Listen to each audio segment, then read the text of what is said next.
third. It kicks away. Here comes Corbin. He's going to try to score.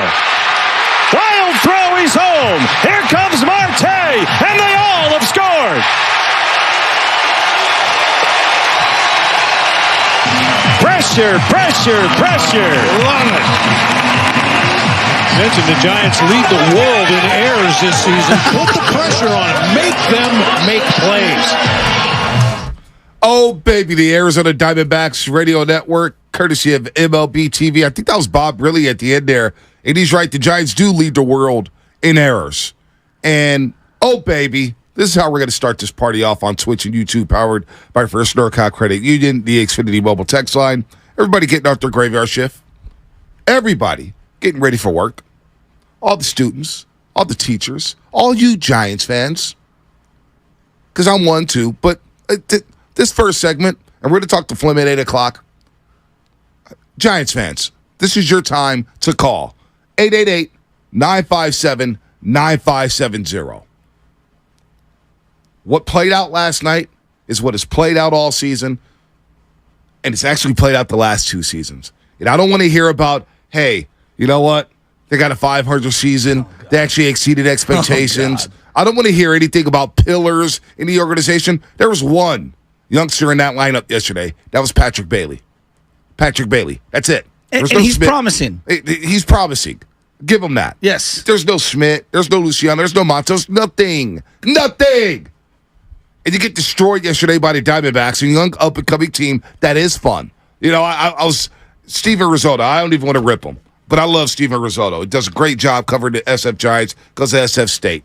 But he's talking about, Tom Verducci missed a lot of contacts. Most of the NL basically is boring. I'm basically paraphrasing what he had to say. Diamondbacks aren't boring. No. The Cubs aren't boring. No. The Cincinnati Reds aren't boring. The Dodgers sure in the hell ain't boring. The Braves aren't boring.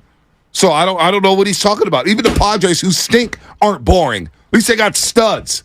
This is a boring, run-down, stale baseball team that has quit on this organization. Alex Wood, 7 hits in 5 innings, 3 runs. Alex Cobb, we all saw the regression coming. We all saw it. Well, he's been hurt. He's been hurt, Clearly. but we saw the regression coming. All right? Scott Alexander, 4-3. I'm sorry, Shask. I'll pass the ball. No. I love it. You know what? I'm a little fired up because, and I don't care. Well, you know why? Because you care. No, I care. You do care. You do love But the it's Giants. something we've talked about all season long. It's self-righteous as Giants fans told you and I, you guys are negative. You guys need to be positive. You got to have faith. Blah, blah, blah, blah, blah, blah, blah. What do we do, Shasky? We keep it a buck. We keep it real. We hold these franchises to task. We want winners, to quote the great Mike Singletary. In this regime, the fact that Farhan Zaidi and Gabe Kapler is going to get another shot to run this back, I've seen enough. Wow. Get rid of all these guys. Clean house. Lying Larry Bear, as Slubman said last week. When you say the light bulb went off, well, the light bulb has gone off, Larry. The light bulb has gone off. Fans are out on this team. They're out. I can't believe the energy you're bringing this morning. Farhan Zaidi, I've had enough. Why was last night the breaking point for you? Because I've got a lot of thoughts. No. Because I saw all the Giants fans. The reality came. Finally set in for a lot of people that, oh, wait, we really don't have a playoff team. Oh, wait, this team really isn't good. We wasted a year. This team really isn't entertaining. Oh, wait, they're back to 76 and 75 in the NL West in a league that has 7 playoff spots per league. And you're still on the outside looking in. It's got more of a hockey feel when it comes to the playoff participation than the old school baseball, which is fine. Like, I understand television wants more of that. Here's what I'd ask you, B. Go ahead. Like, we agree. There are many ways to build a baseball team, right? Right. So there are teams that are, slugger heavy. There are teams that are pitching and defense heavy. There are teams that are a little more balanced. There's give and take. Some teams are speed dependent, and they're going to try to put the ball in play. How would you categorize this regime in how they field teams? I don't even know. Not enough pitching, sloppy defense, and they don't hit enough to offset how bad their defense is. To me, you've built a flawed team pretty much a year after year after year after year, except for 2021. And 2021 was awesome. It was also on the backs of a lot of Bobby Evans and Brian Sabian's guys. And so I look at what they've done. Last night was a great example. People, the farm is so much better. And look, I know we can do this with every single draft. And our guy from the 2020 draft, Patrick Bailey, was shining this year. He's been really good. Right. But their second-round pick, Casey Schmidt, has underwhelmed. And I look at the 2019 draft, and last night you saw Corbin Carroll, a true rookie, drafted out of high school, a true rookie who's going to be an MVP candidate for the next 5 years? He's got 48 stolen bases. Okay. He's on display. While our pick, who went 6 picks higher, the Giants had 6 picks in front of Corbin Carroll. They took Hunter Bishop. Can't get out of single A. And he's a college guy. And then I look at that draft just as a whole. It's like Gunnar Henderson went 15 picks after Corbin Carroll. And they're both high school guys. And I look at Will Bednar from the 2021 draft. Where is he in the system? No clue. I don't know. So you can tell me about how the farm has improved, but it hasn't improved enough. And I think that's my number one thing. Your Major League roster stinks. I don't think that the prospects that you brought up are all that great. I think the pitching that you've overhyped is overpaid and garbage. Like right now, Minaya, Stripling, Wood, Cobb, pick them all. None of the real contenders is putting those guys in the top 4 of their rotation. Nope. Okay? Nope. And you can tell me, Joe, this is how baseball's played in the modern day. Not with the Astros. Not with the Braves. Not with the teams that we deem to be the elite of the elite. Heck, the Phillies. Okay? And that was a shell shock to Giants fans. The Phillies. I know what their identity is. Yep. We have a great shortstop, but we are going to mash. That's our lineup is mashers. We're and even if Castellanos, they're going to play to their ballpark. Citizens Bank Park. Small yard. Go ahead with Castellanos. Keep going. Because a lot of Giants fans root Castellanos. I don't hear anything about that this year. No. Castellanos had a bounce back. But when I look at Haniger and I look at Conforto, Castellanos is such a better hitter than both of those guys. He offsets his defensive inefficiencies. Kyle Schwarber is such a better hitter than those guys. Those guys don't hit enough to be that bad. Mitch Haniger, that loop that fell down the line. Oh, my gosh. Set that whole inning up. Can we play this down one more time? Just the play. I want to. This is a huge juxtaposition. By the way, he 3 strikeouts yesterday. He's batting .214 on the season. Marte, Corbin Carroll. I told you about Alex Thomas. He's a really solid player. That, I love him. Their team is built on hitting and speed. Unbelievable speed. And it was on display on this play in particular. Patrick Bailey makes a good throw down to Wilmer Flores, who's not a third baseman. And I've said it for 3 years now. He's a first baseman and a DH. And the ball bobbles. Corbin Carroll comes home. Well, let's certainly play. Okay. There they go. Bailey throw to third. It kicks away. Here comes Corbin. He's going to try to score. Wild throw. He's home. Here comes Marte. And they all have scored. Embarrassing. Flat out embarrassing. So on that play, you had multiple errors. And God, I like Wilmer. Wilmer's had a better year than any year of Brandon Belt. Yeah, I know, no one wants to say that out loud, but he should be playing first base. Listen, Anthony Cristofani's shot out. I think that's Anthony Cristo from Washington High School, one of the twins. Wilmer Flores hitting third for 2 straight seasons should get someone fired, period. And Wilmer has had a nice season. He's batting like 289 with 22 homers. But he should not be your number 3 hitter. Or your third baseman. He should not be your 3 hitter. He's absolutely right. How many plays at third did he 3-hop over to first? I mean, I love the guy, but come on. Listen, man. I think what honestly set me off, was Tom Verducci's article in Sports Illustrated. I'm not even a Verducci fan. But it took Tom Verducci to say, boy, if this is the future of baseball, I'm out when discussing the San Francisco Giants. And the light bulb went off for a lot of fans. That light bulb has been shining bright on the morning roast for 2 seasons now.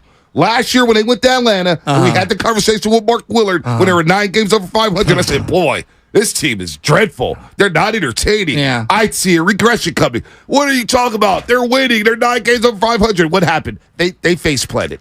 And they limped to a 500 record, which a lot of people held over their heads. Hey, they were 500, Bonte Hill. They were 500. So when I went into all season, I said I wouldn't spend a dime on this team. Then I see everything happening yesterday after the Verducci article. How many people came out and said, yeah, I'm done spending money on this team. Yeah, I'm done going to the yard. They have lost so many fans this season. 27% of their attendance is gone. Gone. Just like that. That to me, and that, look, we could talk about Farhan. Right. It happened before. Right. And we could talk about COVID. We could talk about just how much things cost in the modern day, your spending habits. But that's a business problem. Forget a baseball problem. That's a business problem. No, it is. And listen, I see some texts. I see some YouTube chat talk about 3 World Series. Farhan, that was a Gabe decade Kapler ago. have nothing to do with those 3 World Series. I don't want to hear about 3 World Series. The last one won in 2014. The Red Sox I don't have want 4. to hear about it. And what did they do? They fired their guy. They have how many? They fired their guy. They have 4 World Series. They fired their guy. Exactly. They fired their guy. So all this stuff, I remember opening day. I go back to opening day. You would love it. And I'm not. Listen, hear me out here. I know. I'm optimistic. You Giants fan. guys were hyped up. I know. And I tried for the life of me. I was driving in. I was trying to play music. I was trying to listen to podcasts. I could not for the life of me say, boy, I'm really charged up for Giants baseball this season. I remember I sat here as they got to Yankee Stadium, and I said, Yankee Stadium, opening day, pinstripes, and I couldn't even get fired up over this baseball team. What did I tell you about Aaron Judge that whole winter? If they throw a pitch to him in that first at-bat, I'm going to lose my mind. But what did he do? He hit a home run the first at-bat. But you know what fired me up, though? He hit a home run the first at-bat. But what fired me up was that Casey Schmidt won some award for best spring training. What is the award? I don't even know the award. Whatever it is. Casey Schmidt won it. He had a great spring, and he sent them back down. And I said, geez, you're really going to send Casey Schmidt back down? Yankee Stadium, first game. If he's the best player in spring training, let's see what he has against the big boys. What do you have to lose? Instead, they made a trade for Matt Beatty that day. Matt Beatty. I mean, everything that's happened in this organization. Farhan, he's not personable. They can't attract free agents. And again, it goes back to the offseason or right before the season where they said, oh boy, the light bulb went off for the fan base. Ross Stripling and Sean Manaea, who have been the poster childs for what has gone wrong for the San Francisco Giants. Now you got Alex Wood. We're talking about team meetings since Chuck Pagano was on the Pat McAfee show talking about players. Yeah, players meetings, right? He was like, boy, if there's a players only meeting, that means the beginning of the end is coming. Yeah, pack your bags, hon. Pack your bags, hon. Go sell the house. Yeah. The Giants, you said it yesterday, they've had like 5 player meetings in the last month. It's been unbelievable. They've done Sage. They've kicked Gatorade buckets. They've done everything. They cut hair. They've cut mustaches. Nothing is working. I'm optimistic. I and I want to have a realistic conversation. Luis Matos, he's 21. He's really young. I'm optimistic right now. And Alec Thomas is like the 3rd most important outfielder for the Arizona Diamondbacks, give or take. Would they trade Alec Thomas, who's kind of struggled this year? Would they trade him straight up for Luis Matos? No, absolutely not. Absolutely not. When I watch Matos, I like Matos. He's not plus at anything. I'm a big believer in what's your defining skill. Right. When I look at Arizona, you know what they said? We are going to be blazing fast. Right. We are going to be blazing. And then we have a guy at first base, Christian Walker, who's going to hit tanks. Yeah, no, he's going to hit bombs. But not only that, they ran a lot in spring training. They don't run at all. Well, they're not athletic. You can't run with Wilmer and JD I know. and They're Crawford. not athletic. But this is why Crawford, I wanted. and God bless but Crawford. This is why I wanted Matos batting at the top of the lineup. He is one of your guys with speed. I know. He is one of your guys. And he actually has a decent eye. But his speed, I agree with you. He does have speed. Right. Relative to this team, right? But relative to Arizona, oh no. Did you see the Marte and Corbin Carroll running on that play? It's electric. It's electricity that they're doing. And this nobility in competing while trying to. Right this year in the draft, okay, Skis went number 1, Dylan Cruz went number 2. These are college players that maybe you don't know about, whatever. And look, whiffing on Joey Bart, number 2 overall, we could talk a lot about how, only 35% of first rounders even get. When you're in the top 5, you almost have to. You've got to hit. You've got to hit those picks. And I don't want to hear anything Adley about. Rutschman has changed the Orioles. So your tweet about Gunnar Henderson and Corbin Carroll. Lost their minds. People lost their minds. We do this with the 49ers and the Golden State Warriors all the time. All the time. I hear about, the Warriors should have had LaMelo Ball. Oh, the Warriors could have drafted Franz Wagner. Oh, the Warriors should have done this. The Niners. Oh, man, they drafted Solomon Thomas and Mike McGlinchey and Reuben Foster in the first round. Oh, look at all these whiffs. Mook Dog, Javon Kinlaw. Oh, my gosh. But this is my problem with the Giants and some of the fan base. And I'm sorry if some people are going to tune out, but I don't give a damn this morning. Well, this is important. I don't give a damn because it's the last we're going to talk about. Listen, it might be the last day we talk about it with Dave Fleming. We grew up in the city, loving this team. Agreed. Loving this team, wearing their colors proudly, going to the parades, all that stuff. Die-hard Giants fans on the morning rolls. Die-hards. They've lost me. So for somebody to say, well, you know what? And we go into it when our boss, if you don't have anything good to say about him, maybe don't even talk about it. No. They need to be taken to task. I agree. They don't get taken to task enough. All these fluff pieces in the San Francisco Chronicle, all these little softball interviews that they get to conduct, how they get to control. I'm tired of it. They are Larry Baer, Gabe Kapler, Farhad Zaidi. I need freaking answers. I need answers. Charles Johnson, you want to do all these Q&As in the last 2 months of the season? Well, you know what? I need answers. Well, I don't understand what their organizational Clean house, Shasky. But what is the organizational philosophy? I don't know. But I honestly, God, I don't like doing this, but they honestly need to clean house. They need to clean house. I got a friend, and I'm not going to say her name because I don't want to put her business out there. She's now down in South Beach, Miami, working down there with the Dolphins and everything. She told me this 2.5 years ago. But I'm telling you, this is not going to end well. This regime just don't have it. Trust me on this. Well, they're arrogant, too. That's the part that really bugs me. Like, when I watch Bob Myers, there's a sincerity and a humility there from him, and it makes you,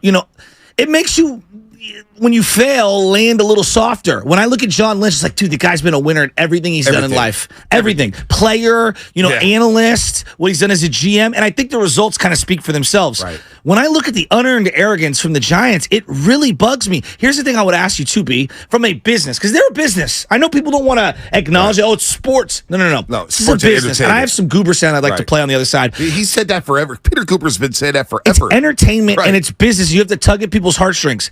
Be from a business. Is there a brand in sports from the big boy cities that's more undervalued outside of the Knicks than the San Francisco Giants?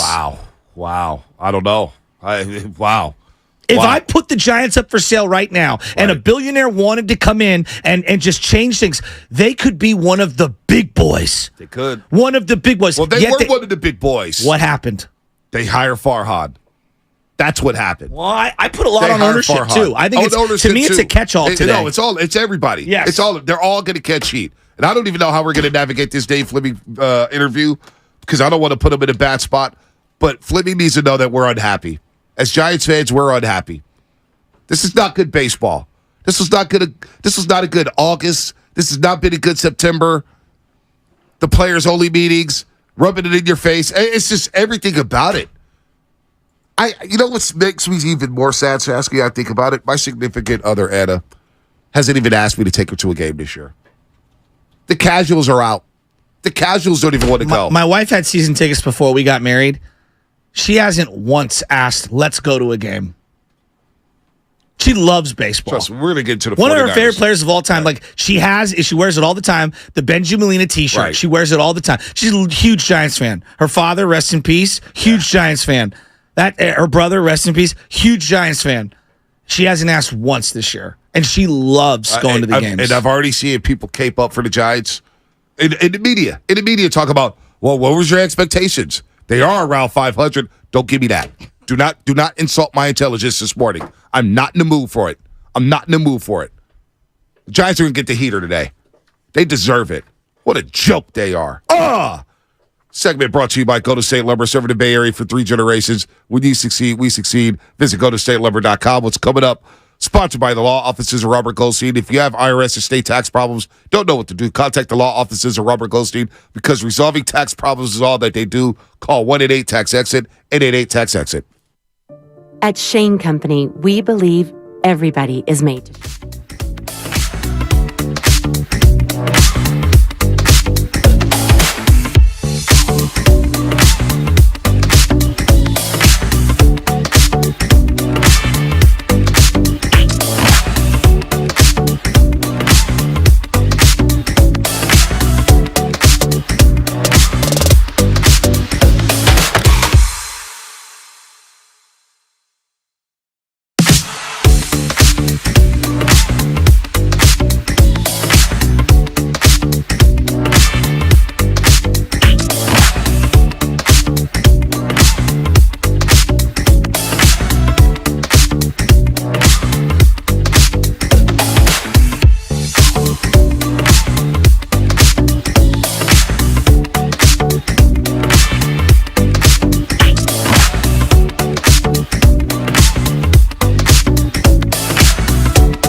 Now, back to the Morning Roast with Bonte and Shasky.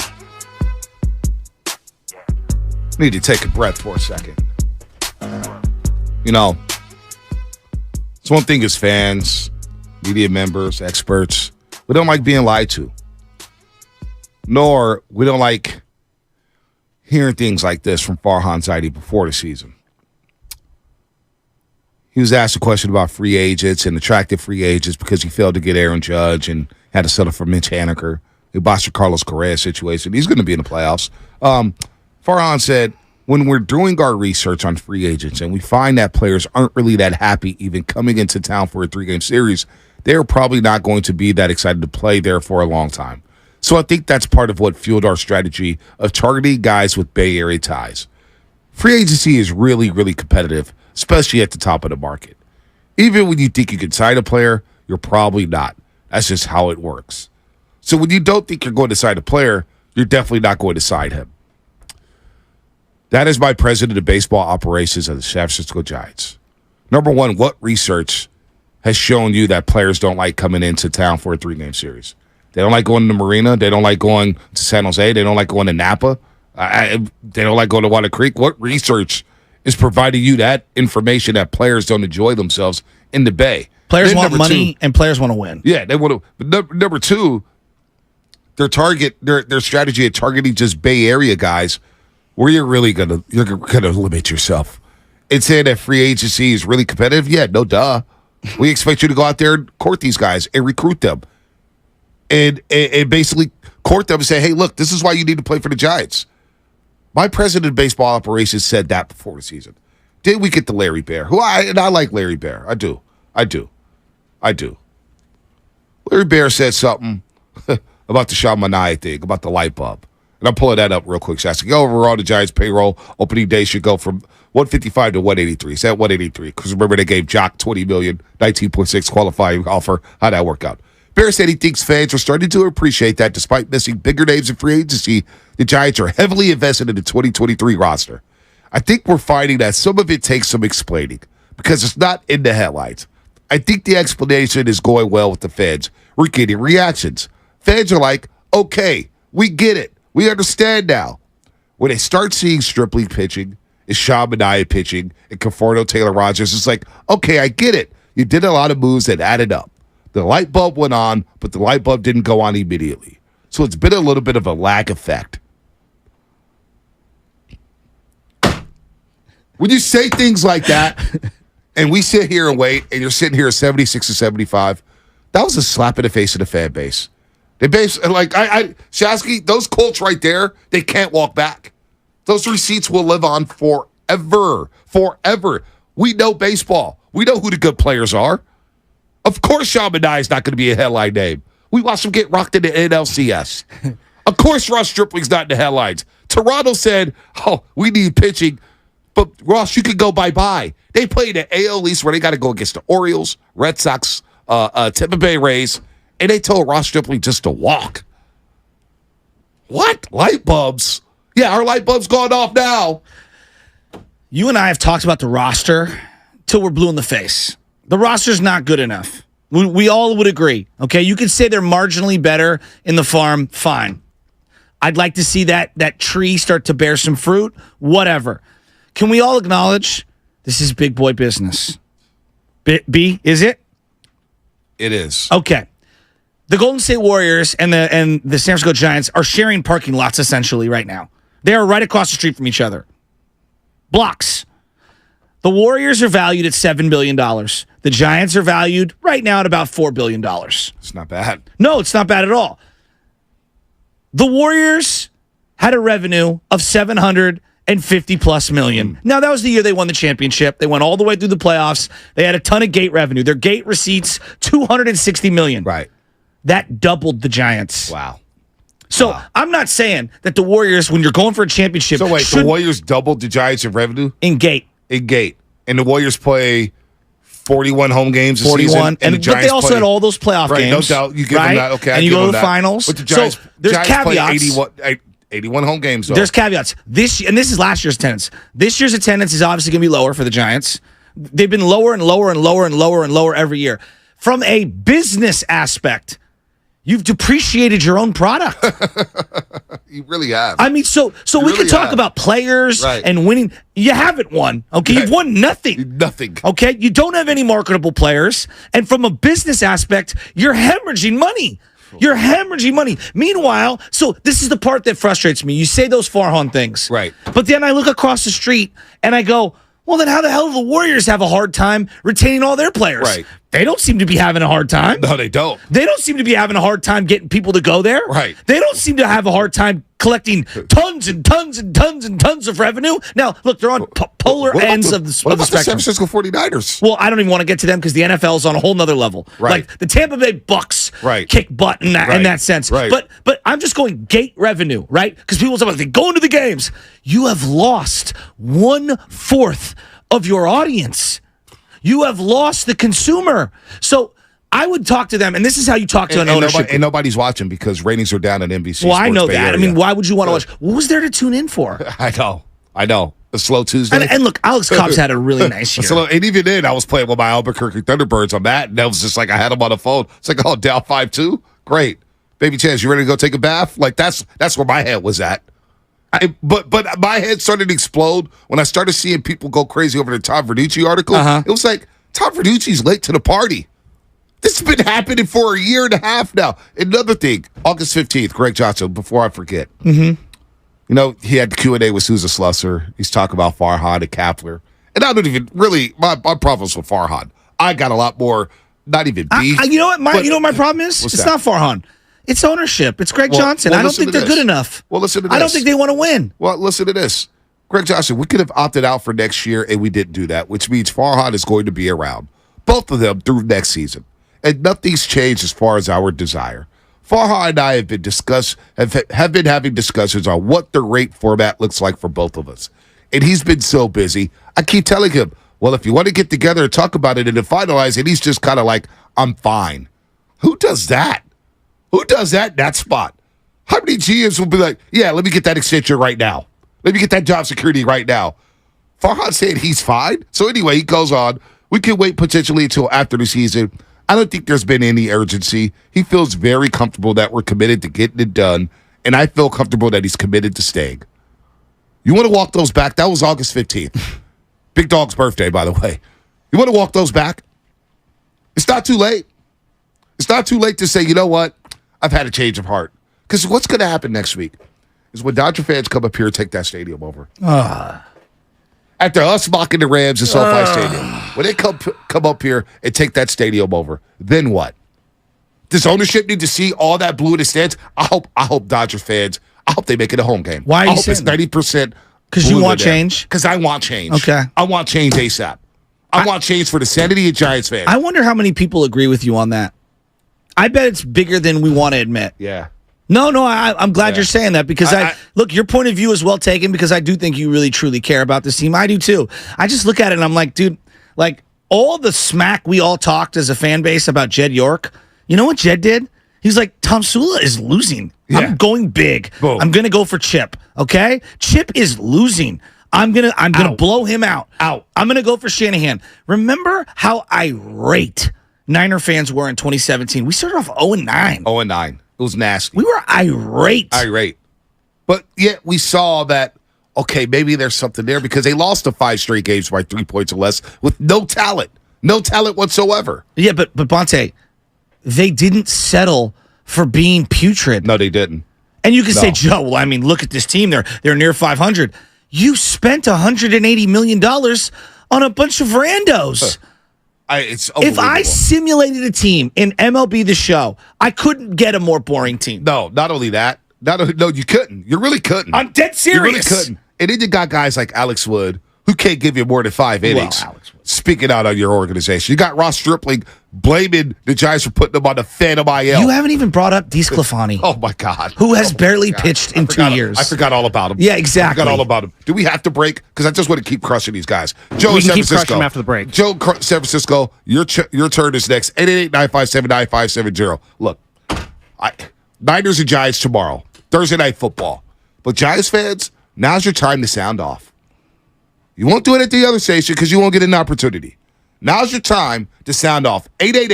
957-9570. Do you want change? Are you sick of what you're watching? That's what's coming up. Brought to you by Fremont Bank. Full service banking, no compromises. Every business.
Now, back to the morning roast with Bonte and Shasky.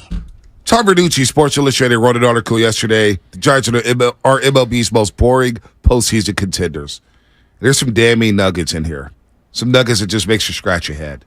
It's just, they've had their pitchers. Where's that stat at? I just had it up here. They lead baseball in the most errors. You have 109 errors in like 150 games. It's almost impossible. Not with this team.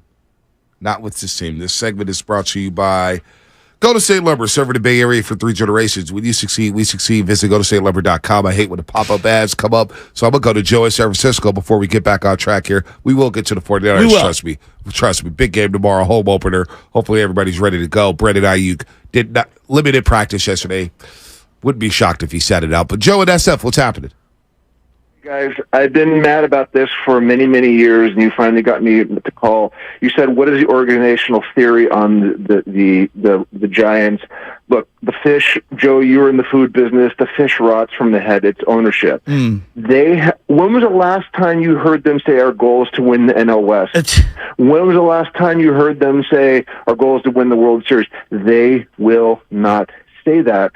They say their goal, and they've said it for over 20 years. Is meaningful games. Just Google that phrase, San Francisco Giants meaningful games. Farhan, in his introductory press conference, said our goal is to win meaningful games. That's corporate speak for we don't talk about winning. We don't want to have a threshold. We don't want to have it hanging over our heads.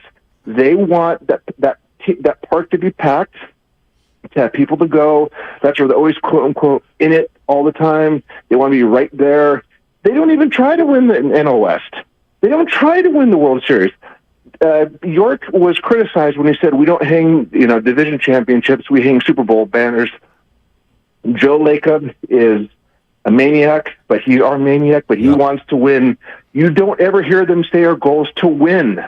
So why do we expect them to win? Yeah, it's true. Why do we hold Farhan against that when ownership won't say our goal is to win the World Series? Joe, you sound like someone who really cares about this team, like I do, like Bonte does.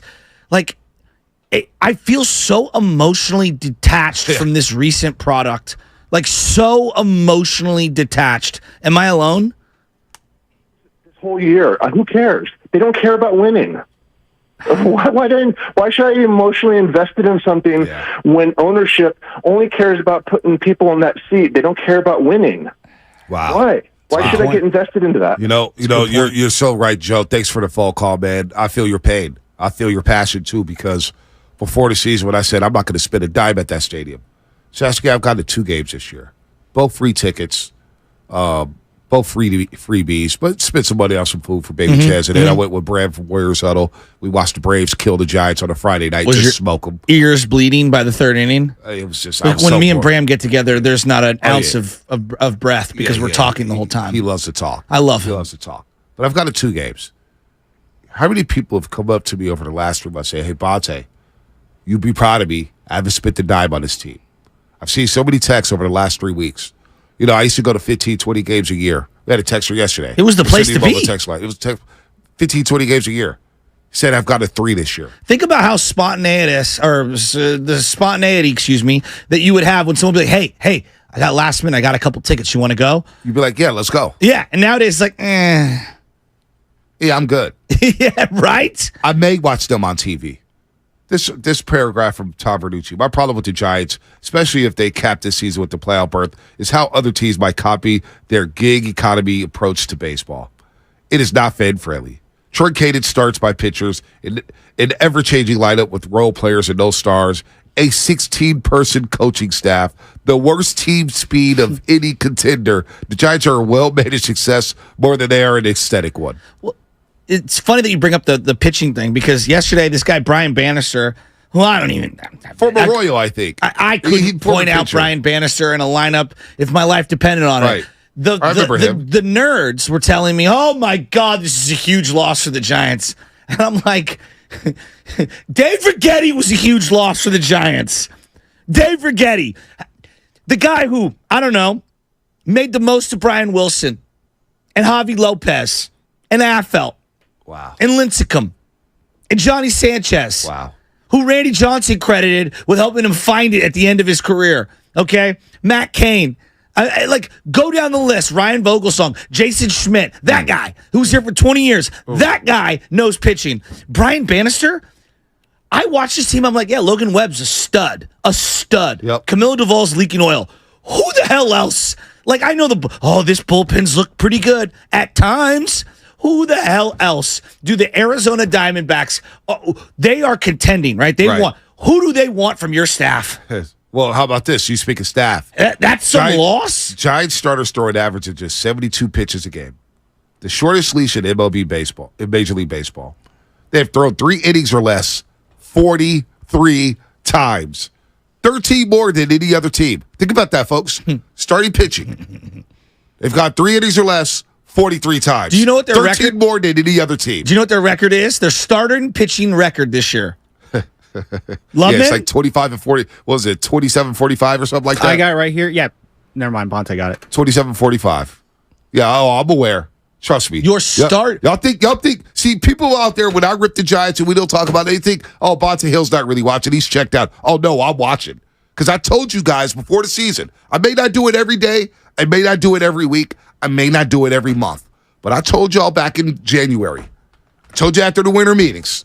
And when all the shenanigans went out on Carlos Correa, I said I will be on Farhan Zaidi's ass all season long. And I've been laying in the cut, waiting for this moment. I am on it. He needs to be gone. Case closed. Greg Johnson, if you're out there listening, you got to do what you got to do, and you got to clean house. You're losing us. You're losing your fan base. This used to be a baseball town. Mm-hmm. It ain't no more. Not even close. Not even close. Everybody's like losing their minds about Ellie De La Cruz when you bring up young players playing. Like the Reds are in the mix, right? They're in the mix, and they've been playing Ellie De La Cruz pretty much the entirety of the way. And it's been up and down. Yep. It's been up and down. The Giants would kill to have Casey Schmidt have 11 home runs, bat 231, and steal 30 bags. Think about that. We were so excited for Casey Schmidt. The guy can't even bat 200. That's how desperate we are as Giants fans. They're gonna. You know what they said? You know what the Reds said? We're gonna live and die with this guy's development. and if it sinks us, so be it. We're gonna play him at short. We're gonna play him at third, and we're gonna see what happens. What a joke. You know what? Well, let's get to the entertainment quote, because then I want to get into the Niners. Yeah. The real entertaining team. Yeah. Get to the Niners, the big boys. Get to the Warriors, the big boys. I'd rather talk about Dwight Howard than about this team. No, I'm because I'm starting to get frustrated. And we've done an hour of Giants. That's an hour more than we should have done. 55 minutes too many. It's way too many. They don't deserve any attention. But you know what? After Dave Fleming, we got Dave Fleming on for 3 more times because this team ain't sniffing the playoffs. That's for damn sure. No. That's it with the Giants. They can go. They'll come back into our lives during the winter meetings. And another thing, before you go to the quote, if I see another Giants fan, and I love Deshaun Jordan, Bayshawn, I love everybody out there, please do not mention the name Shohei Ohtani in the San Francisco Giants together. No, do not do that. Shohei Ohtani coming here?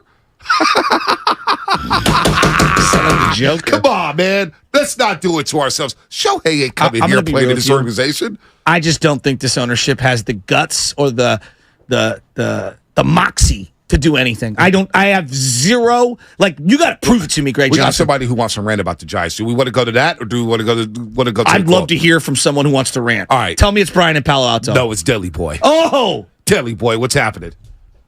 Guys, where do I even begin with this Giant team? I am so frustrated with this Giant team and this organization from top to bottom. I don't even know where to start. First off, what are we doing? Do we want to go young, or do we want to just try to get the old guys out there and try to play? Because right now, I don't know what they want to do. If Willie Mays came up in this organization today, he'd be sent down because he went 0 for 14 when he first started his career. What they're doing with Smith is ridiculous. Let the kids play out. Let them try to hit through these slumps. How are they going to learn, right?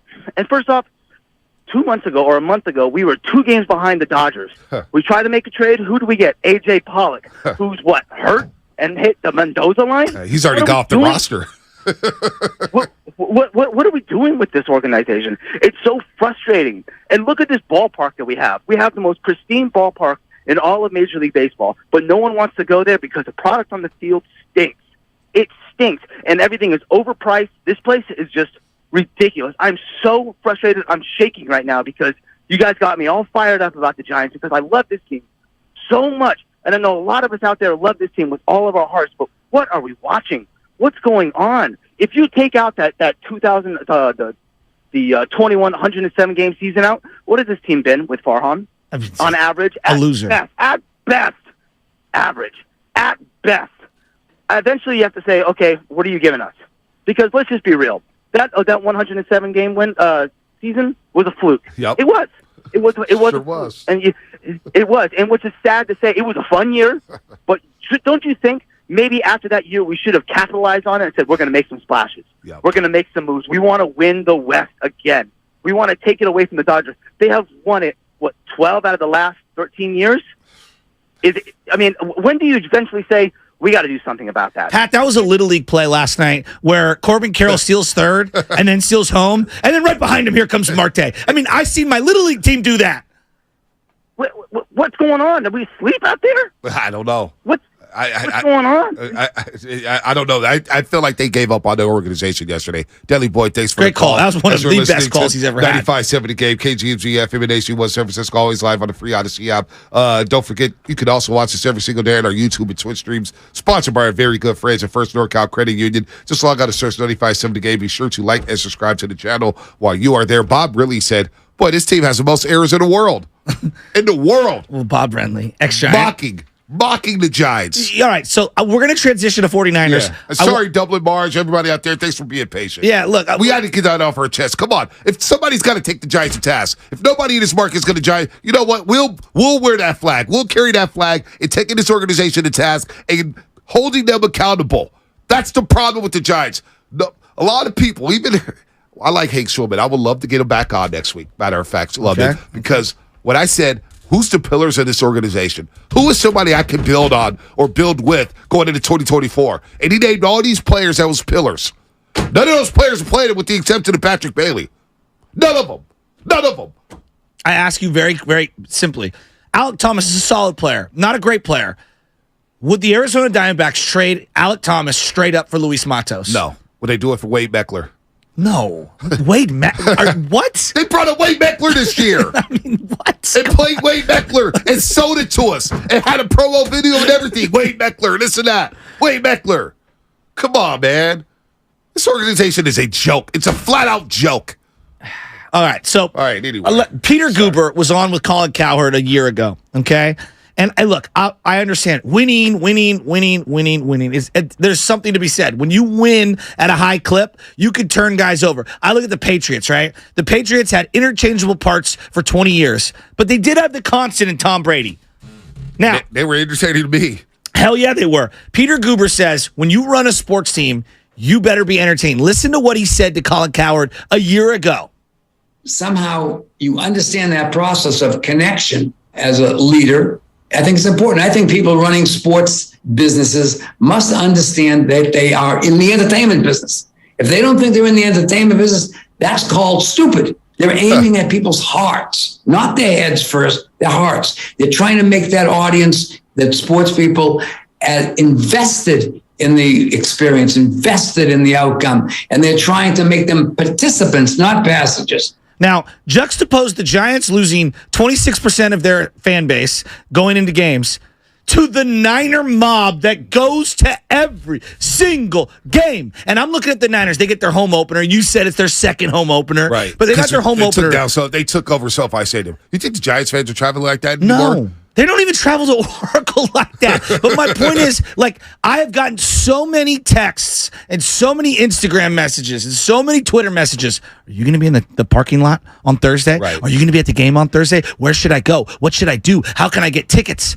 Niner fans have never been more happy with where the organization is than I feel like right now. Well, what did Baldy say? Well, we asked him right off the rip, hey, when you played, do you ever remember Niner fans traveling like this? He goes, man, we had a season opener against them when I was a Colt. There was not a Niner fan in sight. He goes, now it's like a badge of honor. Absolutely. We want to be known as a team that rolls with our team across the country, down to Southern California, whether it's Tampa Bay, Jacksonville. Remember, they played Jacksonville a couple years ago when Jimmy G missed somebody at the goal line wide open. Remember that no throw? Anyway, there was nothing but rain in Jacksonville, Florida. Jacksonville, who the hell wants to go to Jacksonville? Niner fans want to go because they want to go support their team. And we got a home opener tomorrow against the New York Giants. It's a trap game. And they're wearing their all whites. They're wearing their all whites. With the giant on the side of the helmet throwback. like it's the 1990s. And the Niners are wearing their throwbacks. I can't And it's on wait. like Donkey Kong. It's Operation Move to 3-0. Operation 3-0 tomorrow. It's time to set the tone. That's a real team. That's a real organization. With entertainment. Through the roof. That's an organization that knows how to connect with its fans. Isaiah Oliver has more cachet than any Giant right now. I don't see any lie in that. Isaiah Oliver. And Niner fans are ready to roll. Oh, they This are. defense is humming. What did Bosa say yesterday? Oh, this could be a good game. This could be a good day for the defensive line. Did you see Eric Armstead and Thibodeau were going at it last year, and this is now getting brought back up? Oh, yeah. And Thibodeau, what did Bell I called him Thibodeau, whatever. Yeah. Thibodeau, whatever it is. He has done nothing. Nothing. So I'm looking for the Niners with Christian McCaffrey, with Elijah Mitchell, with Deebo Samuel. Dude, I'm so fired up for the 49ers. I'm so fired up. Because you know why? Because we don't have to talk about it every day. We know what the mission is. We know. Yes. Everybody on YouTube, the Tyler Millers, the Dublin Marches, the Jay LaFrays, the Ernie's, everybody, Sterling Bennett, everybody knows it's about Super Bowl or bust. 100%. It's about winning that Lombardi. We know this, but we're going to enjoy the ride on the way to it, right? We're going to enjoy this journey. We don't even have to say it. The players say it for you. Eric Armstead sat up there in second day of training camp said, yeah, there's 6 to 8 teams that's got a realistic shot to win a Lombardi, and we're one of them. Okay, let's go. Let's strap up and let's go. I'm ready for this roller coaster ride. The Warriors, they got media day happening October 2nd. They're talking to Dwight Howard, and I got Warrior fans hitting me up left and right. What's up with Dwight? We need the size. I'm in on Dwight. We need the size. Chris Paul, do you see Chris Paul and Draymond working out together? Did you hear about the Clay news? They're maybe working on an extension. There's optionality on both sides. So, and the Warriors, what are they talking about? Klay Thompson's in China with Kevon Looney talking about, yeah, when I come back here next summer, I'll have my 5th championship ring. I love it. We're going to be championship. Draymond Green's talking about, I don't see why we can't win 2 more. So the mindset of the 49ers and the Warriors is a mindset I roll with. Win one for Chris. Win one for Chris. That's going to be the mantra this year. Not quest for 6, quest for 5 for the Warriors. Listen, it's win one for Chris. That's the mindset I grew up on. Remember one for the thumb? One for the thumb. That's the mindset I grew up on. I'm with you. It's Title Town. I love the New York Giant matchup. You know, the Giants. It is a sneaky team I despise. I'm not bringing up the Giants here. No, I meant New York Giants. I know the New York Giants. I know what you're talking about. It's 7-3 Monday Night Football game. I despise them. 15-13 Tom Coughlin, NFC Championship Bill game. Parcells. The Kyle Williams game. Bill Belichick in the red Giants starter jacket. That is a hard as a D jacket, coordinator. though. What about when they knocked out Joe Montana and beat him 49-3 in a divisional round game? Jim Burt. I mean, at the Meadowlands. I mean, they rolled the night. This is a great rivalry. East Coast, West Coast. Big boy football. It's going to be a backyard brawl. I can't wait for tomorrow. I cannot wait to get down to Levi Stadium and see these 49er fans fired up. Steve Wallace gets drafted strictly to stop Lawrence Taylor. Guy McIntyre drafted strictly to slow him down. I mean, Carl Banks, Pepper Johnson, Leonard Marshall, Harry Carson. The list goes on and on and on. A great Mark Bavaro. I hate Mark Bavaro. Ronnie Lott. How dare you go Mark Bavaro? I hated his guts. That's why tomorrow's a Ronnie Lott jersey day. Because it's going to be a body bag game. I expect Hufanga. I expect Gibson. I expect Fred Warner to just hit these guys over and over and over again. Because you know why? They know the mission. It's to entertain and it's to win. And it's to win at the highest of highest levels. Well, and run through people. What's the goal down here at Third King? What is the goal? What is the mindset? Our tone change. What is the mindset? Is it light bulb supposed to go to Larry Bear? I like you, Larry. My light bulb hasn't got off yet. Well, I would tell Larry you should walk through the parking lot at Levi's tomorrow getting ready for that game. Well, and you tell me if that's a great fan experience. Well, I tell you what, Larry Bear was at Chase Center, first game of the season, ring night, looking around saying, oh boy, look at this. He was there for playoff games where the crowd was going crazy for Jonathan Kuminga, who's your 8th guy on the team. He didn't even play in the playoffs. And the crowd's going crazy over him. I mean, we come out of a playoff game that the Warriors win by 12 points, and it's like 888-957-9570. Why didn't Kuminga get more minutes? Right. And we got full phone lines. Full phone lines. I've got to beg for 2 Giants calls, and one of them is a family member. Nobody even cares about your damn team, Farhad. Literally 2 calls about the Giants. We've had 10 calls about the Giants all summer long. And 7 of them have been from your daddy and your brother. Daniel Jones, does he remind you of Alex Smith? I don't know. Let me think about that during the Think about that. Let's think about Cool that. off with a little quarterback All right. talk. Yes, let's. By the way, I have some quarterback power rankings that I want to run by you. Oh, yeah, I saw some other quarterback power rankings. There's something that somebody said. Peter King. I want to play a soundbite for you as well from Peter King, who joined Willard and Dibs yesterday. I think it's very, very interesting. That's what's coming up, sponsored by Ashley Furniture Home Stores. Fall is almost here, and at Ashley, seasonal...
joking. Come on, man. Now, back to the morning roast with Bonte and Shasky.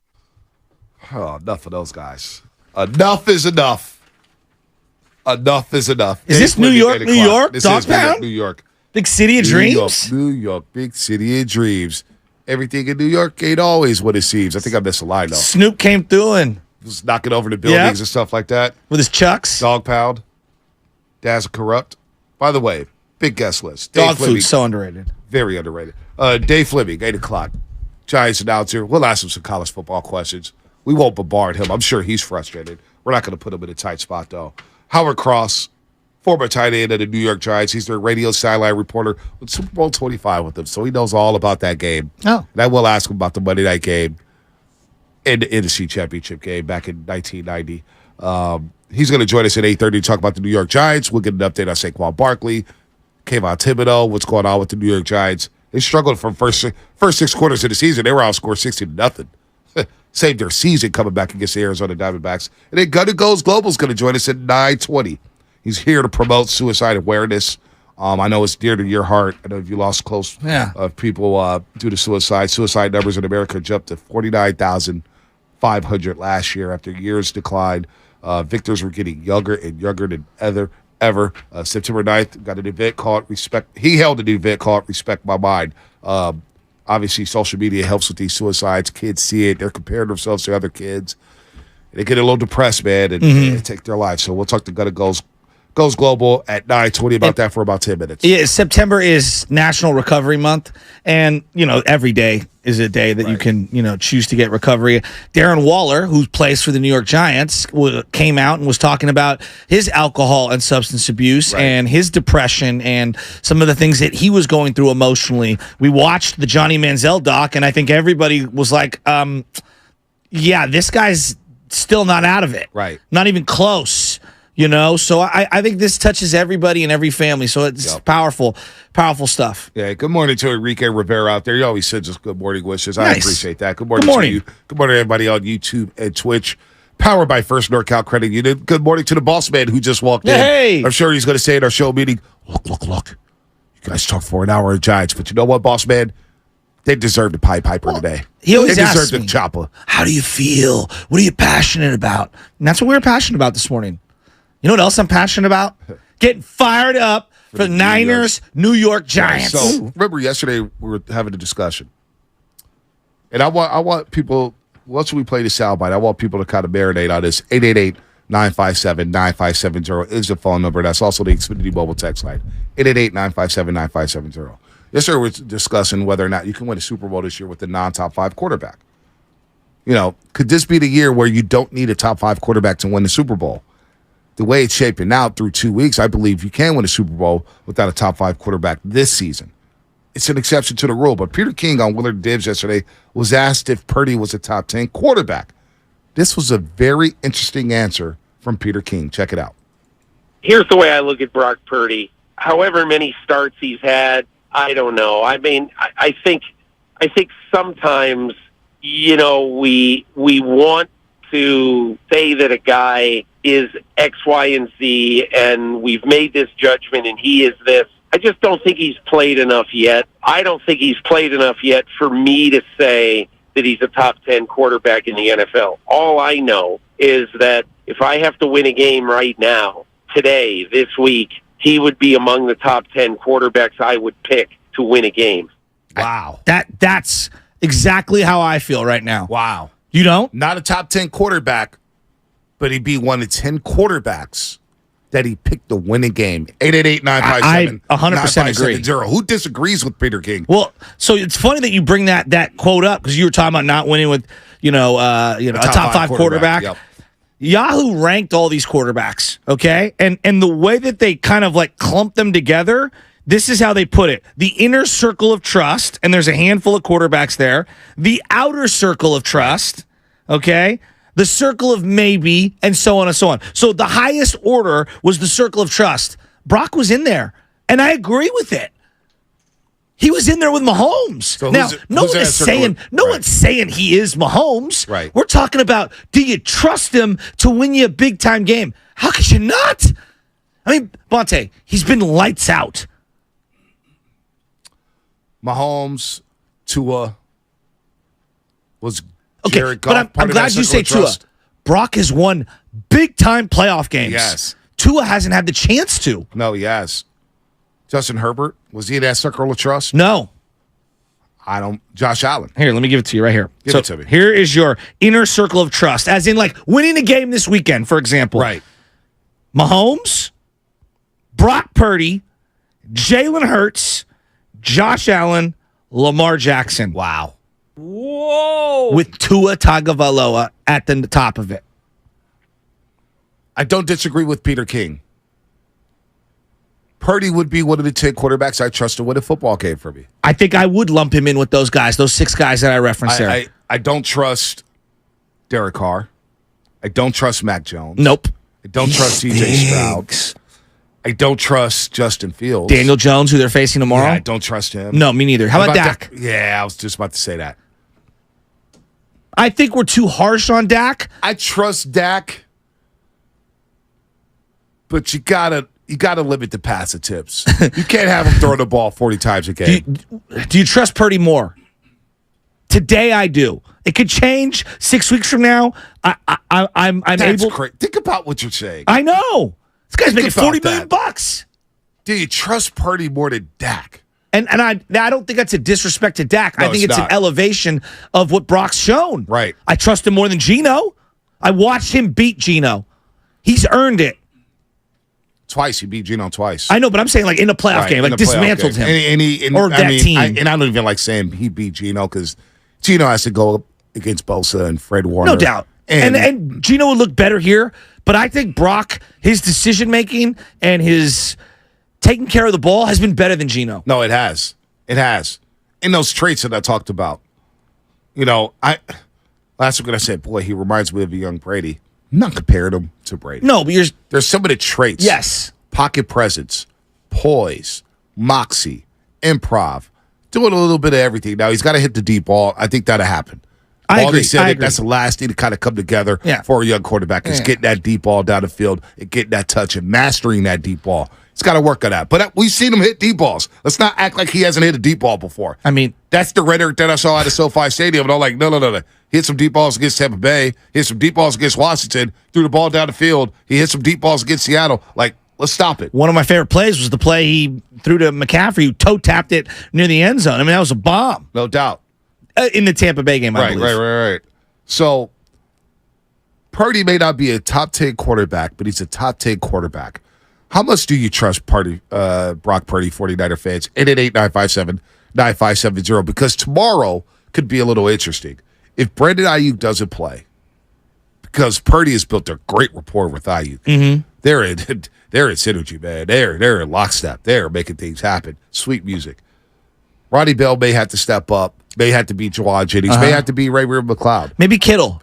I'm interested to see, because last year what doesn't get talked about for a big 3-game stretch, the Niners didn't have Deebo Samuel. Didn't have him down in Las Vegas. He got hurt midway through the Tampa game. Didn't have him in Las Vegas. Yeah. Didn't have him against the Commanders. And all Brock Purdy did was help the Niners win those games. They didn't skip a beat. They scored 37 against the Raiders. They scored 37 against the Commanders. That was without Deebo Samuel. But if you take Ayuk away, that is your best route runner on this football team, no doubt. Your best route runner. What does it look like without Brandon Ayuk? Because obviously a lot more attention will probably be focused on George Kittle, knowing that Ayuk's out of that football game.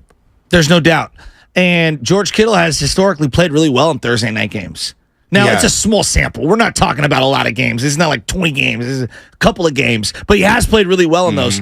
This does feel like one of those matchups. Who's the linebacker that's going to stay with him? Yeah, I don't like their linebackers. I mean, I know that Isaiah Simmons was essentially drafted by Arizona to be a Kittle stopper. He's more of a on the outside edge rushing player as opposed to a cover player right now. And he's not the safety that he was at Clemson. And I think they used him wrong in Arizona. Vance Joseph, who's now the defensive coordinator in Denver, was the defensive coordinator in Arizona. I don't think he knew what to do with Simmons. Vance Joseph is not a good defensive coordinator. No, that's why I got Miami rolling against the Denver Broncos this Sunday. Vance Joseph is on borrowed time.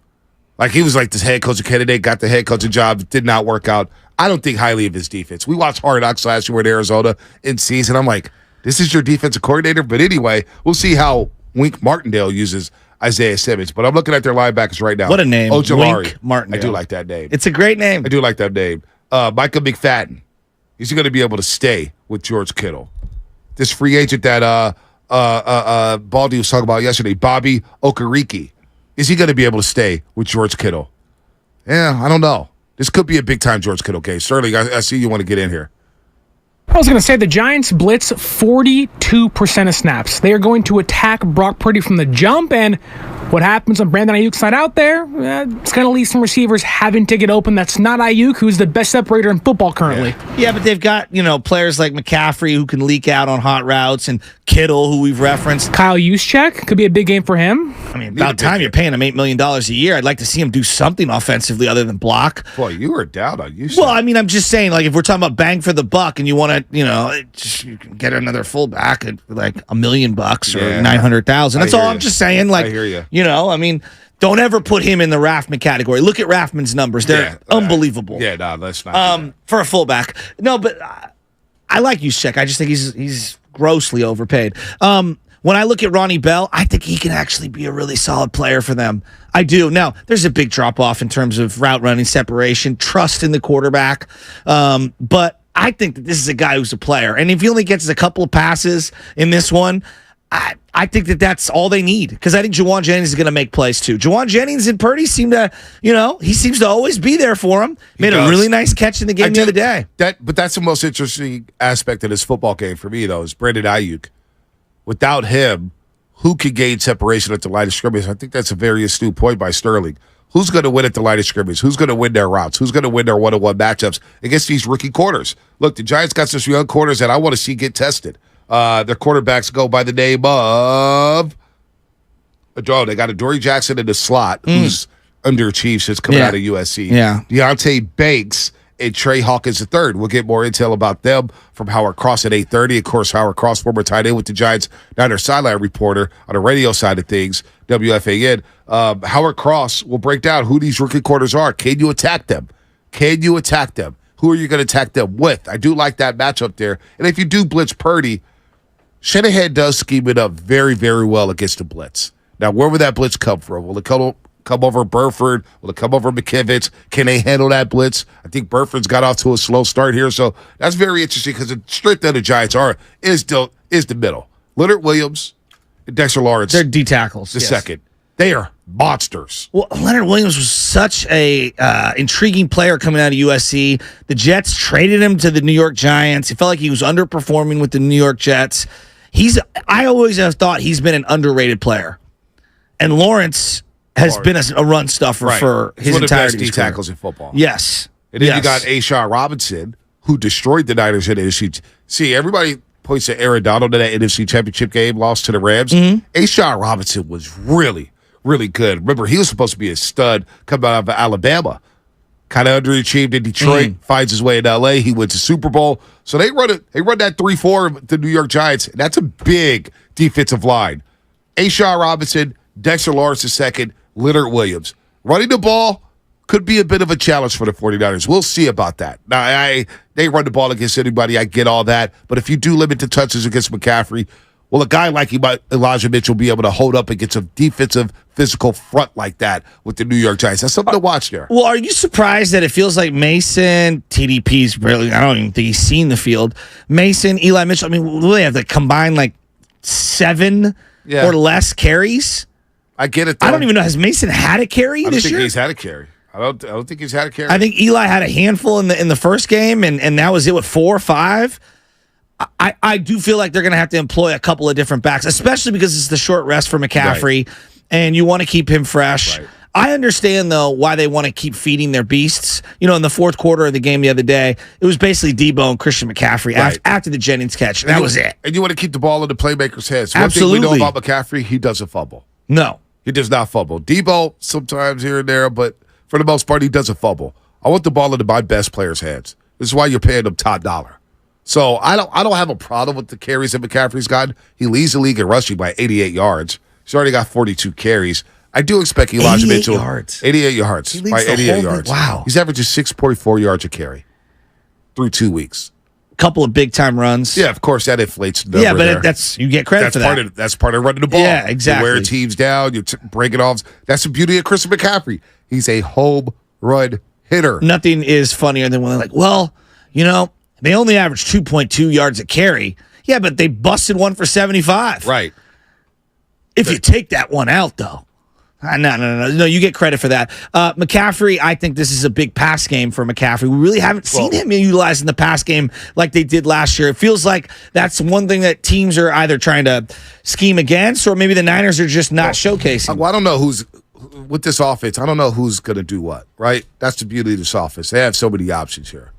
But again, I'm intrigued. If Ayuk doesn't play, who steps up at wide receiver, and how does Shanahan call this football game? Does he go a little more conservative? Does he stay away from the aggressiveness that he showed through the first 2 weeks of the season? Does he not go for it on fourth down? How does that change his game plan, not having number 11 out there on the football field? That's a pay tolerance threshold for Brandon Ayuk. He's going to go back on the practice field today. He was limited yesterday. It's a short week. You don't want to mess around with the shoulder injury. It's one that can linger. He's your best pure wide receiver. So if you were running things, would you rest him? Depends on the player, man. I like to let players play. I'm a sicko like that. If you think you can play through the pain, then play. I know. I know. I'm a sicko though. Season. I'm a sicko though. You know what I'm saying? I'm going to play you. Like, I know it's not Madden football, but for example, Madden, your players get injured. They're like, injury risk if you bring them back to the game. High. And I'm like, well, let's roll the dice, baby. Yeah, but in video games, you can always quit. Yeah, no, well, the players get hurt. You know what I'm saying? But no, listen. If he does play Brandon Ayuk, that's a big benefit. But if he doesn't, I just want to see what the game plan would be for Shanahan. I don't know whether it's going to be a big McCaffrey pass day or a big Kittle pass day. How will the game plan change without Brandon Ayuk? I feel like they've thrown more than I expected them to early in the season. Yeah. And we're talking subtly. It's not like, dramatic or anything like that. More first down passing, maybe? Yeah, well, there've been a lot of first down play action passing. That's absolutely. But no, I just think they've thrown in general more than I expected them to. For some reason, I thought that they would try to run the ball a little more. I mean, it's a testament to how much they believe in Brock Purdy to not really, quote unquote, hide him, if you will. Not that they would, but I thought the strength of the team was going to be the run game. The strength of the game is the short, controlled passing game, to me. Run game's been controlling things. A short passing game, no doubt about that. Moving guys around. Looking at the New York Giants, though. James Conner last week, 23 carries, 106 yards against the Giants. Historically has run hard against the Niners. 4.6 a carry. Joshua Dobbs threw for 228 against them. The Giants did not get home. He didn't get sacked one time. Dobbs didn't get sacked one time. So what is going on with this Giants pass rush?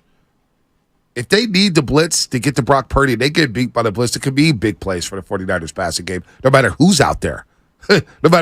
So this team, I'm eager to see where the Giants are at. Like, I don't like their receiving core. No. Darius Slayton, who's been around the league for a while. Jalen Hyatt, who can run. He is fast. He had the big 58-yarder, 2 catches, 89 yards last week. Isaiah Hodgins, he's not bad. Darren Waller seems to be fighting a hamstring injury every single week, but 6 catches, 76 yards. Now, he's a problem. This will be a nice little matchup for Talanoa Hufanga. This will be good for him, no doubt. Darren Waller is very good. A very good player. I like him a lot. Everyone's liked him. It's just staying on the field has been his biggest problem. And it felt like him and McDaniels never got along with the Raiders. Something was up there. I think he's going to be a big part of slowing them down. With no Saquon, I mean, you got to assume they're going to be a little more pass happy. I don't think they're going to run on this team. I think it's going to be really hard for everyone to run on this team now. You want to talk about preseason takes not aging well. Me worrying about their run defense has not aged well through 2 games. Oh, yeah, you were worried about the run defense. I mean, teams were running at like 6 yards a carry. Did Bosa play? Did Hargrave play? He did. He played a little. Did Armstead play? Armstead played a little. A little. They played 1 drive. Yeah. Come on. That drive did not look good. Come on, Shasky. Come on. Let's not do this. Steve Weiss joined Steiny Guru yesterday talking about Brock Purdy. If he had to, he could win you a game. What about everything he's done makes you think he's not legit? I mean, he got injured, but everything about it, he can deliver the ball. He runs the offense well. I mean, I think he's a real guy. I mean, I don't think he's just a system guy. I think if he went to another team and played a different scheme, he'd be fine. I still think the national feeling is that the Niners are so stacked that they just need a game manager at quarterback. But I think Brock's the type of guy that if you needed him to win a game, if he had to throw it 40 times in a game, he can win it. Now, does he have great talent around him? 1,000%. But I think he's legit. I mean, there's nothing about me that I've seen that makes him think he's going to lose his cool, that he's going to go on some type of four interception game type spree. He just seems like a very legitimate NFL quarterback. I don't know how much you take into stock, like the broadcast and some of the pre-prepared packages that they have and how they present certain players and things like that. Like week one of, they talked about Trey Lance and people were triggered. It's like, of course they're going to talk about the Trey Lance trade. Right. It just happened. It was a big deal nationally. I know we've talked about it and we're all blue in the face over it and we don't want to talk about it anymore. But of course, in the Pittsburgh game, they're going to at least address it with a graphic. I do feel like I want to see what it looks like and how the national media talks about Brock Purdy. I want to hear what Al Michaels and Herb Street are going to say. You don't remember what they said last year in Seattle? I don't remember because it was Thursday Night Football, so I'm not even going to pretend like I remember. I remember watching the broadcast back, but it was so fresh. Trying to remember what Al Michaels is saying these days. You remember all the dubious notes he has, like "Welcome back to Veterans Stadium."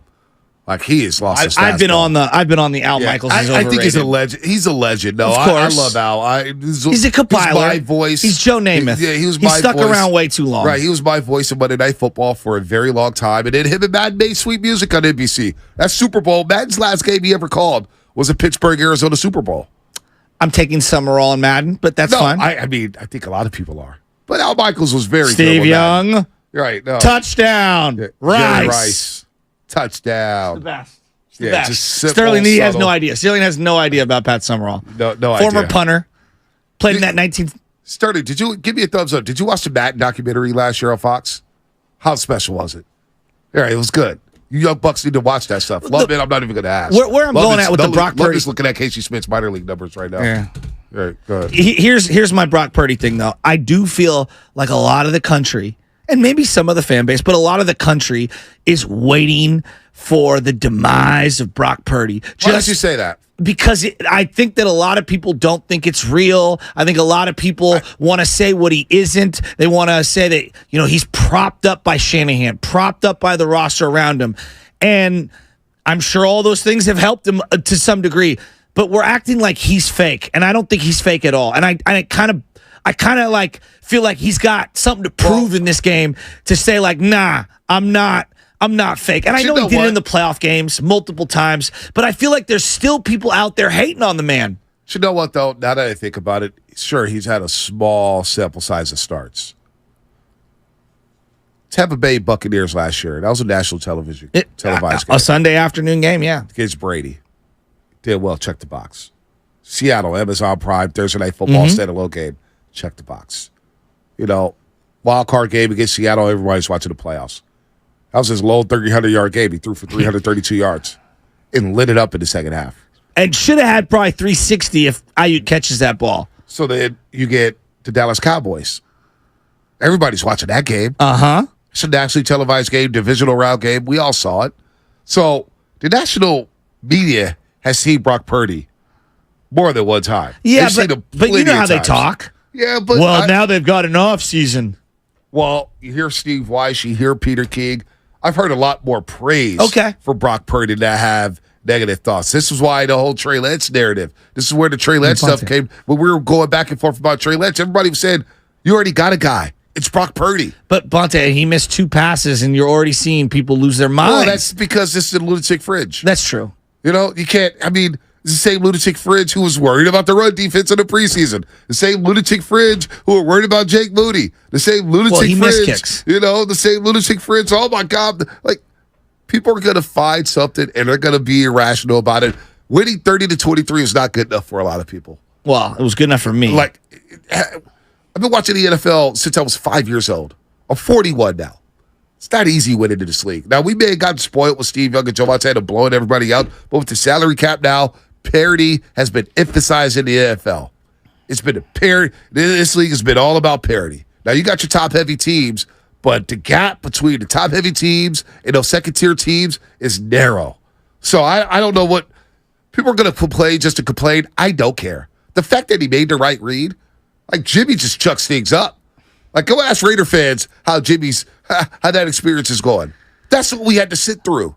Brock is so much better than Jimmy. It's not even funny. No, I agree with you on that. I agree with you on that. But you know how these broadcasters, they love them some Jimmy, and they also love to point out his mistakes. Well, it's also the same lunatic fringe in the national media who said Curry needs to win a fourth. He needs to win. Well, and it's absurd. You idiots, you morons.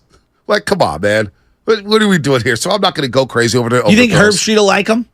Oh, I think Herb Street will love him. Think about Herb Street. He was a kind of an underdog type of quarterback at Ohio State. Yeah. Herb Street's going to love him. Al will love him. And this is what gets lost. He was the last pick of the draft. Who doesn't love this story? It's one of the best. If Brock was to ever win a Super Bowl, it's one of the greatest underdog stories. It'd be one of the greatest stories in NFL history. I mean, Ryan Vogelsong still eats for free, and he was a higher pick in his sport relative to what Brock Purdy was. There you go. And wasn't the quarterback of the Niners. He was the fourth starter on a staff that won a World Series. Honestly, though, somebody, 405 City Mobile text line, Bonte and Shasky, can you explain what the deal is with the Monday Night Football doubleheaders? I don't know. I like them. I don't know what the NFL is doing with the scheduling. I don't like them. Because I like to watch, if you're going to have a standalone game, let it be standalone. Yeah, I get For that. me. Like, that's the whole point of having a Monday night standout. Let me ask you something, though. Before we get to Jose in Oakland, do you really care what the national media says about your football team?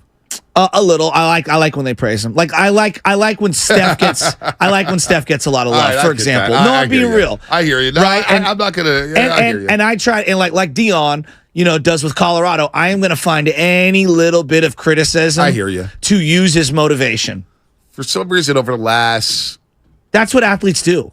Over the last 5 years, what the national media says about my teams, I've cared less and less about. Because I know I watch my teams every single day. They don't. I keep up with practice every single day. Yeah, but it's nice to get the recognition. No, I know. I agree with that. I like the recognition. As someone who wants the recognition, but it's nice to see my teams get the recognition. Yeah, but you know what? If you win, you're going to get the recognition. If you're a top team, at some point, you will get recognized. Like, think about how long it took. Steph Curry won championships and didn't get the recognition. No, from the national media. Yes. And for a while, I cared about that. It did. I remember I got the boss, and I was like, you idiots don't even know what you're talking about. Yeah, but didn't it make it sweeter when he won that fourth? For everyone to finally, coronate him as one of the greats. Well, not only that, but just for the Warriors to win it again. It felt good for the Warriors to win again because of where they came from, the 15-win season, the play-in tournament, losing to the Lakers and the Grizzlies. But over the last 5 years, I haven't really concerned myself with the Colin Cowards, the Stephen A's.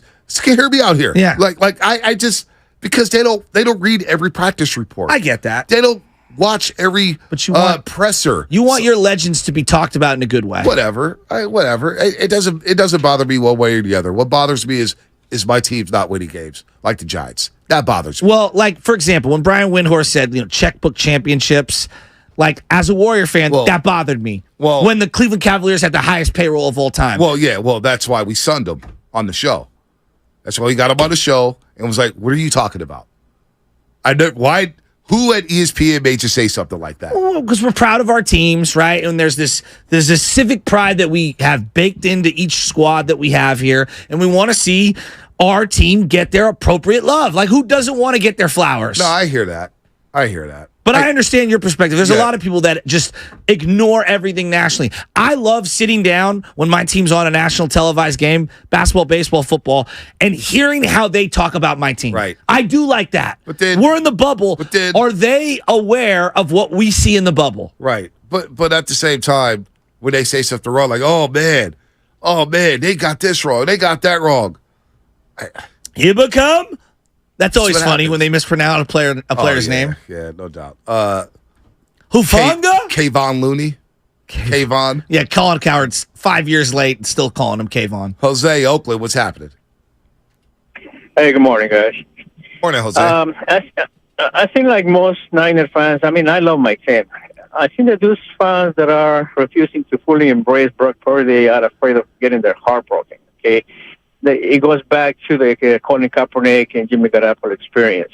thinking that we had our franchise quarterback just to see them get figured out by the league, and all of a sudden start playing crappy football. Me personally, I'm fully into Brock Purdy. I mean, it is what it is. I want to enjoy the moment, enjoy the winning, enjoy the game. If it eventually, it turns around, it turns that he's not the man, well, it is what it is. But I want to enjoy this time. And those fans that are refusing to do so, I think they're losing out on that experience. Hey, Jose, you know what I would tell those people? Don't just dip your toe in the water. Throw your trunks off and skinny dip in that lake. Yeah, like I said, I'm all in with Brock Purdy. I mean, to me personally, I think the guy is what it is. He's very calm. He reminds me a lot of he has a lot of the qualities that Joe Montana had. I'm not saying he is like Joe Montana, but we're always waiting for our next Steve Young. Heck, you know what? I set up for my next Jeff Garcia. It is for what it is. I'm all in with Brock Purdy. Like I said, let's enjoy the moment. Let's enjoy the ride. If at the end of the day we end up getting our hearts broken, that is what it is. But we enjoy that time. You skinny dip, Shasky? I've never skinny dipped. But in the Brock Purdy experience as a Niner fan right now, if we were using the analogy of dipping your toe in the water in terms of embracing him, skinny dipping. I'm skinny dipping in the lake. That's the only way I can describe it. No, we didn't stand for Cannonball. We didn't stand for the checkbook championship because come on, Sterling. The checkbook championship comment by Brian Windhorst was something I'd never heard before. It's like, so we're going to discount we might as well call all the Yankee championships from the Jeter years checkbook championships. Well, they were. That's not right because it's proven this year the teams with the highest payroll. Yeah, exactly. The Mets, look at them. They had to tear apart their team. The St. Louis Cardinals. I mean, the 94 Niners are one of my favorite teams of all time. It was a checkbook team. They spent a lot of money on them. Yeah, and I loved it. It's fine. Give me all the mercenaries. But I'd never heard checkbook championships before. Wait a minute. The top teams spend money. Yeah, I want my teams to be like the Expendables. Right. Give me all the best. Spend money. I want it to be like the Avengers. Give me all the best characters. The Lakers had a high payroll last year. Guess what? They didn't win a championship. Speaking of the Lakers, you disappointed that Winning Time got canceled? Because wasn't that one of your shows? We watched. Anna loved it. It was funny. I know a lot of. See, I figured it was going to get canceled because none of the Lakers really supported that show. Well, Jerry West felt very disrespected. I mean, it was a funny character. I laughed at him. I know that's not Jerry West. Dr. Jerry Buss, John C. Reilly, very funny. I know. I mean, come on, man. Pat Riley. That's the speech that Pat Riley gave in the locker room, though, when he officially became the head coach. That was one of the coolest moments of the entire show. That was. So you were in on it. Oh, I enjoyed the show a lot. It was a lot of fun. I mean, it was one of those things I kind of took a lot of things with a grain of salt because especially remember we had a lot of players on. Remember we had Rick Barry on last year, and we brought up it's like, oh hey Rick, you were shown in Winning Time last night, and then he just went off on that show for how it portrayed Jerry West. That was kind of like my. Okay, I'm going to enjoy the show, but I'm not going to be like, this is what happened. When it comes to sports docs, I love sports docs. Right. But sports dramas, I don't love them as much. For example, 42, Jackie Robinson. I was very skeptical going in. It's one of my favorite movies of all time. Yeah. Makes me cry. Do I believe it's, exactly the way it went down? Probably not. They took some liberties on something. Still very powerful. But it works in a 2-hour window. No doubt. I don't know if the Jackie Robinson story, and it's one of the great stories that needs to be told, would have worked the same for me in an 8-episode format. And everybody knows what happens with the Showtime Lakers. They won 5 championships in the 80s. They kind of know the story. Pat Riley's written about it. You know what I'm saying? Yeah. You ever read his book, The Disease of Me? And he's got another one about those 80s teams. Well, did you watch Invincible? The movie, about the guy from the Eagles? Oh, Vince, what was that? Vince Papale. Yeah, Papale. I turned it off after. Okay, Kurt Warner's. I didn't watch that. Yeah, I didn't watch Kurt Warner's. I'm not watching The Blind Side. I did. You never watched The Blind Side? No, I don't. I think you missed the boat on that one anyway, so. Yeah, I mean, they did, but I'm surprised you haven't. I haven't read the book. Well, the book was different. The book actually starts off talking about Lawrence Taylor blitzing against the Niners and how Bill Walsh pulled his centers to meet Lawrence Taylor out on the edge. It actually starts with the left tackle becoming the most important position in football. One of the most important positions in football. So it kind of ties in. So it's not really like the movie, but I would say watch the movie one time. Maybe now you don't want to watch it because you're like, oh, look at these frauds. Well, it's just some of these movies that they're sports movies. I don't believe the guy could do the actual sport. Yeah. You know, What about Roger draft Maris day? is 61. I watched it back, and it's 25 years old. It doesn't age well. It doesn't age well. They don't. Who's that? Billy Crystal, right? No, he produced it on Yeah, HBO, but like yeah. the guys, like they can't throw right and they don't hit right. That's why Kevin Costner was so believable in all the movies he was in, because he looks like he can actually throw the ball. What about draft day? Hilariously fake. I'm not going to lie. I liked it.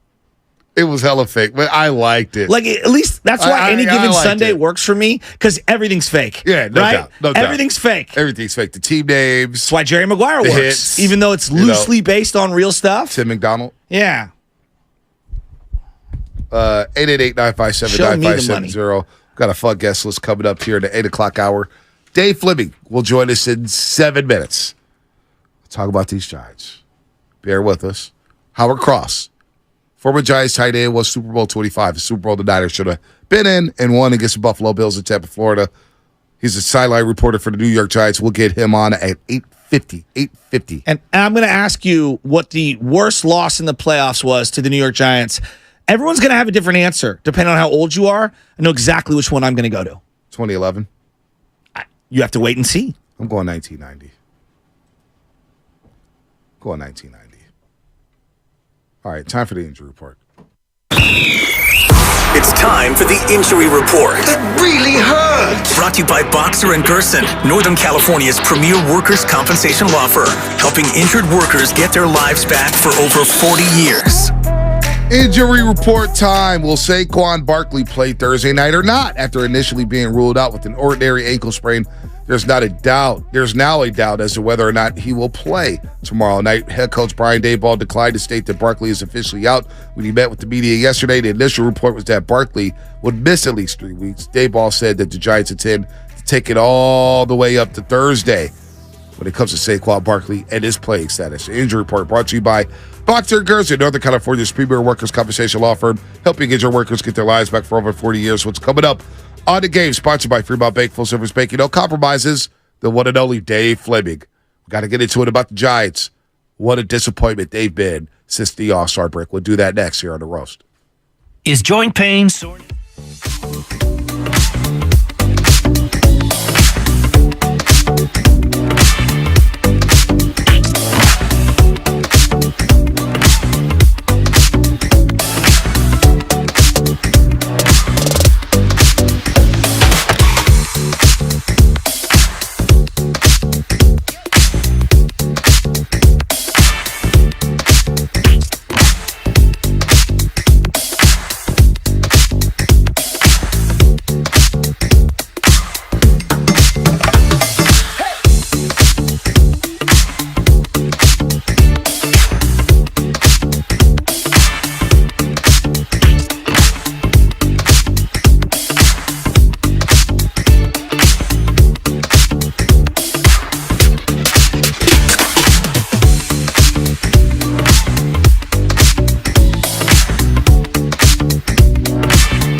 5 weeks away, I should say, from this being a Warriors Wednesday.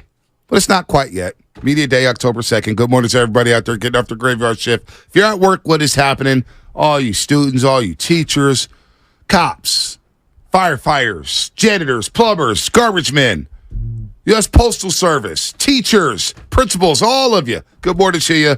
Good morning to YouTube, Twitch, powered by First NorCal Credit Union.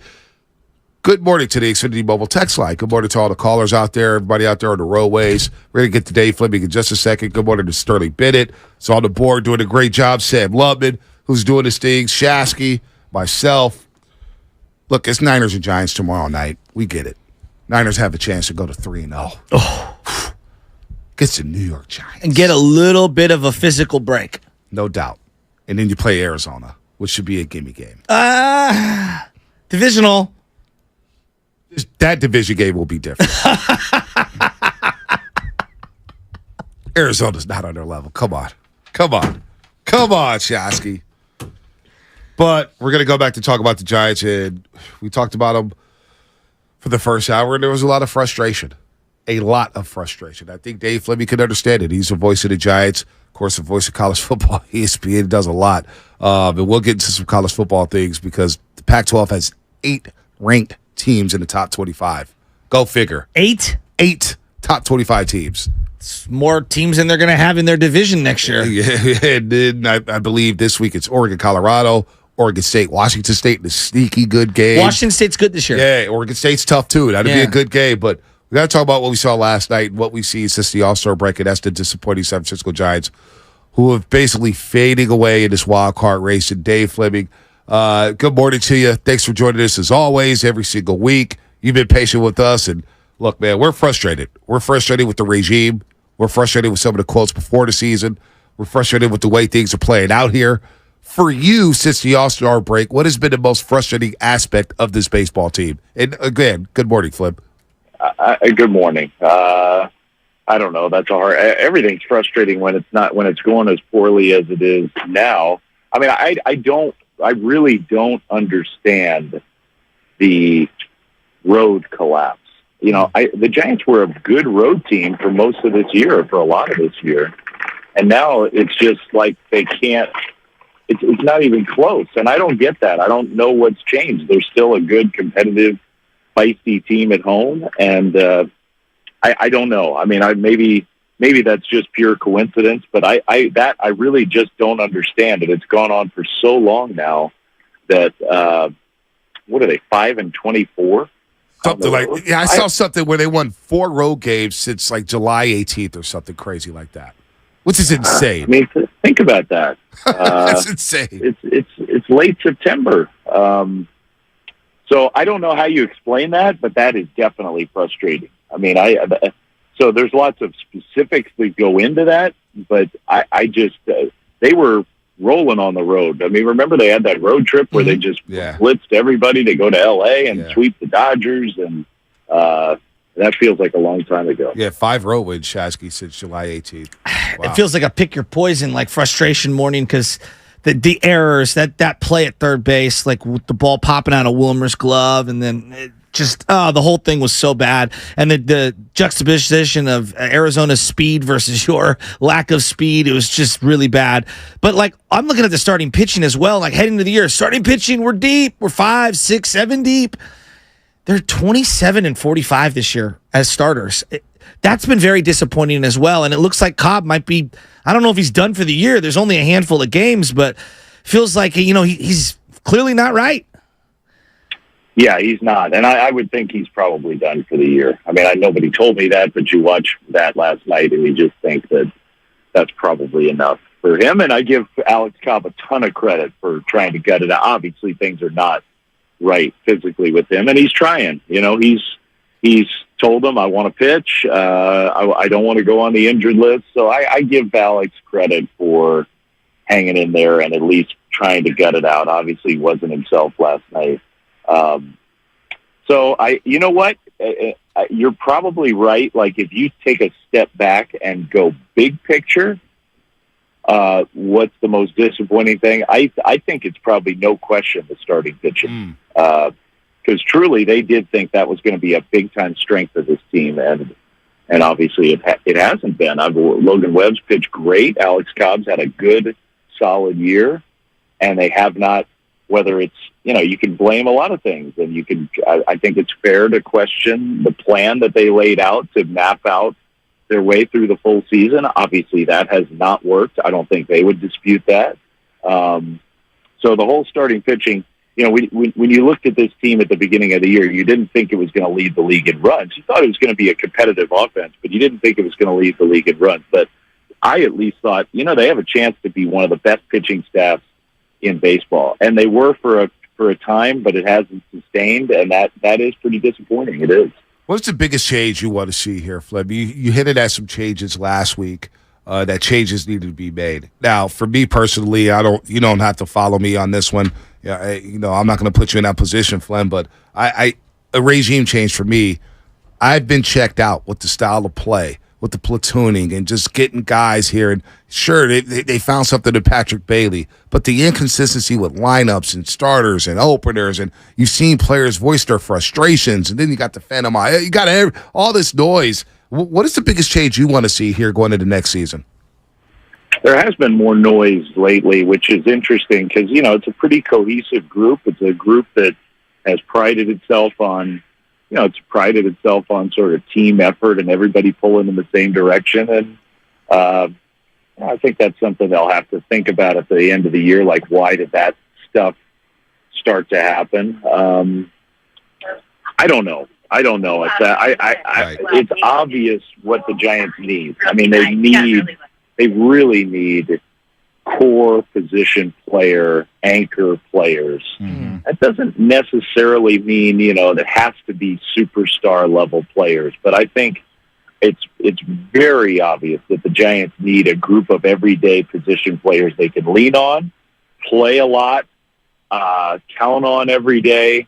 That is missing big time. And there just isn't an example of a team out there that's a good team that doesn't have that. Right. So look, I appreciate what the Giants have tried to do these last few years. I do. Like, they're trying to get the minor league system up to speed, get some of these young guys here, find that core internally while also not just having a terrible team. So you sign Conforto, you sign Haniger, you sign Stripling, these all guys designed to help you have a better competitive team, playoff caliber team, while you do that other thing. And so I appreciate that, but I do think, they are going to have to ask some hard questions about whether that kicking the can down the road strategy of let's try to do both has inhibited them from really doing either. Yeah.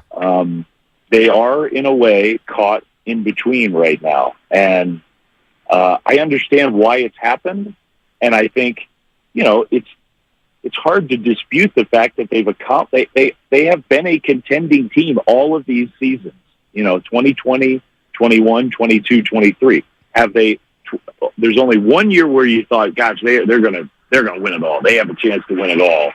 But there's also the fact that they have hung in there and contended through all of this stuff. Like, a lot of good things have happened for this franchise, but I do think there is a point. Like, you don't want that to be your strategy forever. And when do you flip the switch and decide that, okay, we're ready to pivot into a different era of team building? And I think that's a question they're going to have to ask.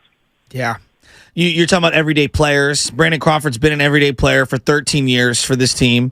I think he's the greatest shortstop in San Francisco Giants history. I don't know how many people would have pushback on that, whether it's, just his longevity, his resume, his winning at the highest level, his Gold Glove. He's been one of the most clutch players in franchise history in the last 40 years.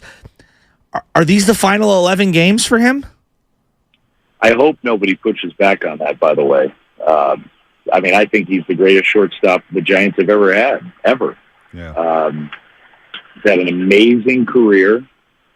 He has been a foundational player. That type of player that we're all talking about right now, right. He's been that guy for them. I think there's a definite chance. It's awkward because you don't want to want to retire a guy without him saying it. But there is a chance that it's the last couple weeks that he'll wear a Giants uniform. I sure hope this last homestand. I think fans have been doing it, all throughout this season. But just in case, I hope Giants fans just shower him over the last homestand, because it is possible. They have a really talented young shortstop that if we're going to back all this stuff that we're talking about, like it's time to commit to some younger players. It's time to have, maybe a different mindset at the start of the year with some of these young guys. They have a really talented young shortstop. We only got a short glimpse of him in the big league this year, but even that short glimpse was enticing. It was like, okay, that guy looks the part. So it's going to be a hard decision. I don't think anybody's ruled anything out. I sure find it hard to picture Brandon wearing a different uniform. I mean, that just seems really would be really strange to me, and I think to him too. But yeah, it's possible this is it for him. Yeah, and it's unfortunate because the injuries this year has really caught up to him. It's kind of compromised his range in the field, and of course his bat. It's been a little slow this year, but it's been a great career for him as a Giant, man. Overachiever, no doubt about that. Dave Fleming here on the Wonder Roast on 95.7 The Game. We'll get you out of here with a couple quick ones on college football. Obviously, Colorado's been the talk of the nation. They beat Colorado State. Now they go to Oregon to take on the Ducks, who are 21-point favorites. Stanford losing to Sacramento State. That's the one low light in the Pac-12 this season. Watching them lose to the Sac State Hornets, of course. But what's been the biggest thing for you in the Pac-12? Like, have you been surprised by the level of play in the Pac-12 this season? And what will be the last season of the Pac-12 that we know with USC and UCLA and Washington and all those schools? Well, just to defend Stanford, Arizona State did turn it over 8 times and got shut out at home by Fresno State. Yeah, let's start that. Wasn't the only one. Forgot about them. Not alone. Wait, you sure they're not in the Big 12 yet? I forgot about Arizona State. It's been a really great year for the Pac-12 so far. Great year. Amazing. We were doing a list because I'm going up to. I have Cal Washington this weekend up in Seattle. And so Michael Penix is just, I don't know if people know about him, quarterback for Washington, but good Lord, is he just lighting it up. He had 375 yards and 4 touchdowns in the first half on the road at Michigan State last week. Not Sacramento State, no offense to the Hornets, but at Michigan State last year and last week. And so we were coming up with a list of, like, who are the Heisman contenders right now? Who are the best players in the country? And of the list we sort of quickly came up with, 4 of the 6 were Pac-12 quarterbacks. Yeah. So it's like really, truly the best players in the country right now are out west. Pretty remarkable thing. Great year for the Pac-12. I think it'll continue to be. The Pac-12 will, in pure Pac-12 fashion, go out in a blaze of glory and probably cannibalize itself, because that's just what they've done over the years. So it's going to be really hard to run the table in this league, but a lot of good teams, a lot of great quarterback play. And that's, in that sport, so much of it in that sport is geared to quarterback play, and that's what the league has. Nah, it's been a fun year of college football so far, especially out west. We'll see what happens in the SEC. Georgia looks like it's their conference to lose. Flip, where are you going to be at this week before we let you go? I mean, you said Washington. You just said Seattle, Cal. Did you see the rating for the Colorado game? Oh, yeah, almost 10 million. People were saying it's the highest rated late night sporting event of all time. Wow. So I'm not surprised. It started that late or later. It's the most watched game in television history. Flip, I was in L.A. Saturday night. I went down to the Rams-Niners game, but I was in L.A. Saturday night at a hookah bar, and I had the game on in my phone, and waiters are coming around. Hey, what's the score? What's the score? Is the Buffaloes come back yet? What's going on? I was on my phone watching the whole guy. It was like 5 other people doing the same thing. Is that amazing or what? I mean, I just find that it's unbelievable how this one guy has turned that team into something that everybody in the country, who cares? Like, nobody cares about Colorado football outside of Colorado. Right. And the whole country is talking about that team. It's pretty amazing testimony to the power of one guy. Let me ask you, You think it's sustainable? I do think it is, but what do you think? Because what he's doing there is he's doing it differently, and he's rubbing people the wrong way with the way he's going about his business. But it seems genuine to Deion Sanders that he does care for those kids, and he wants the best for those kids, and that's what means the most to me about the whole situation. Yeah, why wouldn't it be? I mean, why couldn't he do this every year? Even if he turns over, he's obviously proven that with a brand new team, he can get everybody in 30 days or whatever you have in fall camp. He can get everybody on the same page. They're a well-coached team. They don't commit a ton of mistakes. Like, they look like they know what they're doing. And I would think next year they'd have a chance to have more talent. Who doesn't want to come right now to play for Deion? Yeah, like I think every good transfer in the country is going to be calling him, at least seeing what the opportunity is. So, yeah, I think he could keep it going. So much of coaching is getting that buy-in and belief, and he's got it, man. Those kids want to play for him. No doubt. I wish Travis Hunter was playing this Saturday in Eugene, Oregon, man. That would have been a lot of fun. Flem, take care. We'll talk to you next Wednesday, and we'll see where the Giants are at by the time you come back out to the show. You're welcome. Yeah, look, I understand the frustration for everybody, and I'm frustrated. You got to at least try these last few games to appreciate they're still pulling hard. They're still trying. I know it doesn't look great on the field right now. Everybody's still trying until they're eliminated. They're still trying. So hopefully we can all appreciate that. These guys, not like these guys don't care about it. They do. It's just not going well. Absolutely. All right, Flip, take care, Thanks, buddy. Dave. Talk to you guys soon. All right. He's going to go up to Seattle, see Penix Jr. Couple things. You referenced the Deion thing. I've got my 4-down territory about college football. Can't wait for I've that. got a little something in there about Deion. Can't wait for that. I know. I can't wait for that either. I think that's a great point, though. Colorado football. No one cared about Colorado football 6 months ago. No.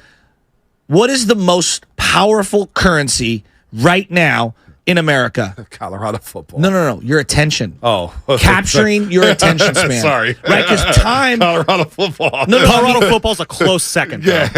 But why? Why? Like, what I'm saying is, like, your attention span, and you only have 24 hours in a day, right? And if you sleep in 6 to 8 hours, right? Like, you only have so much time after work and stuff to dedicate to other things. So if you're not appointment viewing, we just tune you out in 2023. Yeah, we do. Right? And I look at someone like Deion Sanders.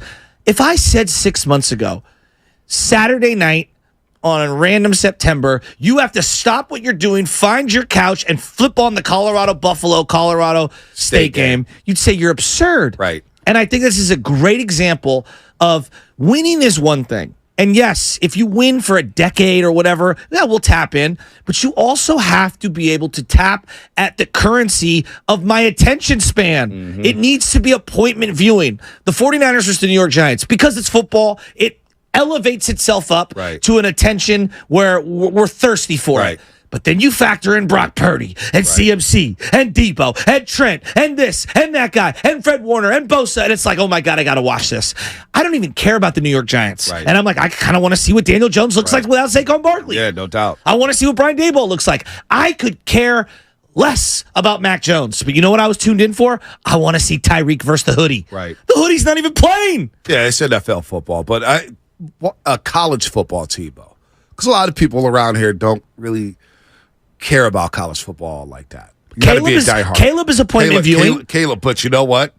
I didn't watch Caleb against Nevada. I said, wake me up when Caleb plays the big boys. That's what I want to see. that's where I'm at right now. Okay. You know, that's just me. And Caleb's a good player. Caleb is must watch. Yeah. But I'm not going to watch him against San Jose State. But I know what's going to happen there. Colorado, for me, I'm waking up at 9 in the morning. I'm watching big noon kickoff saying, I got to get ready for this game. Colorado State, Ed and I are in. Because you feel like you're missing out on something. We're at dinner in L.A., and it's 6:55. I got the phone out, got the Hulu up, and started streaming. It said, I'm ready to roll. And when that Florida game was on and Tennessee called the timeout with 9 seconds left, people were losing their minds. I was losing. All right, hurry up. Move on to the game. Let's go. Let's get to Folsom Field. Because you feel like you're missing out on something. Exactly. So like when the Warriors start up here in a week or two, if you're not tapped in, it feels like you're missing out on something. If I put my phone away for a day, there's something with Draymond and CP3 and Clay and Steph. Something's always going, we might sign Dwight Howard. Like there's always something that I feel like I'm missing out on. if you just woke up from a coma, hopefully you're not in a coma, but if you just woke up from one, you missed nothing in this Giants season. That's no, true. I'm serious. I'll see where you're going to tie it up at. Where you're going to tie the knot. You've missed nothing. If you woke up from a coma from 1 year ago today, right? The Giants, you've missed nothing. The Niners, think about where we were 1 year ago today on the calendar. Yeah. Trey Lance, Jimmy G. Oh my God, Shanahan. Trey Lance was hurt. No, I know, but I'm saying Jimmy you didn't even think. We were still talking about that. Yeah, Jimmy G. You didn't even think about Brock Purdy. Jimmy G was listening a year later, Denver. and it's like I missed out on everything. Yeah. Well, the rivalry with the Eagles, but going back to Colorado, because I hear what you said. I understand it. It's a great analogy. The currency is attention. Yeah. I hear you. On that one. I'm just looking at what is happening with the nation. I'm thinking about all the celebrities People going are to hate Colorado. watching too. No, of course. Danny Cannell People were waiting. Danny Cannell was waiting. He fired off that tweet midway through the fourth quarter. It was like, one coaching staff was watching film. The other was doing interviews with his sunglasses on. But the fact that Deion Sanders had everybody on game day, everybody on first take, everybody in those stands wearing sunglasses at night. What he's doing. And I know all about the sunglasses sale. He's made a lot of money. He's made a lot of money for everybody. Shador's making a lot of money. Travis Hunter's making a lot of money. Did you see him go to Brady time? Dude, I almost bought a replica Shador Sanders jersey last night. Oh. It was on sale for $120. I almost bought it, but I like authentic, so the replicas just don't feel right. They just look too gazy. I can't do The man who wears Gucci's likes authentic jerseys. I've always liked going. authentic jerseys. Seriously. Ask Big Dog. Even when I was broke, I wouldn't wear replicas. I hated replica jerseys. Always have, always will. I need the throwback. I need the authentic. I need the stitching. But what Colorado is doing, not only are the announcers all in, ESPN's all in, college game, big new kickoff's going back. Because it's profitable. Time. Right. It's profitable. But it's must watch. That's what I'm saying. And people are tapped in. Either they want to see the rise or they want to see the fall. Right? Yeah, no doubt. It's Floyd Mayweather Jr. He broke pay-per-view records because people hate watch Floyd Mayweather. Like, pick whoever you want, right? Like, LeBron James. I know a lot of people are exhausted with LeBron James. We still tune in. Not like I used to. No, but I'm saying just the nation as a whole still tunes in. Why? To hate watch or to root for him. Steph Curry, hate watch or to root for him. Yeah. Like, that is where we're at right now. The Yankees. Why are the Yankees so big? They haven't won squat since 2009, 2008. You know what? The Yankees, though, I haven't tuned into the Yankees much. Outside of Aaron Judge, at bat here and there, I'm not on the Yankees. Well, I see. I've been following the Volpe situation with them. They play a very boring brand of baseball. Well, we can have a whole separate argument, but like Stanton hit his 400th home run. I thought it was a big deal the other day. It was huge. You know, but, my point being is the Yankees are not appointment television anymore. What? Because you think they're not? They just don't. They just look at their style of play. It's home run or bust. Well, they do very well when it comes to road traveling and things like that. No, the Yankee fans love them. Yes. But in terms of television, I'm not stopping what I'm doing to watch baseball on television hasn't been as profitable as college football. It's not even close. But like, there's certain teams like the Braves. Okay, the Braves are playing at 4:00. Yeah, let me tune into the first inning to watch Acuna, Matt Olson, Austin Riley, and all those guys hit. But the Yankees, I'm not care less what they're doing. You know, the Orioles. I tune in to watch the Orioles. Well, a lot of people are on the Orioles because you feel like you're missing out on something. So it's all about what it to me, it's becoming, it doesn't matter what the name is on the front of the jersey anymore.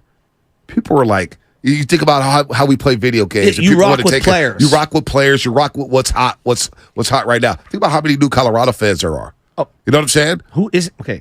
Either you're a Colorado hater or you're a Colorado fan. But we look for the players and the cachet and their entertainment purposes. Well, I just find it fun. I think the whole Blue Blood thing is coming to an end. The whole name brand Yankee or the name brand. I don't think people care so much about that anymore. Well, I think it depends. You know, like, I mean, Jordan Brand still sells very well for a reason. You know, Coca-Cola, if I put Safeway Select next to Coca-Cola, you're grabbing the Coca-Cola. Right. Right. So I get what you're saying to a degree, but there are certain brands that are iconic. Jordan's iconic. He never lost. That's what I'm saying. Jordan is Jordan. But the Yankees have lost a lot. They haven't won a World Series since 2010. The Lakers have won one championship to the Warriors 4 in the last 10 years, and I went to those Warrior games in the playoffs. A lot of Laker fans. Oh, my God. A lot of Laker fans. They're everywhere. We're going to get to some calls coming up next. Brian and BPA. Calvin. Can't open the Cal's back. Stay on hold, and we get to the rest of you on hold. Howard Cross 850. We got a break real quick. We'll come back and take your calls. That's coming up, brought to you by Save Mart and Lucky, California.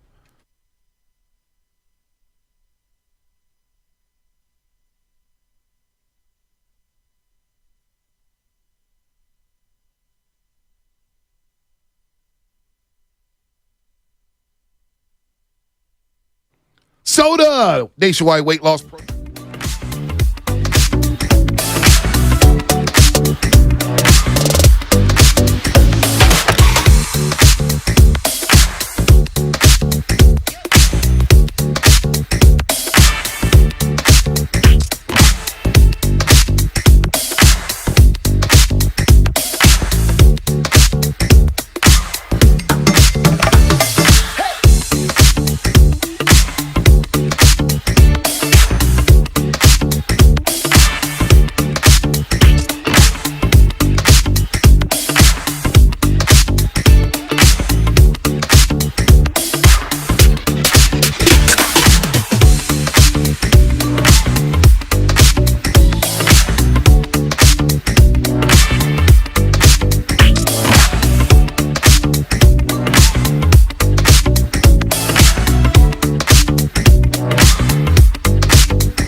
Howard Cross will join us in 20 minutes. Giants radio sideline reporter, former tight end for the New York Giants. I remember Howard Cross.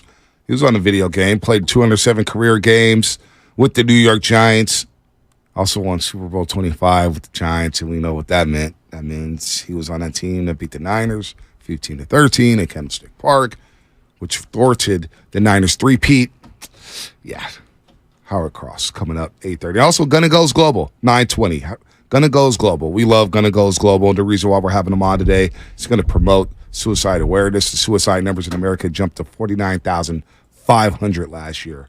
And he just held an event, Respect My Mind, back on September 9th, and the victims are becoming younger and younger and younger, and I wonder why that is. We'll ask Gunna Goes Global for that. That'll be at 9:20. But first, we'll get to the calls, man. We got a lot of calls. We got a Niner call, we got a college football call, and we got a Giants call.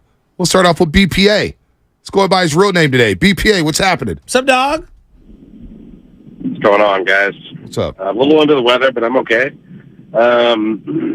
Hey, Butch, I think all the criticism of Farhan is unfair, right? You know why? Because he really, really wanted to put a better team on the field, okay? He really, really wanted a better team. He tried, Butcher, and it's not his fault, okay? He couldn't sign free agents. San Francisco is a hellscape. It's never Farhan's fault, ever, okay? That is the resounding theme of the Giants and their sycophants, right, that surround them, is that it's never Farhan's fault, right? It's always it's a victim of circumstance or luck or whatever else is. And, I can tell, I've been going to Giants games since I was 3, Candlestick Park, some terrible, terrible teams that I was invested in, and I've never felt like the Giants cared less about me than now, ever in my life. And I'm not a kid. Those comments that Bob was sort of resurfacing yesterday, hey, not my fault. The city is a hellscape, man. Ain't gonna happen, bro. Those were, when you say, not only do I absolve all accountability of myself, it's your fault as a city. I was done with them that day. I'm still done with them. I was done with them when they were winning games a couple months ago. And he just can't be the lead guy in a franchise, right? He's a great number 2 in a back office running spreadsheets and algorithms, but he doesn't have any sort of connection or even seeming desire. Brian, the connection with the Giants. No, Brian, right, keep Brian on. Brian, I want to ask you a question because you are like me. It's like the eyeball just, it speaks so loudly. Like, we all like Patrick Bailey. I don't know. Maybe he becomes an all-star at some point, sometime. I don't see him being a perennial all-star. Different discussion. Like Luis Matos, I'm excited because he happens to be young. Would the Arizona Diamondbacks, not Corbin Carroll, who's a superstar, would they trade Alex Thomas right now for Luis Matos? I don't think they would. No. I think Patrick Bailey is a solid catcher, Me too. Probably a 240 hitter, right? Yeah. Good defensive player. I don't have any confidence anyone else in the system is going to be a top-end major league player because it's been half a decade, right? It's a half a decade. And we're like, okay, so I guess the logic is, no, half a decade is not enough. A decade? 2 decades? 30 years? How about a lifetime for Farhan to his master plan to take effect? Well, it's been a while, right? And here's the other thing. And I don't have it. If he here's the other thing, BPA. So okay, you let him move off of Gabe Kapler. Well, why? You're going to let him hire a second guy? Gabe, or whoever the manager is doing exactly what the front office does. So either you're in or you're out. And to me, I'm out. Gabe has done a better job managing the Giants than Farhan has done. I agree. Yeah, I'm with that. Thanks for the call, BPA. Great call, BPA. I agree with that. Great call. I agree with that. All right, let's go around the gotta table. get him a better connection. Let's go to the Midwest. Our boy Can Opener Calvin. Cal. St. Louis in the house. What up, Cal? What's up, guys? Good morning. Want to give a shout out to Tyler Mirda, Drew Down, and my live chat family. But guys, Oh, my God, man. First of all, let me say congratulations to the 49ers and everything. But every time I'm about to say something, Shasky says what I'm about to say before I get on. And you too, Vontae, but golly, I was just about to say, remind you of what Floyd Mayweather did when he was fighting Canelo and everything else like that. And then he goes and fights on Cinco de Mayo wearing a sombrero. Oh, my God. You know what I'm saying? But what's good about what's going on with it, because let's give credit. I mean, I love what's going on with Deion and everything and the team, but we got to give credit to that other team too, because that quarterback, their defense, oh my God, was a nail biter. The first game y'all played TCU, who was in the championship game last year. Y'all do that, and then y'all give us a nail biter against Nebraska, and then this game, 10 o'clock at night, come to the last. Oh my God, Cal, you can't get no better than that, man. No doubt. How about those Niners, Cal? How about those Niners? Come on, I cannot wait till y'all play the Cowboys and put them hands on them. I mean, it's like in the beginning of the year, everybody had questions. Yeah, y'all had, 3 or 4 quarterbacks. I don't know who's starting, but 49ers are always there. 49ers are always there. All y'all got to do is complete the mission. It's looking good for y'all, man. I don't know about your baseball team, but 49ers, they are there. Baseball team stinks. Hey, we're the only show in the country. Dwight Howard. Oh, yeah. You in or out on Dwight Howard, can't open the Cal? I was telling y'all that. Either get him. That's all we need. You get Dwight Howard and everything else like that, and we'll have a good inside presence and everything. But the thing about it is, they're talking about starting CP3. What's y'all think about that? Hey, look, if you're in on CP3, who cares? Like, let's go. See it play Sign out. me up. All right, let's see it Sign play me out. up. Let's see it play. I'm going to be honest. Who's finishing the game? That's what I worry about. You know who's what, finishing? It doesn't matter who's CP3, finishing, because we're going to be winning by 25. Yeah, you got to be arrogant Warrior fan. We're winning one for Chris this year. Don't you know? Draymond told you we're winning one for Chris. Stop it's the not act one right for now. the thumb. It's one for Chris. Stop the act right now, just because you read it to Quest some people. for Chris. Just because you read it to some people, you've been apologizing. Hashtag. Stop the capping. All right, Cal. Take care, Calvin. Let's go to Chris in Texas. Oh, Chris in Texas. You gone. Oh, Chris in Texas. My bad. We got a quick trigger. Sterling Bennett saying, my bad. Chris in Texas, call back right now. Will and Marin. What's up, Will? What's going on? Hey, what's up, guys? Thanks for taking my call. Yeah, I just wanted to talk about Colorado football real quick. So, yeah, if I had a coach call me up who used to hit home runs and return punts for kickoffs, yeah, I mean, for touchdowns, I'd probably want to play for him too. And then on top of that, Colorado is a beautiful, beautiful, beautiful destination. I got lucky and got a scholarship and got to play rugby at Santa Barbara. And I went there to play them in 2005. And I'm telling you, if I was even a 5-star recruit, you go there knowing that you have Deion Sanders, a personable coach who's been there, done that, who's actually played, been in there and done it. And then you have a campus like that with a program that's building and growing. I mean, man, I think the sky is the absolute limit for that place. Like, if you guys have not been there, I know it sounds kind of weird. You and Bonte should go check it out. It's a beautiful venue. You are literally at this beautiful half-dome place, beautiful field, Rocky Mountains in the background. It is a sight for sore eyes. It's a beautiful place. It's a chill campus. A lot of my friends went there. It's a really cool spot. So I see him having a lot of success and getting a lot of talent, and I could see Colorado being a very, very, very probable destination for a lot of good players, guys. It's a sick venue, and I was jealous myself. I wanted to transfer in 2005. I was looking at my coach like, damn, I thought rugby by the beach was it. Well, Will, wouldn't you agree though? I mean, we all love the Colorado story. It's the Deion story, number one, and number two. If the SEC comes calling with more money, Deion's on the next flight out of town. No, I'm not saying no. I'm not saying that. I'm just saying like okay, he is the reason why people want to be there, no doubt. But I'm saying you get a lot of amenities. Oh, no, that's a good point. Yes, by an all-star player, I agree with you. That's all I'm saying. You get I agree. There. That's all. No, I agree with you. I can imagine Bonte walking into the Colorado Stadium with a cowboy hat and Gucci's. No. Everyone wears cowboy hats in that. I'm wearing Jordans. I'm wearing Jordans. Hey, it's Master P. Carmines, it's Offset and Bonte Hill. Yeah, no, that would be great. I definitely wear my Dolce & Gabbana shades. That's for sure. That is for sure. I'm wearing shades in Colorado. Indoors, outdoors does not matter.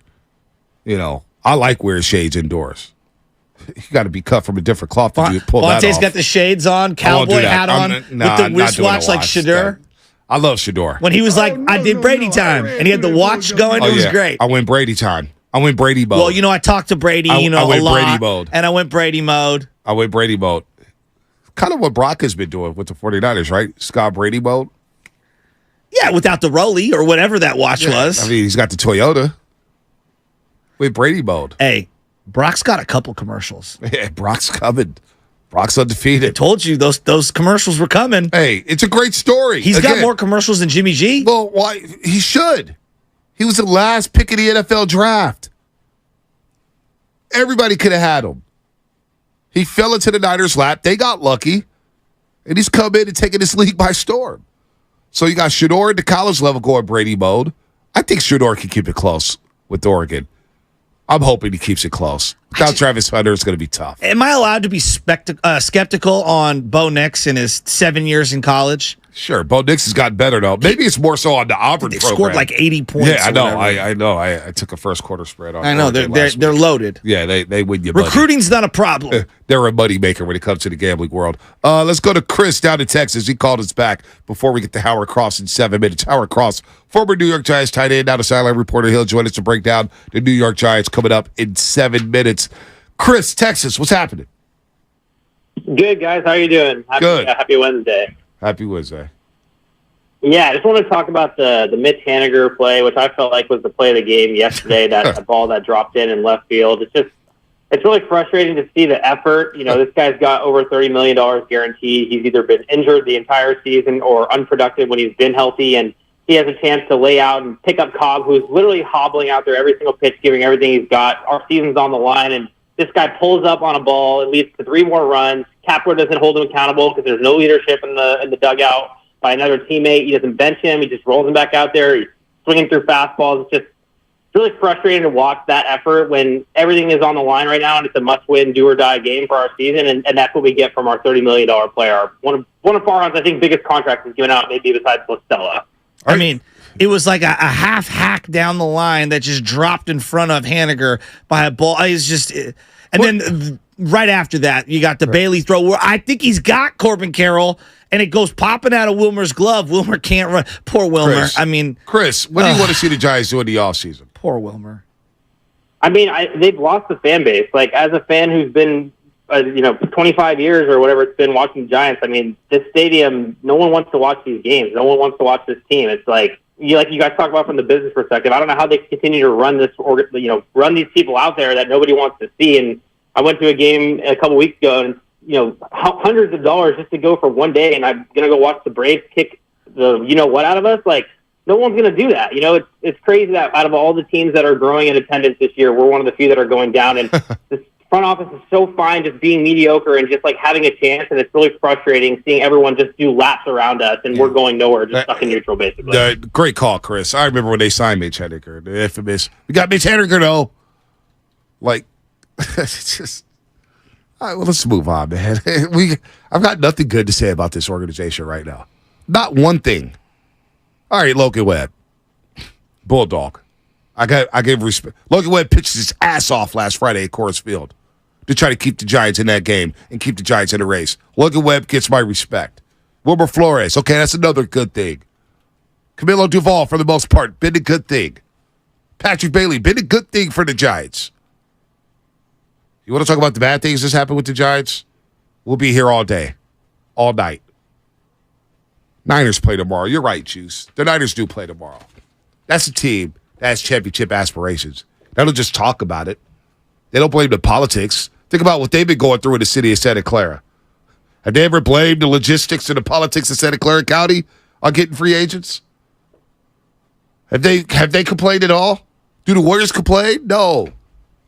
The president of baseball operations blamed the city for his inability to get free agents, talking about, we've done research. People don't like coming here during 3-game visits. Yeah, Bryce Harper was posting pictures. He's one of the best players in the game. Remember that? Oh, I love San Francisco. Look at this beautiful city. Remember that? Remember Bryce Harper did all that? But according to Farhan Zaidi, they've done research that players don't enjoy their time in the Bay Area. What a slap in the face to everybody who's ever represented the San Francisco Giants. I'm telling you, I'll say it again. He needs to be gone. It's official. He's got to go. He's got to go. And I don't do this. I don't like doing this. But Farhan has got to go. You want to get fans back? That's step number one. Give him the pink slip and say bye-bye. David Sampson, who I know you despise, but he gives you the inner workings of how these deals go down. He's a crook. Scott Boras deals directly with owners, right? He likes to, deal directly with them. And one of the things that he's done for years is, hey, you missed out on player X, who's a superstar. Here's player Y, who's 1/3 that player. Get him as a consolation prize. And he was saying the day that the Giants signed Mitch Haniger, even though I was more optimistic than he was, oh, that's the consolation prize of the agent who was representing Aaron Judge and Carlos Correa, basically saying, oh, you missed out on those guys? Sign Mitch Haniger. And it literally went down like that. Yeah, exactly. And they regret that immediately. Well, do they? You sure they do? I mean, Mitch has been bad this year. Go figure. He played 57 games last season. Go figure. You pay for damaged goods. Who would have thought that? Who would have thought it? Who would have thought that Brock Purdy would be considered a guy in this league that if he had to go win a football game, he'd be one of 10 quarterbacks taken. Here's Peter King on Willard and Dibs. Said he doesn't know if Brock Purdy's a top 10 quarterback, but he may be one of the 10 quarterbacks he picks to win a game. Check it out. Here's the way I look at Brock Purdy. However many starts he's had, I don't know. I mean, I think sometimes, we want to say that a guy is X, Y, and Z, and we've made this judgment, and he is this. I just don't think he's played enough yet. I don't think he's played enough yet for me to say that he's a top 10 quarterback in the NFL. All I know is that if I have to win a game right now, today, this week, he would be among the top 10 quarterbacks I would pick to win a game. How you feel about that, Niner fans? I wonder how Howard Krause feels about that. He's going to join us in a couple minutes here. How can you disagree with that? I guess would be the way I would phrase that. Because all the guy's done is win. And a loss is going to come at some point. No one goes undefeated for their career. I mean, come on. It's not going to happen. He's going to have a multi-turnover game. Those things do happen. You sure? The body of work just gets longer and longer and longer. And I know he hasn't played a full season. What more do you really need to see? He's won at home. He's won on the road. He's won at the game tied. He's run when they've had a big lead. He's won from behind. He's driven them the length of the field with his arm. He's, done the short controlled passing game. He's been able to stretch the field a little here and there. Like, he's done it in the playoffs. Okay, he needs to do it in inclement weather against Mahomes. Like, we're setting these restrictions on the guy for those that aren't all the way in. Where does it end? Like, what does he have to do? Is it just hoist the Lombardi? No, you know what he has to do? He has to connect on a couple deep passes. In January. On the road or at home? Either or. Can they be winning? Like, if they're up 3, is that enough? Oh, no, you can only do it when you're down 3. Like, do you see how absurd we're boxing these conversations in? Like, what if Brock Purdy got to the NFC Championship game and Shanahan said, you know what, we're going to ride McCaffrey, Elijah Mitchell, and Brock, you're only going to throw 8 times today. How would people take that? Because it feels like he has to win with style points. Yes, he does. You know what I'm saying? Yes, he does. It's just they scored 30 in back-to-back games, and yet people are out here crying about Brock Purdy missing on a couple deep passes. What would they say about if he had a performance like Jimmy G? Where I agree with Shanahan. Run the ball down a Packers' throat. Keep Aaron Rodgers off the field. Keep Devontae Adams off the field. So my counter to that would be, based on the play calling that I've seen from Shanahan through 2 games. He's not going to allow him just to throw 8 times. No, he trusts him way more, and he wants him to utilize all of his weapons. Like, to me, the trust is already there. Could it change? Sure. Absolutely, it could change over time. I feel like Jimmy and Shanahan's relationship changed over time. So it could definitely change. But based off what I'm seeing, like, dude, he's throwing in situations he's never thrown in. This is funny, though. Xfinity mobile text line. 917. I need to see how Brock Purdy reacts to a loss, says the fan who won't tolerate losing. That's pretty good. Yeah, we don't need to see him react to a loss. I need to see how he'll react. I don't want to see him lose. Because his fan base will not tolerate losing. I need to see him win a game throwing to Lewis Murphy and a bunch of other, Ross Dwellies, and having guys in the backfield by the name of Joe Williams for me to accept that he's that guy. He needs to have 5 Colton McKivitzes on the line. Well, Tony in Oakland might agree with you. Tony, what's happening? Good morning. Fonzie, I wasn't sure if I was going to get through today. Well, you wanted me to cut to the chase. Cut to the chase. Let's go. But anyway, of course, Purdy is the guy. He's got the feel. And what's great is tomorrow is the solstice. And it's the day of balance. And since the athletes, if you're an athlete, you do everything to get into that place. And when you feel it, you get balanced within. And so, Purdy's going to be the man tomorrow. So when you talk about balance within, that means we're going to see a 50-50 split when it comes to the run and pass game, Tony? It means that whatever it takes, for the deep, when he goes, it didn't really matter if he made those because, they already had 30. But as soon as push comes to shove, you feel it. And some people, the best athletes, they love it when the game's on the line and then they make it. So, Tony, can I ask a question? Because you said it's the solstice tomorrow. I thought the winter solstice was Thursday, December 21st. Well, no, it's the 21st of September, not the winter, but for the change. Oh, so you're educating me. I want to be as learned as you. Well, got to go within, and then as soon as you make love with it, you get wisdom. Hey, see, Tony, we got to get Shasky in the zone because sometimes he's not in the zone with you, Tony. I'm in that I thought zone. It was the equinox, not the solstice. You're just more. You've gone a little further, Bonte. In other lifetimes, you've done a little more work, maybe. Maybe. All right. Well, Tony, tomorrow we'll win. Real quick, Tony, how are you watching tomorrow's game? Well, it all depends. It may not be, sometimes on the Thursday game, you can't get in. So I might have to go down on College to McNally's. Oh, wow. Now, people are disagreeing with you. They're saying it's the equinox, not the solstice. It's the equinox. The equinox. Yeah, equinox, like the gym. Well, it's the same sort of deal. In ancient Egypt, the head dude would be in there, and the light would hit his head, and then all his acolytes, the ones who were lower than him, would get a feel of it, and they'd be in the zone with him. Oh, well, I was just in the zone with you, Tony. We got to go out of zone to Howard Cross, though. Tony, thanks for the phone call. See you later. From the 95.7 The Game content page, you've gotten, when was the last time you thought about the Roman Empire on our Twitter and social media to equinox and solstice talk? Yeah. By the way, I do not think about the Roman Empire. And it just has to be the same thing. Like, what do you think? I guess it's this bit going on TikTok. Is that what it is? Yeah, I don't think about the Roman Empire. Well, I think a lot of us here, to be honest, I was a little disappointed. As the one who doesn't have a high school education, had the most actual Roman knowledge. Everyone else was confusing Greek mythology with the Romans. I was a little disappointed. Well, I didn't give an opinion one way or the other. No, you were funny. I just said, I don't think about the Roman Empire. Yeah. When I watch the movies, it's pretty cool to watch. I mean, it's all good. When I went to the Rome Coliseum, it's like, wow, the history, that's stuff. But, when we think about the history of the Giants and the Niners, Howard Cross has something to do with it. Former tight end with the New York Giants, now sideline reporter, doing a great job with them. He was part of that Super Bowl 25 winning team. And look, Howard, I'm 41 years old. Shasky will be 41 in about a couple months here.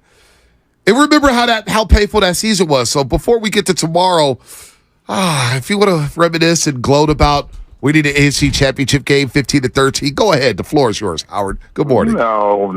That was a long time ago, guys. That's ancient history. Believe me. I don't even think about the past like that. That's pretty funny, though, that you guys are bringing that up. Oh, we think about it all the time. We think about the Monday night game, which the Niners beat you guys 7-3. And I remember as a kid, both you guys were undefeated. And then you lost the week before you were supposed to play each other. The Niners and Giants, that is. I believe you guys lost in Philly. Niners lost at home to the Rams. Then they win 7-3. And I'm thinking, man, Niners going to three-peat this year. Young Bonte Hill, young Joe Shasky, we're going to three-peat. And, you crushed our Jeeves, you and Matt Barr and Phil and Jeff Hostetler and the rest of you guys. So we think about it all the time out here on the West Coast. Because you guys, the Giants, have given the Niners a lot of heartbreakers in the past in the playoffs. Yeah, it's been some up and down with the Giants and the Niners in the playoffs. That is definitely for sure. Do the Giants? Funny, my rookie season, if we beat the Rams, we probably would have played you guys in the NFC Championship game that year. Yeah, that's right. I remember that. Do Giants fans look at the Niners as a rival the way we look at you guys as a rivalry out here on the West Coast? I have no idea. You know what? We don't get to play you guys enough for it to be a rivalry. I think when it's playoff time and it's time for getting ready to go to the Super Bowl, it seems like for whatever reason we kind of running through you guys or some way somehow. I think Eli Manning's had to go through you guys one or two times, and it's just the Sims has had to go through you guys. Hostetler, of course, has gone through you guys. So like it's been one of those things when both teams are playing well that we kind of meet up in the middle somewhere. So that during that time, yes. Outside of that, I think over the last few years, the Giants have had no rivals because they've been trying to find themselves again. Yeah, I know. You didn't even bring up Kerry Collins versus Jeff Garcia in the wild card game. No, I did not. It's all good. So break down this current team for the Giants. I want to start with the head coach because when Josh Allen and Brian Daboll were together, they were making sweet music. Obviously, there's been a lot about Daboll leaving, and I was so impressed with what Daboll did last year with Daniel Jones. I didn't know if Daniel Jones was any good. Now I'm looking at him, I'm like, wow. I mean, he's giving me some Alex Smith vibes. He's rejuvenating his career. What has Brian Daboll been like to cover these first couple of years? I mean, he's one of the guys who's kind of created this family atmosphere with the entire team, the entire organization. You can go in on any day into the facility, and he's sitting down and having lunch with the marketing team or with someone from upstairs or just anybody with the kitchen with the people who are doing the cooking. He's sitting down with them and having lunch and talking. He's very approachable, very understanding, but a guy who's bent on detail. And he, the last couple of games, he's been very what's the word I'm looking for, anxious because there have been substitution penalties and false starts, and he hates that most of all. He's like, the process of playing is probably the most important thing. He sounds a lot like a Coach Saban. It's like the process. He keeps preaching it to the guys. Be smart. Understand what you're doing. Be tough, but be a part of the process. Don't let things get out of whack. That's why Daniel has become a better quarterback. He made sure Daniel's like, okay, you drop back, you look, you've already done your reads, you know where you're going with the ball almost before you take the snap.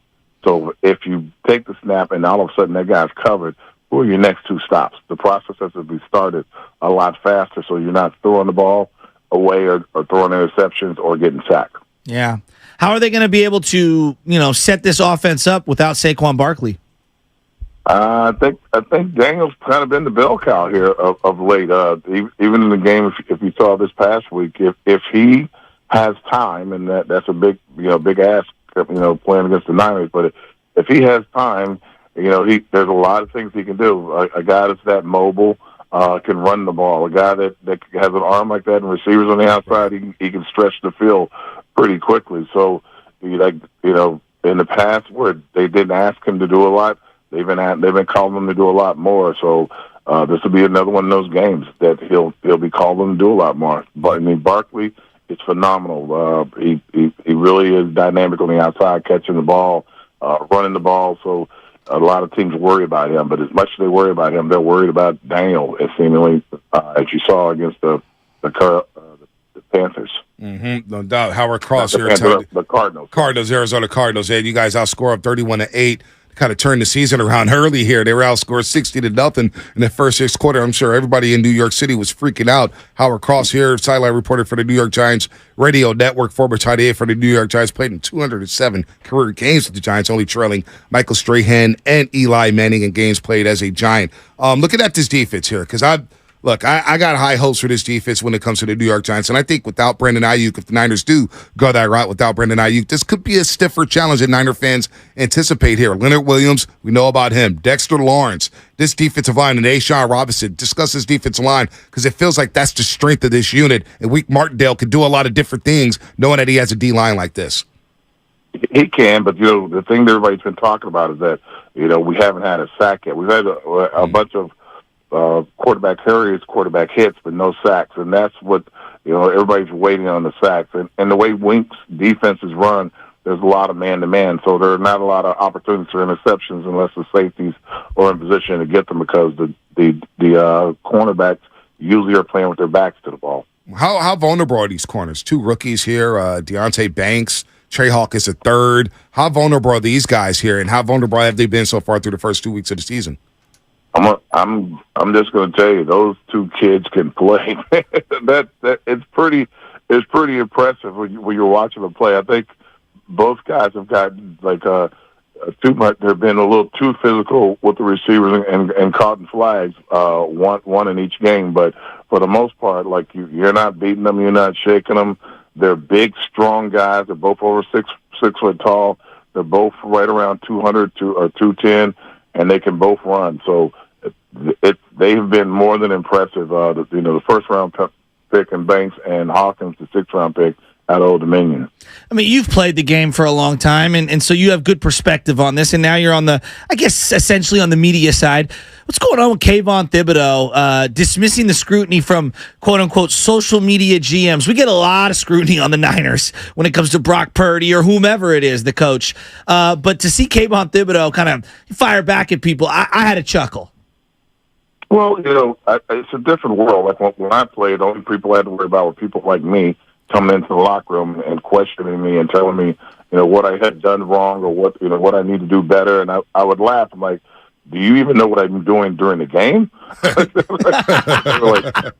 like, what are you talking about? I understand. You can't tell me that. I'm like, okay, well, that's cool. So, I don't presume to know what anybody's doing. But these guys today, because of their quote-unquote social media presence, if you're paying attention to or listening to people, you're going to lose your mind. Yeah. Because everybody has something to say. And it's very fun. I do a show called BBK for the Giants, and I had a fan call in the other day and goes like, I can't believe these guys are pulling their hamstrings. Professional athletes should never pull their hamstrings. And I'm like, I just started laughing. I'm like, okay. Tell me you've never played sports without telling me you've never played sports. Jesus. It's out of control right now, man. Speaking of which, you're a former tight end, Howard, and we got two really good tight ends in this football game tomorrow. George Kittle with the 49ers been doing it for a while now.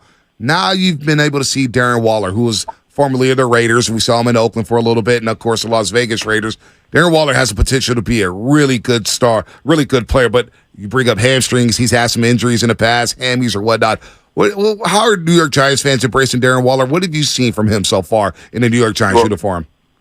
Well, he's been a phenomenal player. He's a former receiver converted to tight end, and you can tell it the way he runs his routes, the way he catches the ball. He's hard to cover at that size. He's kind of a mismatch for a lot of teams because you're not expecting a guy that big to be moving that quickly. So that's the great thing about him. He's been getting a very willing blocker because I was thinking to myself, how are they going to run the ball if he's in the game? And he's been more than a willing blocker, and that was something that was really surprising to me, watching him show his skills in blocking. So he's probably, if not going to be for the whole season, it's going to be the leading receiver for the team, because if the offensive line is breaking down, the closest guy to your quarterback is your tight end, and he'll catch a lot of passes, and I'm sure he's pretty happy about that. We have another tight end too, in Bellinger. It's his second year. That don't be surprised if he gets involved in the action, because that kid's extremely talented. Yeah.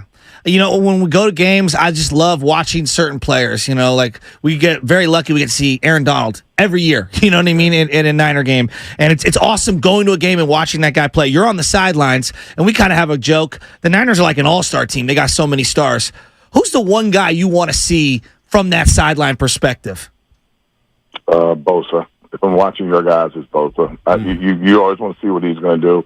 It's always because, it's a tight end. That's the guy that I was up against mostly, the guy that's playing on the edge, coming off and blocking him in the run game. Back in my day, it was the 3 yards in a cloud of dust. We weren't throwing the ball all over the field. So I kind of watched those guys to see, Bosa, Watt, guys like that across the league, because you're trying to see, like, okay, well, Micah Parsons, the scariest guy probably on the planet right now. So you're watching these guys trying to see, like, okay, could they have played in our era? And yes, they could have. And it's just interesting to see how they're, taking over games and dominating. Yeah, no, Bosa's a stud here. Doesn't have the sack yet, but he's getting to the quarterback and hurrying him. As you are listening to 95.7 The Game, KGMZ, FM, and AC1 San Francisco, the Bay Area sports leader, always live on the free Odyssey app. Go ahead and find us on YouTube and Twitch streams, sponsored by our very good friends at First NorCal Credit Union. Howard Cross, before we get you out of here, what is the perspective of Brock Purdy? We talked about Brock Purdy earlier, and Shasky was asking, what does the national media think about Brock Purdy? He hasn't lost a game yet as a starting quarterback with the 49ers. What is the East Coast perspective of Brock Purdy? What do you guys see in this quarterback with the Niners? You see a guy that's really steady, that understands the game. You got a great coach in Shanahan that helps him out and can get him in the right position. It's funny that, Mr. quote-unquote, Mr. Irrelevant comes in. The kid played well in college. He didn't have the quote-unquote physical stats that people will be looking for a starting quarterback, so he fell in the draft. He gets in the game, given an opportunity, and he's doing an incredible job. I think that they've fallen into something that's pretty special. And the funny thing is he hasn't lost a game as a starter. So that's the thing that everybody's kind of looking at and trying to figure out how good is this San Francisco 49ers, team as a whole, because Brock Purdy just fell into the best position possible. No doubt. Howard Cross here on the Morning Roast on 95.7 The Game. Look, man, you're a great sport. We had to bring up the memories because those are iconic football. No, seriously, in the NFL history, those games between the Niners and Giants, whether it's 2011 with Eli Manning and Mario Manningham, with that team you played on with Jeff Hostetler and Belichick. Booing Shockey in the end zone. Jeremy Couldn't Shockey. stand that guy. We've had some iconic games between each other, man. It's always fun when the Giants and Niners get together. Absolutely. Hopefully it's a fun one Thursday night. Absolutely. Howard, take care, man. Have fun out here in the Bay.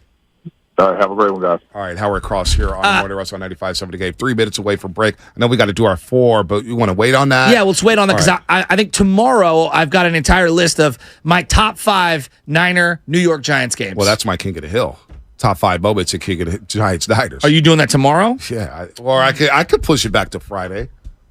What would I do Friday? No. You could do it tomorrow. Right, I'll let you because I wanted to do that. Yeah. No, we could go. Jeremy Shockey spitting the water bottle at fans in the front row. That was pretty sick. Coming back from 38 to 14. Tony Pierce. One of the keys was Jeremy Shockey dropping that pass in the end zone. They had to kick the field goal. Sean Williams wouldn't shut up in that game. He would not. But Dave Meggett killed the Niners in that 90 NFC Championship game. Oh, my gosh. Dave Meggett was going everywhere. They had good corners, good front seven. That was one of the most physical football games. We talk about the Seattle NFC Championship game. Yeah. Go back and watch Montana get smacked. Yeah. I mean, they were hitting. They shut down Rice. They played and Bill Belichick. I remember they did their football life or whatever. And he was like, if we play zone against this team, they will eat us up. So they went straight, man, blitzed the hell out of Montana. It's an iconic game. It hurts. Still hurts me to this day. We were talking about players you have to see kind of like in the stadium, up close and personal. And he referenced one guy. He was talking about Micah Parsons. Yeah. Coming out of that Dallas Niner game, my big takeaway, Bose is awesome. Right. Micah's maybe the only guy in the league that I would consider some sort of a trade for on the defensive side of the ball. He is unbelievable. For Bosa? Just I consider some package for Bose. Like I don't know if picks are going in what direction. I got to do I don't know. You left it open for me. I don't know. Are you still trading Bosa for Justin Herbert? Yeah. I would do that in a heartbeat. Justin Herbert, oh my gosh. We've crowned him so early. Part of the reason why is because 2 years ago I heard a lot of people talk about... Putting Herbert with Shanahan would be a lot different than putting Herbert with Brandon Staley. Come on. Shanahan and Herbert would make sweet music together.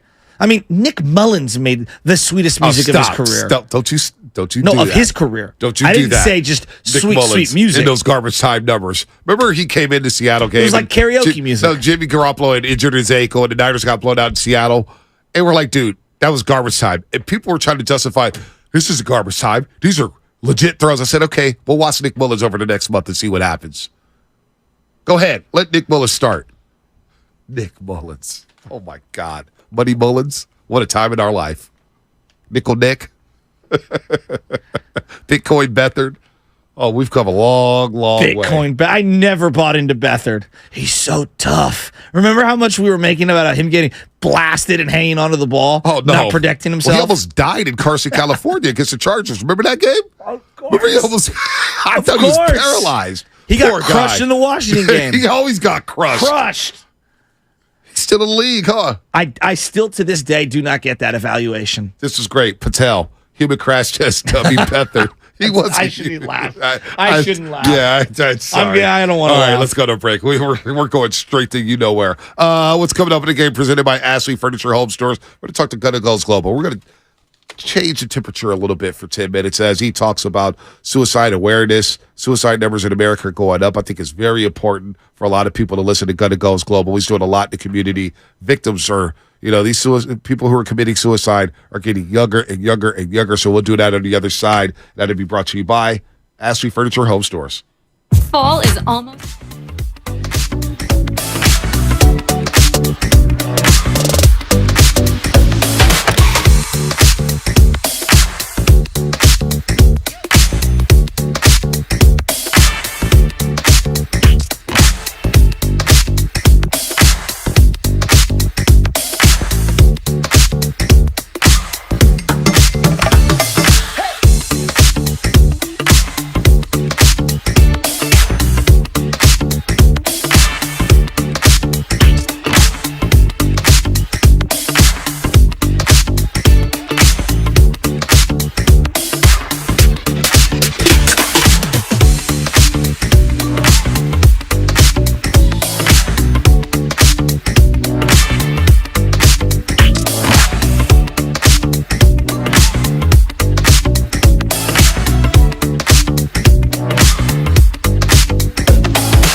Now, back to the morning roast with Bonte and Shasky.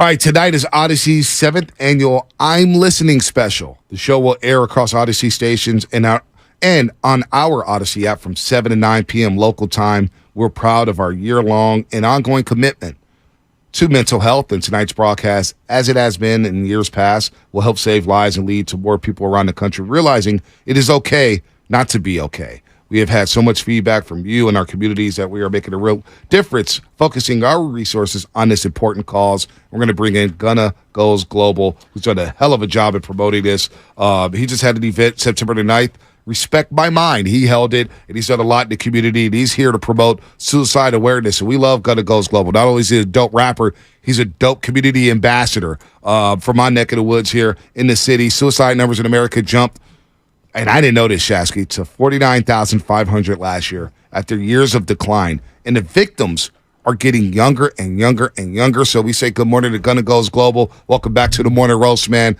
We love you, Gunna. And my guess is why the victims are getting younger and younger and younger when it comes to suicide. Is it because of social media? How much impact does that have into suicide awareness? Suicide numbers going up, Gunna? Do we have them here or we don't have them yet? All right, we're getting them connected here. This is important to me for a variety of reasons. I've lost some people in my life to suicide, and I think it's intertwined with mental health.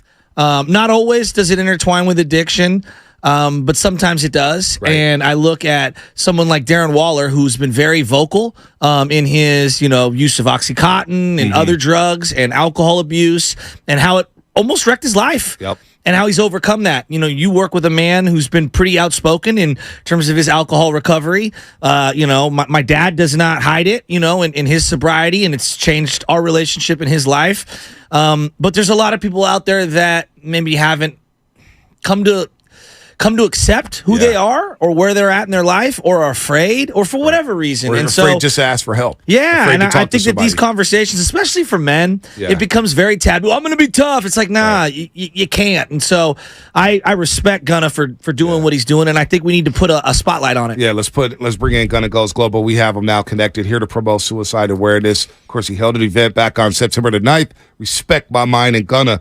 He's an ambassador, not only in the rap game, he's a dope rapper, but also in the community. He's a community ambassador as well. And suicide numbers, Gunna, I'm blown away by this. They've jumped to 49,500 after years of decline. And apparently the victims are getting younger and younger and younger. And I wonder how much that has to do with social media. Does social media cause some of these youngsters to maybe say, you know what, I don't have what this kid has. I don't have this support that this kid has, and I'm just going to off myself. It's really unfortunate that they are getting younger and younger, because you hate to see it, Gunna. So how much does social media impact maybe some of the suicide for some of these youngsters out here? Oh, it's significant because there's no context with it. Unfortunately, parents are working 1 or 2 jobs, overtime, time and a half, whatever the case may be, to provide.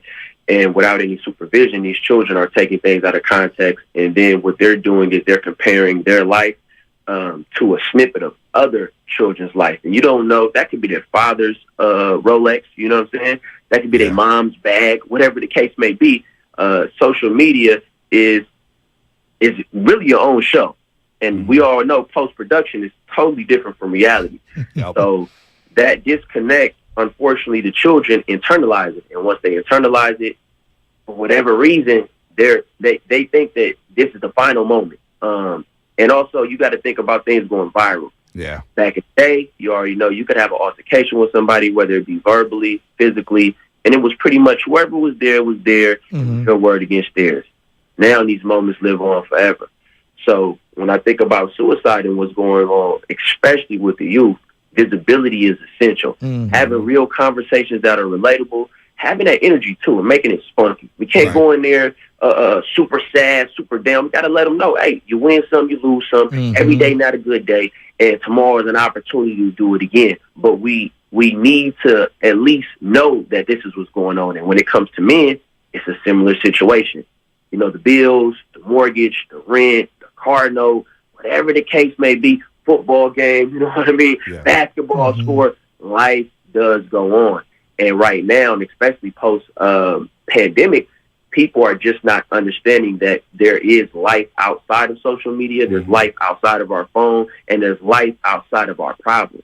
You know what I'm saying? Yeah, I do know what you're saying. You know, I see these like, everybody came back to high school, for example, and you're away for 3 months, and then there's always fights the first couple of weeks of school. Like everywhere you go, you see it all over the internet.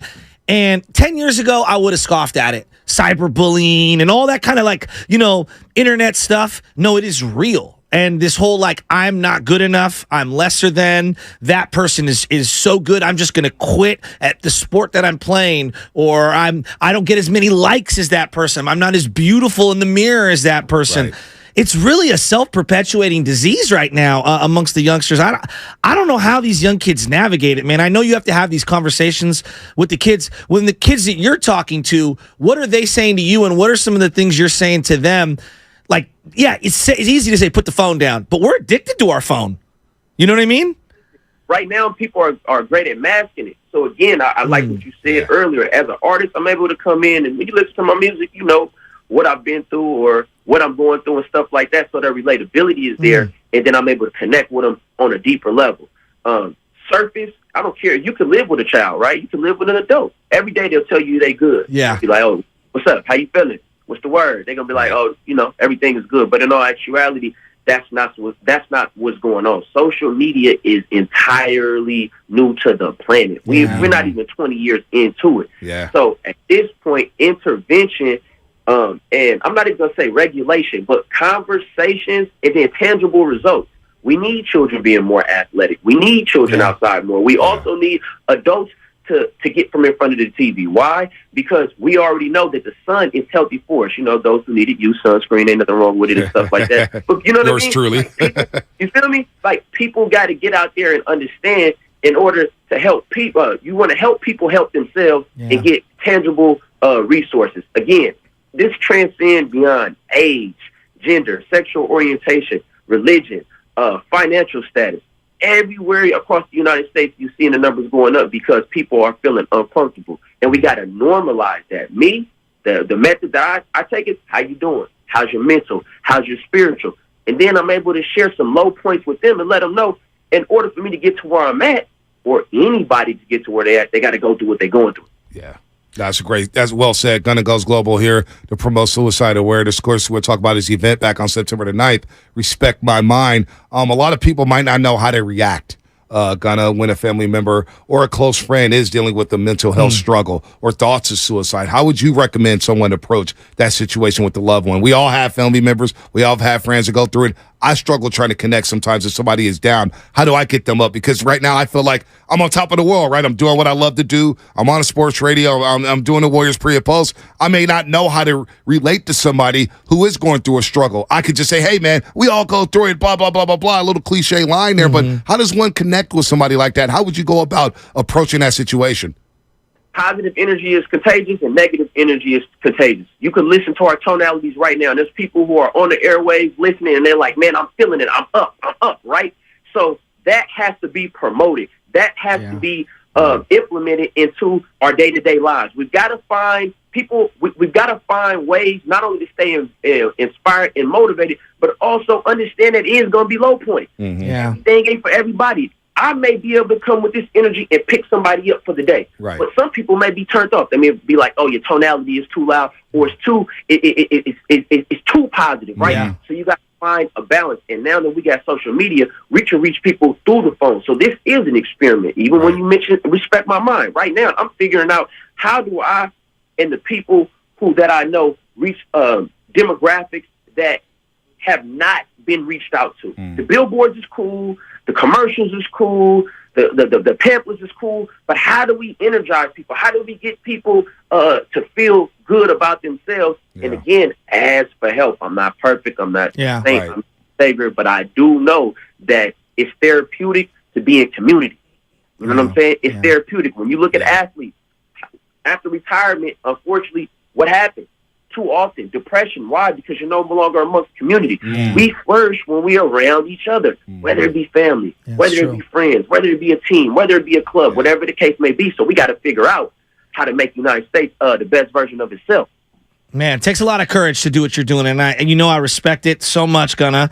And I just see a lot of 12, 13, 14-year-old boys, in particular, because I coach that age group right now, and there's a lot of false bravado. I'm him. I'm so good. I'm this, I'm that. But it's like this masking of the insecurity that's deep down inside. And reality is there's a lot of kids with really bad self-esteem. And that positive reinforcement that you're talking about is extremely important. Telling them, no, it's too much of you're not good enough in society. No, tell them you are good. You are a baller. Go out there and get a hit. And I think it's really hard to overcome that because our entire society is like, no, you're not good enough. We want to kick everybody down. And I don't know, man. I just...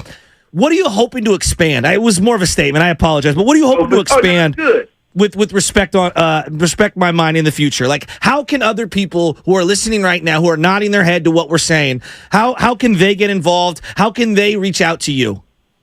Right now, ECNFoundation.org, ISIAIN Foundation.org. To be completely honest, we are in a capitalist society, and visibility costs. The energy that's being conveyed right now, I'm thankful that you guys invited me on this platform to be here. But in order for it to spread, in order to empower the people that's actually doing the work 24/7, we need to be able to financially fund positivity. And again, I'm no savior, I'm no know-it-all, but I do know there's a lot of people right here in the Bay Area that's doing the work, and they don't have the resources to actually go out and campaign and reach the people. Because so often when we talk about positivity, it's like a charity thing. It's like, oh, let me give you the leftovers. You know what I mean? Mm-hmm. But imagine if we approached it the same way as a sneaker brand, the same way as a beverage. That's how you combat suicide. Because annually, it's over $1 trillion that is spent from suicide, depression, and all things related to it. I said $1 trillion, not $1 billion. So ECNFoundation.org is where that's the platform to tap in with me. Of course, Gunna Goes Global on Gmail, because right now it's still super grassroots. Right. A lot of the people that reach out to me, a lot of the people that tap in is via DM, via email, via the website, because visibility is what's needed. We need the women, we need the men, we need the youth, we need the elders to be able to not only tell their story, but present it in a way that looks cool. We got to make mental health cool. We got to make living cool, because unfortunately, there's a certain group of people that have kind of like made suicide and mental health and even that energy kind of like cool. And I know it sounds strange, but if you look around, you'll see like, oh yeah, I don't want to. I think it's like a 23 club that's got all type of things, but we got to combat that with life. No doubt. And I love that professional athletes are starting to speak out more and more about it, whether it's WNBA, NBA, NFL, Major League Baseball. I think we need to do it. So anything we can do, Gunna, to help promote you and help you out in this fight, because that's the real work. We were having fun here on Sports Talk Radio, but Shaska and I look up to people like you who are fighting a real battle, real life issues here. We're just talking about the game. You know what I mean? You're talking about helping out people's lives, man, and where you come from. I think it's really, really good that we have somebody like you in our community, Gunna. So keep up the great work, man. I appreciate it. Shout out to the San Francisco 49ers. Shout out to the San Francisco Giants. And shout out to the Golden State Warriors. You understand me? We on the Sports Podcast, so I got to give it up for the home team. And anybody listening that's representing the home team, definitely tap in, because the Bay Area is a revolutionary place.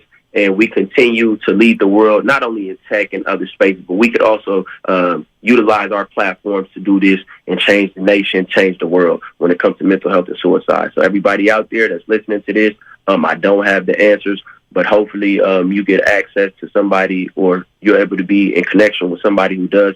And you definitely don't have to give up. More than anything, just keep going. It's super cliche, but do not give up. This too shall pass. There's always a helping hand, and like you said earlier, there's going to be up and downs every single day. We all go through it. Shask and I go through it. You go through it. There's always going to be some adverse situations, but continue to fight, man. We don't want to see these youngsters lose their life. Come on, man. You got real sad. We need some energy. No, seriously. It's my serious tone there, Gunna, because I'm thinking about so many kids here, what they're going through. I'm thankful that we didn't have to go through the social media era as a kid. Oh, my God. I would not be employed. I can tell you that right now. I would not be employed. The things that would be permanently etched into the internet, and I have these conversations all the time with, like, again, young men in particular. I'm like, anything you type is forever. So you have to be ridiculously careful, and you don't want that thing. Something you did at 12 is going to hang on to you until you're 40. It sucks. Right. Put the phones down. Hey, you put the phones down unless you're creating some content that's gonna help your future. Put the phones down. There you go. That's a great There you point. go. Great point there. Gonna Goes Global, See you, man. buddy. We'll talk to you soon, man. Anything we can do to help, Keep you know up where the to good reach fight. us, man. Appreciate you. Salute. Anytime. Gonna Goes Global, man. Absolutely. Here to help promote suicide awareness. And don't forget, tonight is Odyssey's 7th annual I'm Listening special. The show will air across all Odyssey stations in our Odyssey app, of course, from 7 to 9 p.m. local time. We are proud of our year-long and ongoing commitment to mental health, and tonight's broadcast, as it has in years past, will help save lives and lead to more people around the country realizing it is okay not to be okay. We've had so much feedback from you and our communities that we are making a real difference, focusing our resources on this important cause. So go out and help somebody out there if they're in need of help. You know, it's an interesting conversation, obviously, about the mental health thing. And the phone, it's a blessing and a curse. I'm addicted to my phone. The worst message I get every single week is the Sunday morning message. You know which one I'm talking about. Yeah. How many times you've been, or how many hours you've been on your phone? It's disgusting. And it's like, you're down 12%. I'm like, I'm still averaging like 4 hours a day on my phone looking at the screen. Right. And that doesn't include my iPad. And I do the cheating of looking through my iPad so that I don't get the shame of what my phone gives me. And it was just talking to me yesterday, man, we got to put our phones down at dinner. Why are you always on your phone Michelle at puts dinner? it in her purse. She makes me put it in her purse. I have to keep it up. But then I got the watch. She gets even angry. Right. Because, sometimes during football, I'm maybe putting some bets or whatnot. But next time you're at a party, I want you, like, honestly, you're at a party, like a birthday party for a child or whomever. Notice around the room. Now, I'm cool with like one or two people like pulling the phone out. Everyone's got the phone out like this, and they're not in the moment. Well, and I'm not trying to shame them. I'm just saying I do feel like as a society, we've become so addicted to the phone that we are missing the moment. And you see this in youth sports a lot. Everybody's filming little Timmy's at bat, and just squeeze, and you gotta hit the strike and swing at this pitch and hit it harder. Just everyone take a deep breath and just live in the moment and allow it to play itself out. It's hard. It's easier to say. Even in conversations. You'll have a conversation with somebody. This happens every single day. You're talking to somebody, eye contact, and they just start looking at their phone, texting. You're like, well, are you listening to me? No. Yeah, I got you. No, they don't. You're not listening. So, you ever heard of POS? No, what's that? POS is point of sale. And back in sales days, when you would do sales calls, it would be a sheet of paper or a program of some sort. And you'd go, hi, I'm selling, this water bottle right here. And here's some POS, point of sale, on why this is the best water bottle. Points on what it is. I learned early on in sales, I go, and I said this to my bosses, we're printing these, we're wasting all this money. Because the second I hand this to you and I'm talking to you, what do? You get distracted. Yeah, you look down and you start reading. Right. And you're now not even we're listening. not talking. Right, exactly. And the art of the sale is gone. Right. And so it's the same thing with the phone. But it's even worse because, look, for us, my job. We file it under my job. There's times I've flip open and shut Instagram and Twitter and this 15 times in like a 5-minute span. Yeah, no doubt. I'm like, what am I doing? Yeah, no doubt. No, I'm not going to lie. On my birthday, I left my phone at home on purpose. Was it refreshing? On accident, but it was refreshing. It is refreshing every time you do it. You're like, wow, I'm not even worried about anything. And that's why Twitter, for me, I had to take a step back because for my mentals, you don't want to talk about feeling low. Look, man, at times you feel like you're doing a good job. And you get some low life who says some things to you. It does says hurt. some things about your family. You're like, damn. I know. All I'm trying to do is be a good person and work my ass off and be the best that I could be. If some moron out there will just say something, and it does get you at times. It's like, you know what? I got to stop looking at this stuff. My Twitter, my percentage of Twitter usage or whatever it's called, X, whatever you want to call it, it's gone down dramatically in the last 5 months. That's good. Heck, the last 6 months. Your daughter's going to start playing sports, and I hope the boss doesn't think I'm giving too much away here in terms of his family dynamic or anything. I'm not trying. But we were just talking about kids in general who play sports, right? And you play sports to feel good about yourself. Right. I know now, like in this era we're in, you got to get a D1 scholarship.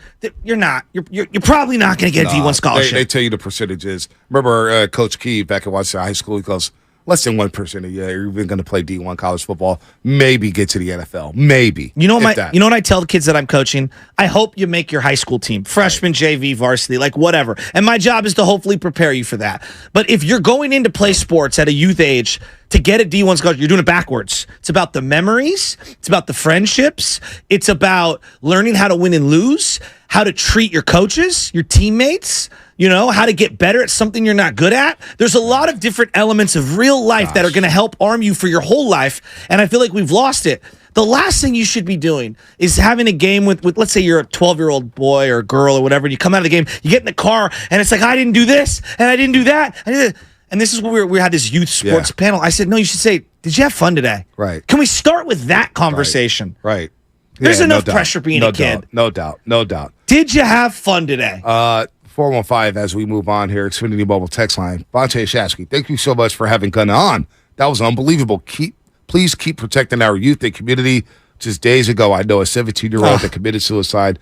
That segment hit home like you wouldn't believe. You guys are the freaking best. Keep up the phenomenal now work. I'm going to cry because I've had a lot of friends and family, commit suicide, and it's right.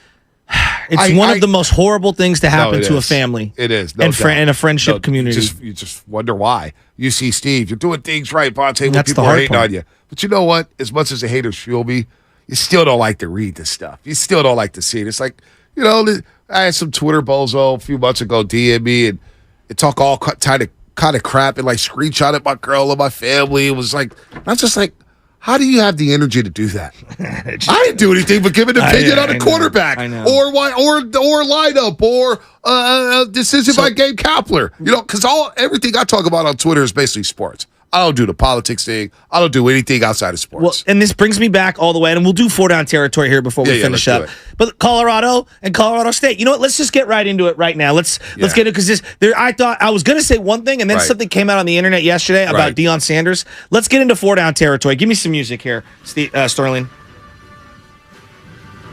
Oh, sounds a little funky, huh? I like it. Turn it up just a little. There you go. First down. Let's start here. Colorado State.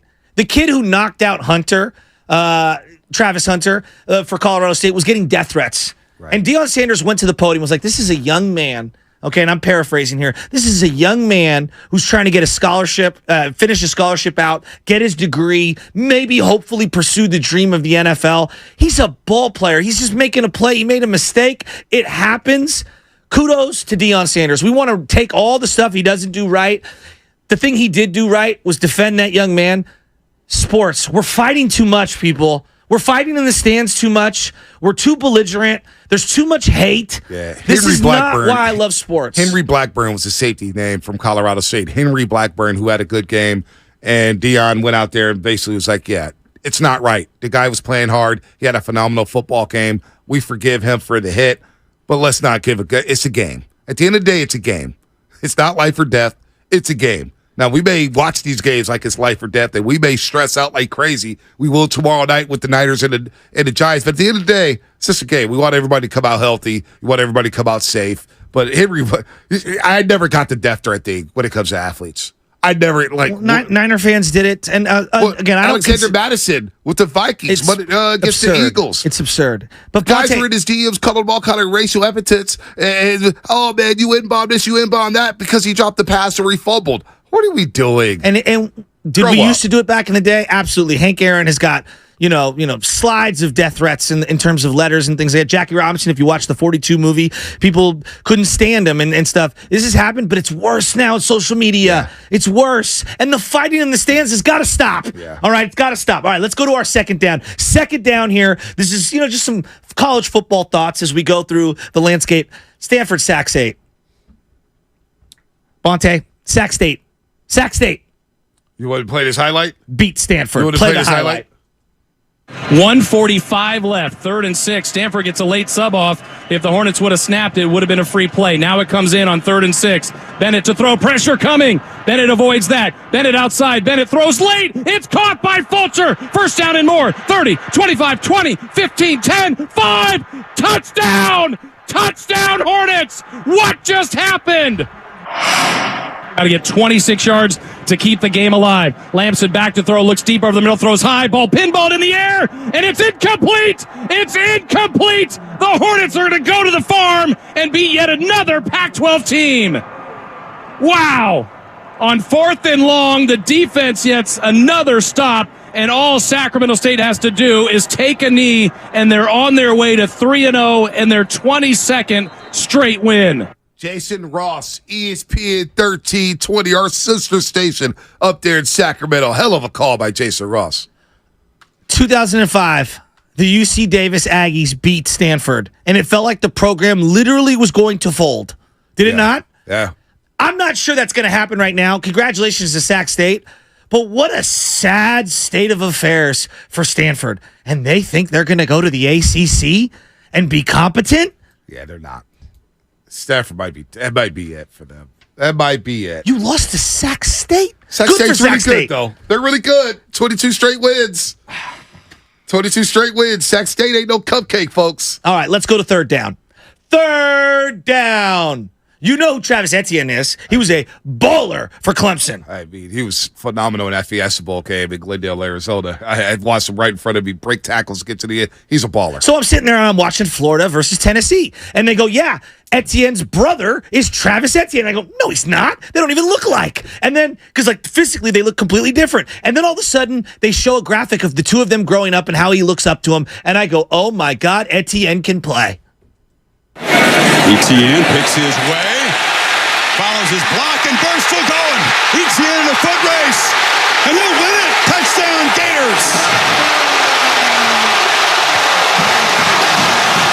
Real quick, I think Tennessee has lost 22 straight times in the swamp or something like that. That's or something crazy. Or I'll look it up. I want to get the specifics there. Tennessee is fraudulent. I knew that. I was watching a week one against Virginia. I was like, this team's going to lose to some team that they shouldn't lose to, and every single year they do it. Tennessee are frauds. Milton, the quarterback, I'm not high on him. What a tough loss. To lose to Florida, that Florida team, that one that couldn't even score against Utah? Really? I was thinking of great college running back brothers. You know, Julius Jones, Thomas Jones. Yeah. They were pretty good. They were good. Felix Jones, you know, that was a good little crew. Not bad. I was thinking of the Cooks, right? Yeah. Dalvin and James. Thank you. Could the Etiennes be the best brother combo in the last 25, 30 years? Well, we got to see him get to the league first, right? I mean, this Etienne was balling. He was balling there. He was balling. I'm looking for Tennessee. They haven't won. They last won at the Swamp in 2003. 03 is the last time they haven't won at the Swamp in 20 years. They were 6.5-point favorites. And yeah, Joe Milton and his offensive line, they struggled. They've lost 17-19 to the Florida Gators overall. 17-19. That's awful. All right, let's go to our fourth down. It's fourth down. Just play the highlight and let's have a serious conversation. Which highlight? Michigan State. Penix gonna take a shot down the field, looking for Odunze, and he hauled it in. Seen it on this drive. Penix, that one is batted in the air, and it's still a completion. Jalen Polk able to run underneath it and get all the way down for a touchdown. Now, yesterday, he was fired. So I sent this before he got fired. Mel Tucker. Mel Tucker got fired from Michigan State after getting a huge amount of money when Kenneth Walker transferred in. People may not know this whole story. It's weird. Very weird. Very, very weird. Very odd. He has a lot of misconduct that's alleged regarding him and one of the HR department people and him being on the phone and doing some scandalous things. All accusations at this point. You cannot be the leader of 18 to 22-year-old men in the modern society and do what Mel Tucker is accused of being doing. It's just... It's a bad look. Horrible. It's a bad look for Mel Tucker. Terrible look. As much as Deion's doing great things, Mel Tucker, Michigan State, that program is down to the dumps. They get beat 41-7. Yikes. He was a hotshot D coordinator with Georgia. Remember, he was with Kirby for a while. The loose way of explaining, if you're not paying attention what's happened there, is he's got fired over sexual harassment with a person who is an HR department person who speaks to the team because she was a rape survivor. Okay, and she explains what it's like to be on the outside, be one of those people that has had such a horrible thing happen to them. And it's just, the whole thing is disgusting that he's been accused of. And every person is nodding their head saying, you should never do that. Yep. And I guess it's good to see that Michigan State, relieved him of his duties. Something about that school. Right? Something about that school. It's not the first incident they've had up there. I don't even want to mention his name, but you know who he is. He's rotting in prison for all the things he did to the gymnasts who ended up being U.S. Olympians. Horrifically disgusting. Disgusting. Horrifically disgusting. Hey, what's going on in Michigan State, man? What's in the water up there? That's it. That's it? That's all we got? Unless you want to play a Colorado State sound, because I know you do. Got to look at Sean Lewis, the offensive coordinator. Moment ago, downfield. Incomplete, but a flag down. Intended for Hunter, who took a shot afterwards by Henry Blackburn. And now some words, Shadur Sanders coming to the aid of his number one target there. But it ended well for Colorado. Here's the final call. Nicolosi steps up into the end zone in a crowd. No good. Picked off by Woods, and it's over. Buffaloes win it. Do you believe now? Well, a lot of people made a big deal about Colorado and their fans rushing the field. These are students. Colorado sucked at football for the last 20 years. I got no problem with these kids storming the field. If I was there, my old ass was there, I would have stormed the field too and been jumping around with them. All right, you kidding Look who's me? on the field. Right. It's The Rock. It's Offset. It's Master P. It's Lil Wayne. And the king of the Bay Area, Bonte Hill. Why you got to be a condescending good? Why you got to do that? How about my guy Kyle Harrison? Why you got to do that? Or not Kyle Harrison. See what I deal with every day, Sterling? Thank God you're not on the show. The other Harrison. The tight end from SI. We should have fought last week in the Olympic Foundation Fight Club. Got 3 rounds with you. We would have looked like those two older guys. Yeah. I don't even know if we would have went one round. Yeah, it would have been bad. It would have been tough. But no way. Get a free shot. Eddie Silva? A left hook on your ass. No, I'm kidding. I'm kidding. You know what I want to do? I want to get these radio announcers from the school announcers because they're big-time homers. Like, I wonder who the Colorado play-by-play announcer is on the radio side. How jacked up is he right now? Oh, my. He must be feeling good. Shador, Dylan Edwards, J.C. Horn. I'm sure. Did Dion show up and go, hey, Snoop might enter the transfer portal and be our radio play-by-play guy? So you could stay here if you want, or Dude, you could transfer out. The fact that he had Master P out there with the It's Personal hoodie was great. Come on. You know how I feel about Master P, Snoop. The best is yet. Who's going to be in Oregon?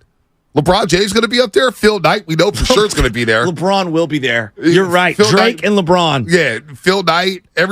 Wow, that's going to be much. I hope they could keep this close. I hope they can keep it close. I love how much you love Colorado football I do. now. Well, by Florida State Seminoles are playing. I love it. They're playing Clemson. It's a trap game too. One of us got snuffed by Boston College last week in the white helmets and white pants. They were looking ahead to Clemson. 9 a.m. Death Valley, Florida State, Clemson. How that game get the 9 a.m. slot? How? 9 a.m. Really? Clemson falling off that bad? I would have stormed the field though too with those kids. I don't know why everybody's making a big deal. Should we go to Anthony real quick? 60 seconds or less, Anthony, because we got to run the Fast Five. Anthony Benicia, our main man. What's happening, Ant? All right, so first of all, I would just want to say thank you guys for having Gunnar on. I grew up with him. I personally know him. I love, what he's doing. I love that you guys are giving him a platform. I appreciate you guys always being honest and transparent. And I also wanted to say that I personally didn't watch college football, but knowing Dion was going to grow up to the Colorado program, and I was a little leery about him leaving Jackson State, but knowing that he given the opportunity for other kids to get on the platform, I love it. I think it's a beautiful thing, and I want to see him succeed. I also wanted to say that when you guys Joe mentioned being at parties and noticing people on their phone. If you ever notice when you're at a party or a gathering and nobody gets pictures, that's when you know you had a good time because you weren't on your phone and you were enjoying the moment. So that's all I got for you guys. Good stuff, Ant. It's a great point. Ant. Tomorrow will be all about the Niners and Giants. All about the Niners and Giants. And I'm not talking about the SF Giants. New York I'm talking Giants. about the New York football Giants. Not that team that's playing down at Third and King, who's wasted a season of ours, wasted 6 months of our time. I'm talking about the New York football Giants. They're in town, baby. It's a big Thursday night primetime game. The lowest moment for me ever as a fan. You know what? Give me the top 5 or the final 5. Fast five. Xfinity Fast 5. It's time for the Xfinity Fast 5. Your last chance to get in on the morning roast. Brought to you by the Next Generation 10G Network. Only from Xfinity. The future starts now. Bonte, tomorrow you're going to unveil your top 5 Bonte, King of the Hill, New York Giant, San Francisco 49er moments. And that's great. I'm glad you're doing that. I'll give you the lowest moment I've ever had as a fan. It was the 5-sack game for Trent Dilfer in the Meadowlands. It was when I knew. Stop. When I knew. Stop it. When I knew we were done. Stop it. Was when Trent Dilfer came trotting out, taking John Brody's number 12 out of the rafters and got sacked 5 times by Osio Manura, Michael Strahan, and them boys. And they got the crap kicked out of them. Stop. That's not your lowest moment. I'm moment. Calling cap on your big ass dome right now. That is cap. What about, remember the Sunday night game when Kaepernick almost beat Eli and Eli came back on Sunday Night Football? Remember that? What was that, 2015? Of course. That's not your lowest moment. You know it's the Kyle Williams game. That was the worst walkout of a stadium of all time. And that includes Philadelphia. Because that was a home game. Yeah. Dude. And they should have won 4 different ways. When Vernon went to the light post and jumped up on it, I said, there's no way we're losing this game. And they did. There's no way. We're up 7-0. No way. Oh, gosh. To this day, Ahmed Bradshaw, forget the Kyle. He fumbled. Kyle Williams. Bradshaw fumbled too. Navarro ripped that out. Bradshaw fumbled. God. Unbelievable. By the way, 1 for 13 on third down, the 49ers that day. It's the greatest sack evasion day I've ever seen in the history of the NFL by Eli Manning that day. We were in his face mask. Michael Crabtree, 1 catch, 3 yards. Gosh. We're throwing to Brett Swain with the season on the line. Since we're talking about lowest moments, lowest moment was that game because I decided, well, Philly Zoo, and I should have listened to a Philly guy. I should have known that. Now I know 12 years later. You shouldn't watch this game by yourself. I watched every single game that year by myself. You shouldn't watch this game by yourself. Go watch it with some Niner fans. And I watched it with Aaron Turner and James Hutchinson. And it was a miserable experience. I left my wallet there. I drunk a Fit the Belvedere to the neck. I walked out when Kyle Williams fumbled. I walked out, walked in the rain to my car. And when I parked my car down the street, because I was like 5 blocks away, I parked my car. I turned the radio. I was like, maybe something else happened. No, it was Ted Robinson with the final call, the field goal being made. Were you more mad at Ted Ginn Jr. or the fact that Kyle Williams wouldn't just admit on the sidelines, yeah, it did hit you. It's okay. It hit you. I knew. When Matt Mayoko sent out that tweet, Ted Ginn Jr. is inactive, people forget Christmas Eve, Kyle Williams almost got his neck broken in Seattle on the kickoff. All right, go ahead, Sterling and Lubman. We could talk all day about it. Quickly. I'll just go really quick. I mean, if going lowest moment as a fan, for me, I have to go back to that last weekend of 2018 Giants-Dodgers. You had a Giants team that had no joy on the field, felt no promise for the future in a ballpark full of Dodger fans. That's how you know an era is over and it's time to move on. Ooh, man, that next weekend. Was that Hunter Pitts riding around on a scooter? No, I think that was the game, 15-0. Following year. All right, yeah, that was the following year. 15-0. Yeah. To end the year. Unbelievable. Just one name, Lawrence Tynes. Field goal is good. I'm done. That was Fast 5. Sterling, great job. Great job, Sterling. Victor Cruz, in my mind, is still doing the salsa dance on us. Just Carlos salsa dancing us. I'm sick. Fast 5 brought to you by Xfinity. Next Generation 10G Network. Only from Xfinity. The future starts now with Steiny and Guru.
need you to man up and say what you really want to say. Simon, you're doing a great job.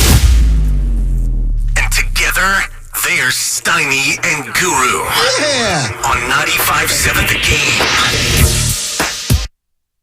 Steinmetz, Darrell, the Guru Johnson with you. It's a hump day. Going up on a Wednesday. Yeah.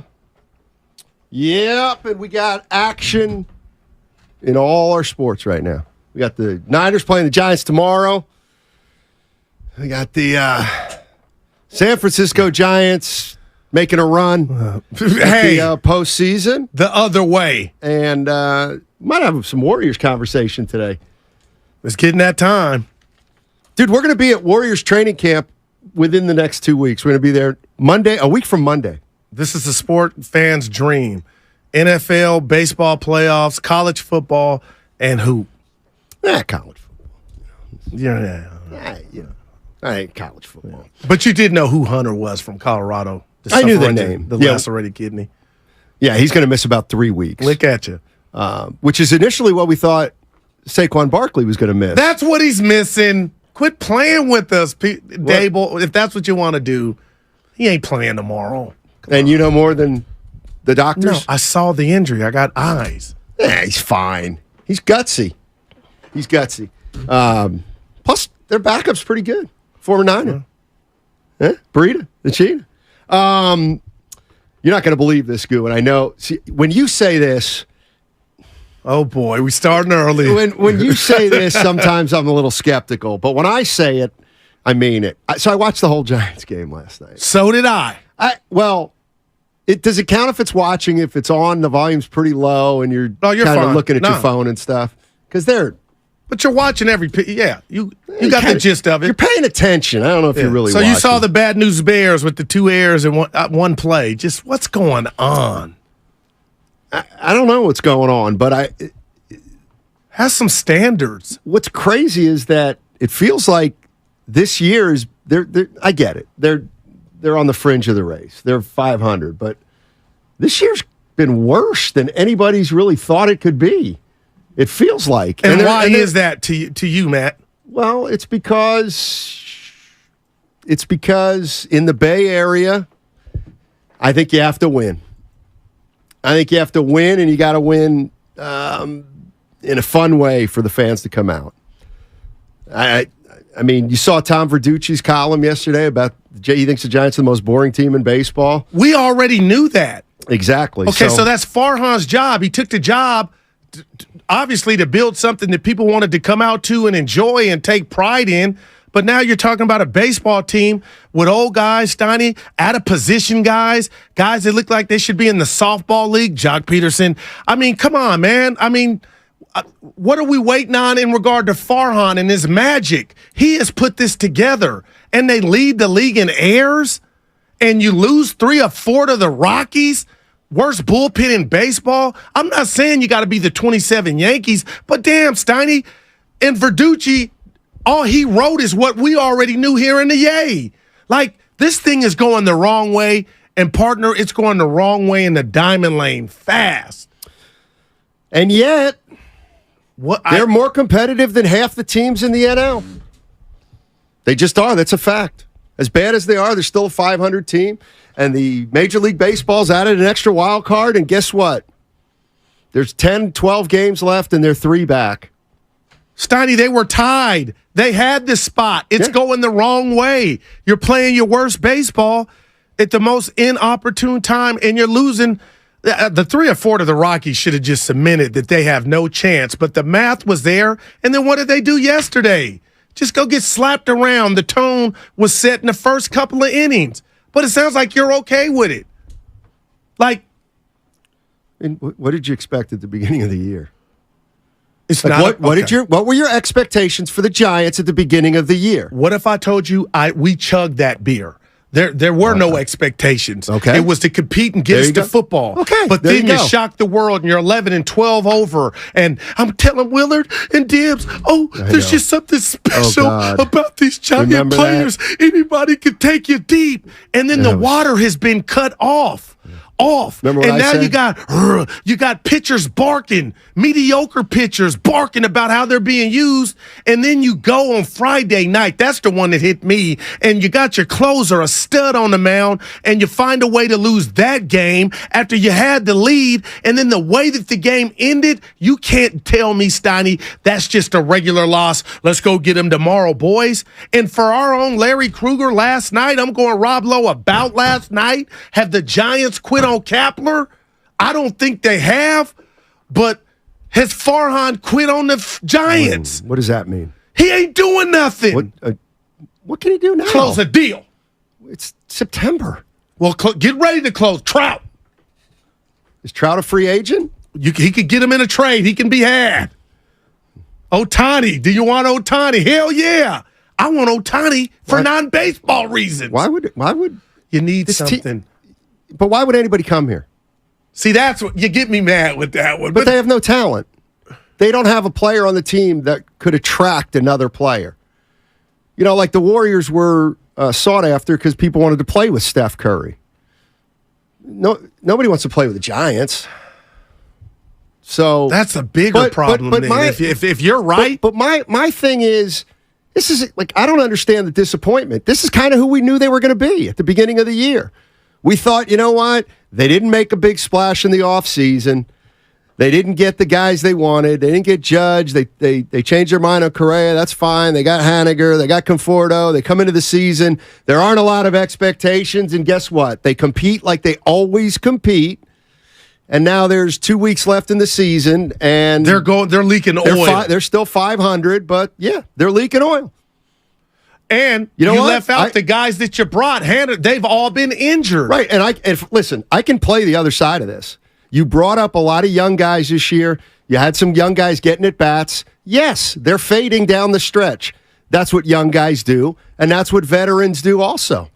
Who are older veterans. But they're Brandon Crawford. Okay, Steiny, I'm not mad at you, but I just feel like you're omitting they're playing bad baseball. Right now they are, yeah. But they played really good baseball. Yesterday was the game, and Dib, we had Liquidate All Assets episode 3 dropping later on today, Steiny. Dib said that was the game last night where Kapler should have flipped over a spread, even if that's not your style. You can't just They're not good enough to flip over a spread. Like they're not underachieving. They lead the league in errors. That's right, because they have bad fielders. Oh, boy. Guys that are out of position.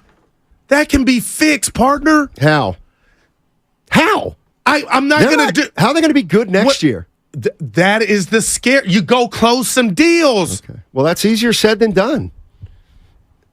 That's not what they do here. And the bigger part to this, partner, is business is bad when people aren't coming to your restaurant. Mm-hmm. So you and I can say, this it, goo, this it. People are not coming, Steiny. So you got to do something fast, quick, and in a hurry. So if Mike Trout can be had and you think he would arguably be your best everyday player, which he would be, you got to go in on that, Farhan. Like whatever you brought here in your little book, rip all those pages up, because let me tell you, Jack, it's not working. And then I'll give you Rodon. Night, you said bye-bye. But you know who I'm not going to give, and here I go, a guru special, Gosman. Like he pitched his ass off for you all, and you thought, you know what, Frank Sinatra, we got our giant way. See ya. And all he's done is just been steady Freddy. And your pitching staff is just misfits. And when I say misfits, guys that don't like how they're being used. Man. How do you overcome that? This ain't no rat. This is a raccoon. Just 6 weeks ago, you said this team's going to win it all. 6 weeks ago, you said, Steiny, you can put anybody in this lineup. They've got a system. Don't forget Magic. Don't forget Magic. They were playing good baseball. And what did I say? I don't remember. It's a long season. But you're giving a pass for bad baseball. I understand you not being Tell good. Tell me they're underachieving, and I'll criticize them. They're not underachieving. They're not very good. Now, if you want to criticize Farhan, you can criticize Farhan. Someone, Brandon Crawford, who's a perennial Gold Glover, and I know he's older. What do you want to do with him? It ain't about, like, I don't want to accept him making errors. Like, okay, so hold on a second. That's not okay. The same guy who wants to keep the Warriors dynasty together as long as humanly possible, no matter what. Now, well, we can't have Brandon Crawford finishing his career like this. What are you talking about? That's what you paid for. Right. That's why you didn't get rid of him, because you wanted him to retire a Giant. And now he's hitting 194. No, I didn't say anything about the bat. I said the glove has been his thing forever. He's old. So he's old. But then if you want him on thought the the team? glove was going to be a frying pan, then he needs to go somewhere else. Well, My thing is that's I'm easy to holding say Brian now. Crawford in high regard of what he's done. And fielding, at minimum, should be something we could count on you for. Brandon and he has Crawford, made errors. Brandon That's Crawford, not okay. That's my Brandon point. Crawford is the epitome of a guy that you gave a contract to because of what he's done, not because what he was going to do. Like, this is what you get when you sign veteran players past their prime. And that's why I get it. It's easy to say that about the Warriors. To just keep Curry, Clay, and you know what? I don't have a better plan. Yeah. So I'm not going to criticize it. But then don't tell me 2 weeks to go in the regular season and Crawford's wearing down, and now we're saying Brandon Crawford, he shouldn't have been on the team in the first place. He's old. Here I go. I keep it real with you and the listeners. Why Steiny. is it okay for the He earned that. He earned that. And well, I'm don't telling you, he's criticize not. him. I used an example. He is not your biggest worry. Your biggest worry is you're boring. People aren't coming. It's bigger than Crawford. My thing to you is I can sit down and watch a Giant game if they lose to expect Crawford to still, have his brothers about him to be able to field. And I'm not saying he's doing this every day, but everything around him has gone to the S word, and I can't use it. Outhouse.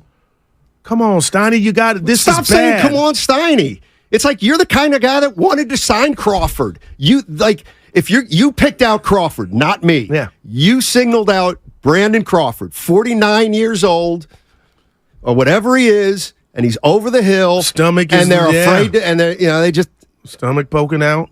Okay. I mean, what do they do? Because let me tell you they something. Go back to Come next April, that place ain't going to be packed if you don't do a Joan Rivers and have a major facelift. You got to close something. And you got to close something. Here I go. Because sometimes you make decisions, Steiny, for the wrong reasons. Different. You know what I mean? It may not be a signing, but something to show your fan base, we're trying. They are trying. They're just not good. They don't have good players. Go position by position. Right, but what made you think Mitch Haniger was going to bounce back? Are you asking me? Yeah. Or are you asking Farhan? Like, you went to Ross or Kmart. And what did you think the result? And he got hurt. I'm not saying he can't play. And this cockamamie. So this is just hitting you today. No, it's just, I can't believe they're looking like this. And every day I go, it's more important. They're going to bounce back. And that's why I'm going to come at Kapler for what happened in Colorado. And when Dibbs this morning said, you got to flip a spread. This is when you flip a spread. No, just to say it's not okay. Steiny, I wish I was a manager, man. I swear, or a coach. I would have all. You would change your mind every day. But my team would have emotion. No, they wouldn't. Pat Riley and Winning Time, one of the best they would quit on scenes ever. Cooper, you ain't a star. Magic, you're lollygagging. What you smiling at? Kareem, they calling you all. That's what this team needs. Listen, you ask questions, I answer them, and then you just don't. You just dismiss them. Steiny, nobody why? How is this happening? I just said, how is it happening? They have too many young guys on the team who haven't played a full season, and they are wearing down. Our good catcher included. Then they got a bunch of veteran players who can't make it through a season. So that adds up to a fade down the stretch. Like they have too many old players and too many young players. Okay, but what about the whole style when you taste the soup together? It's stale and boring, no flavor, no seasoning. That's bigger than just the young guys, Steiny. And they just came up halfway through the season. The Giants you're the same guy who said they have a great system. 2 months ago, they had a great system. What was working? Well, sometimes I don't know how to answer your questions. They're stumpers. I don't have the answer. No, either do I, Sway. Kanye. But it's like we praise so what are you going to do this offseason? That's what I'm saying. They're not going to get fired. This is big. No, it's not. It's no bigger than last year. So they're going to try to do the same thing? What? Yes, they're going to try to sign a couple free agents. You just said they got to close the deal. Okay, so I like that. What are they going to try to do? They're going to try to free agents, Donnie, like Ohtani. You out on him, even though he can't pitch until 2025. I would still be at his house 12:01 the day of free agency. I got news for you. I don't think he's selling out the building. Wow, I don't, and I know Mike Trout ain't. But at this point, wouldn't you? Well, of course I'd want Mike Trout on my team. Oh no, aren't we supposed to try? Aren't you supposed to give it the old? Do you think they have? Do you think they didn't try with Judge? No, they. Do you think they didn't try with Correa? Norman Johnson told me, son, never mistake activity for achievement. So I don't give a damn if you try. Well, you just said that's the bare minimum. Well, you just said you want them to try. But now all we got is tries. Stanton, we got tries. Okay. You got to close something. Right. People get fired for not closing deals and hitting quotas. That's all, Steiny. I get the try. That's the least you can do. You get paid.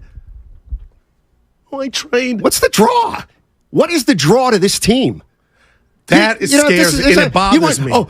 This is.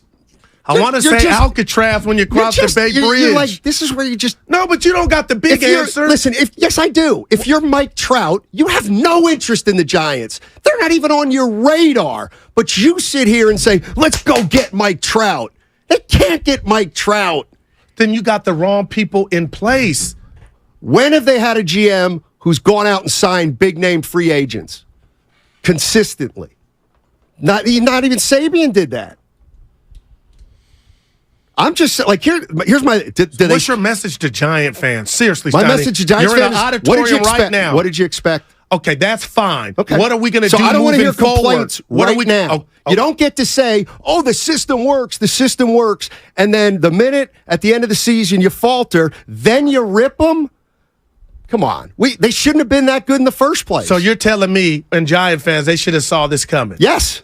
Wow. Absolutely. Anybody looking at this roster knew it was going to be like a salmon swimming upstream to get to the postseason, right? No, I was looking at it like they were the Minnesota Vikings or Seattle Seahawks of last year. I know it's a different sport to where, Steiner, we've seen it. You go worst to first, or you compete. You get up off the mat, and that's what the Giants were doing. They're 500. That is competing, I think. Well, you got the standards on the mat. If you're saying 500, they're competing, you're not saying there's not a problem. People aren't coming to watch you. That's a problem. Like I can't. Okay, I'm not gonna. Could be your biggest problem. Maybe. Yeah. No, I hear you. I bit the cookie. I was like, oh my gosh, I was wrong. Look at these guys. I mean, to me, you're right. The real issue is, I don't want to fire. Where are you if you fire these guys? Like, where are you? Well, I'll tell you this. Then what does the new guy come in? Then the new guy's going to be like, well, I need 2 years to clean this crap up. Well, I'll tell you what, Steiny, on my 20th anniversary, congrats to Miss Johnson, but I'll say this to you about that. You don't stay in a relationship because you're afraid of not finding another relationship. That is why you stay in. But if that's the problem. You know what I'm saying. I know what you're saying. You got to do what's right for both of you and move on. But if you're going to say I don't know. Are you calling for the firing of what's Theo Epstein doing these days? I don't know. Let me make it official. Are you calling for the firing of Farhan Zaidi and Gabe Kapler? No, at the end of the season. Kapler's not on. This is Farhan. He ain't shopping for the vegetables in the meat. Okay. I'm calling for change. Okay. And I'm giving this guy one more crack at it. Farhan. Oh, okay. This ain't about growing nothing on the farm. This ain't about Macramento. This is about you got to go close the deal. And Farhan, you got to close the deal for the wrong reasons. Get a big boy in here, a big boy name. They could come in here and bat 190, but you got to be able to tell the people we closed it. We thought he was something. And you know what? I want to wrestle. I'm out for wrestle carelessness. You. When did you go in on your city? I hate when people, it ain't just you. In your city. Like, why? This is the rich tradition of the San Francisco Giants. The orange and black. What are you talking about, rich tradition? What are you talking about? They're one of the most famous baseball teams around. Right, with the Yankees, Pirates, with the Red Dodgers. Sox. Okay, it's like every stinking team in the league. Are they more storied than the Braves? Yes, are they more storied than the Dodgers? No, they're up there. They're in that family. Are they more storied than the Cubs? They're in that family. No, please. But you're saying like we're in Timbuktu. The problem, this is San Francisco. Right. The BIP capital of the world. Oh, boy. I ain't got nothing for What you. if that, like, here's the other thing, and I get, like, I hear Bond saying, I get it. If you're Farhan, you're going to blame it on the city. Then we got a big problem. But what if it is the city? What if it is the city? Have you seen the crime in New York? I'm not Have going to. you seen the crime in Chicago? It's not as bad as here. It's not as bad I would as here. beg to differ. Huh? L.A.?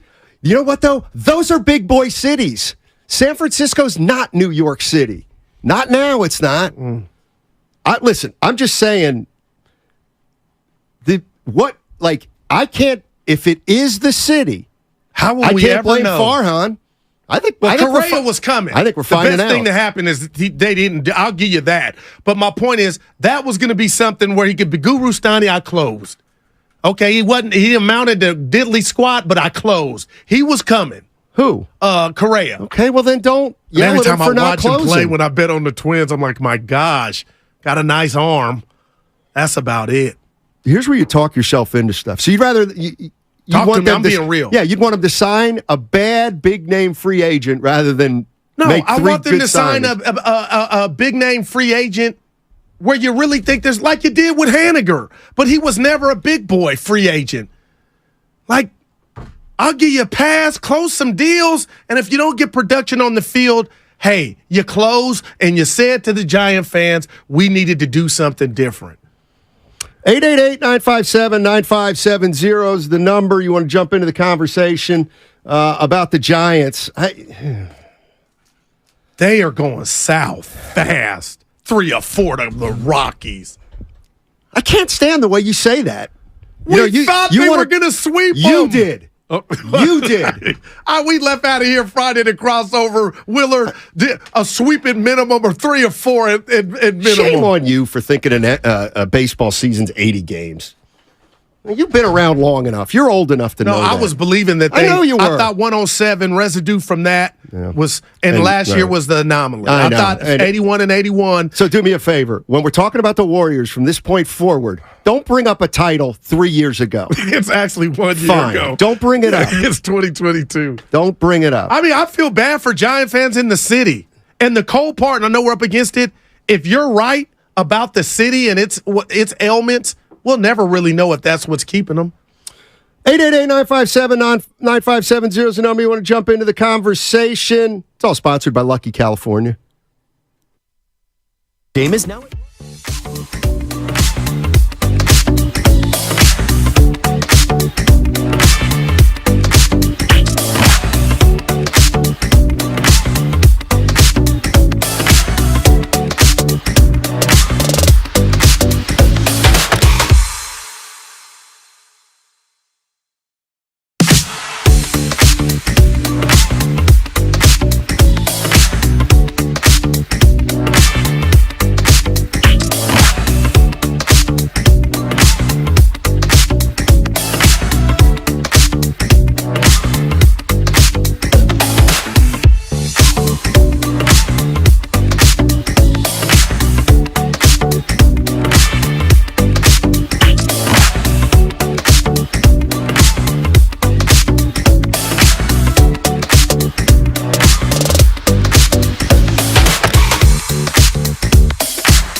Jacob. Jacob's in Sacramento. What's up, Jacob? How you doing? Doing good. And you guys? Doing well. I just gotta say, guys, I think it's time to just clean house upstairs with the Giants. It's time to go. Like, they cleaned house back then when they got rid of Bill Newcomb. I think it's time to clean house. Got to get rid of Larry Bear. I think it's time to get rid of this GM Farhan. He's not getting it done. He's not a closer. He's just not cleaning deals. He's just choosing mid players. I'm sorry, that philosophy is not going to work. We're gonna need change. Simple as that. Who are we getting in here? But why does that? Why are you? Because you got to start over. But that's somebody's job. But Right. why are you concerned with that? Well, it's the same. It's the same thing as when people say about Kyle Shanahan. Like, you can't just say get rid of a guy. Okay, well, what are you going to do? Well, there's a like, process. There's got to in be an whatever you're answer. gonna do. Okay, There's got to be an answer. Well, the thing to me is how many chances does one have at it? And Farhan's had a lot of chances, and we thought it was going to look different. The decisions to bring in the Hanegers, give guys like Stripling options, Mania. I mean, those were choices. Those guys didn't sign up to play here, and they've all backfired. And now you got guys barking about how they're being used. You got empty seats. And, Steiny, you don't have a big boy everyday player. Yeah, well, everything was fine six weeks ago, or eight weeks ago.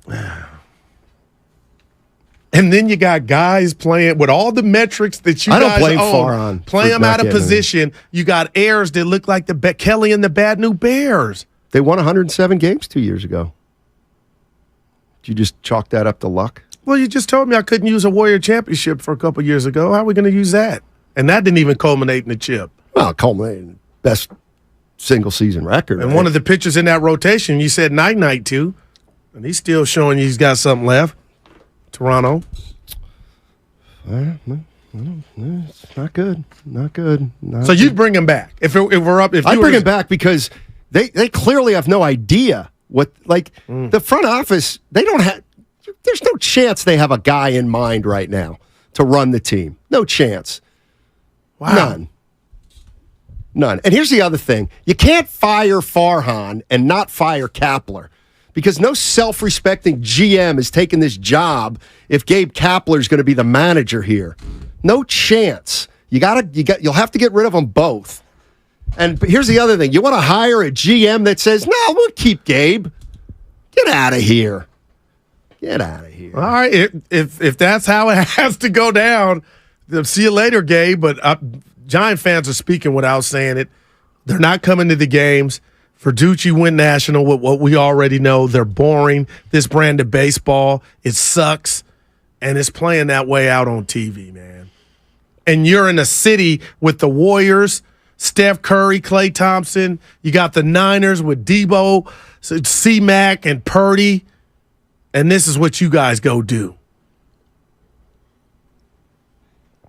925. Steiny, how come you're laughing? It's time to make a move and change the course of the organization.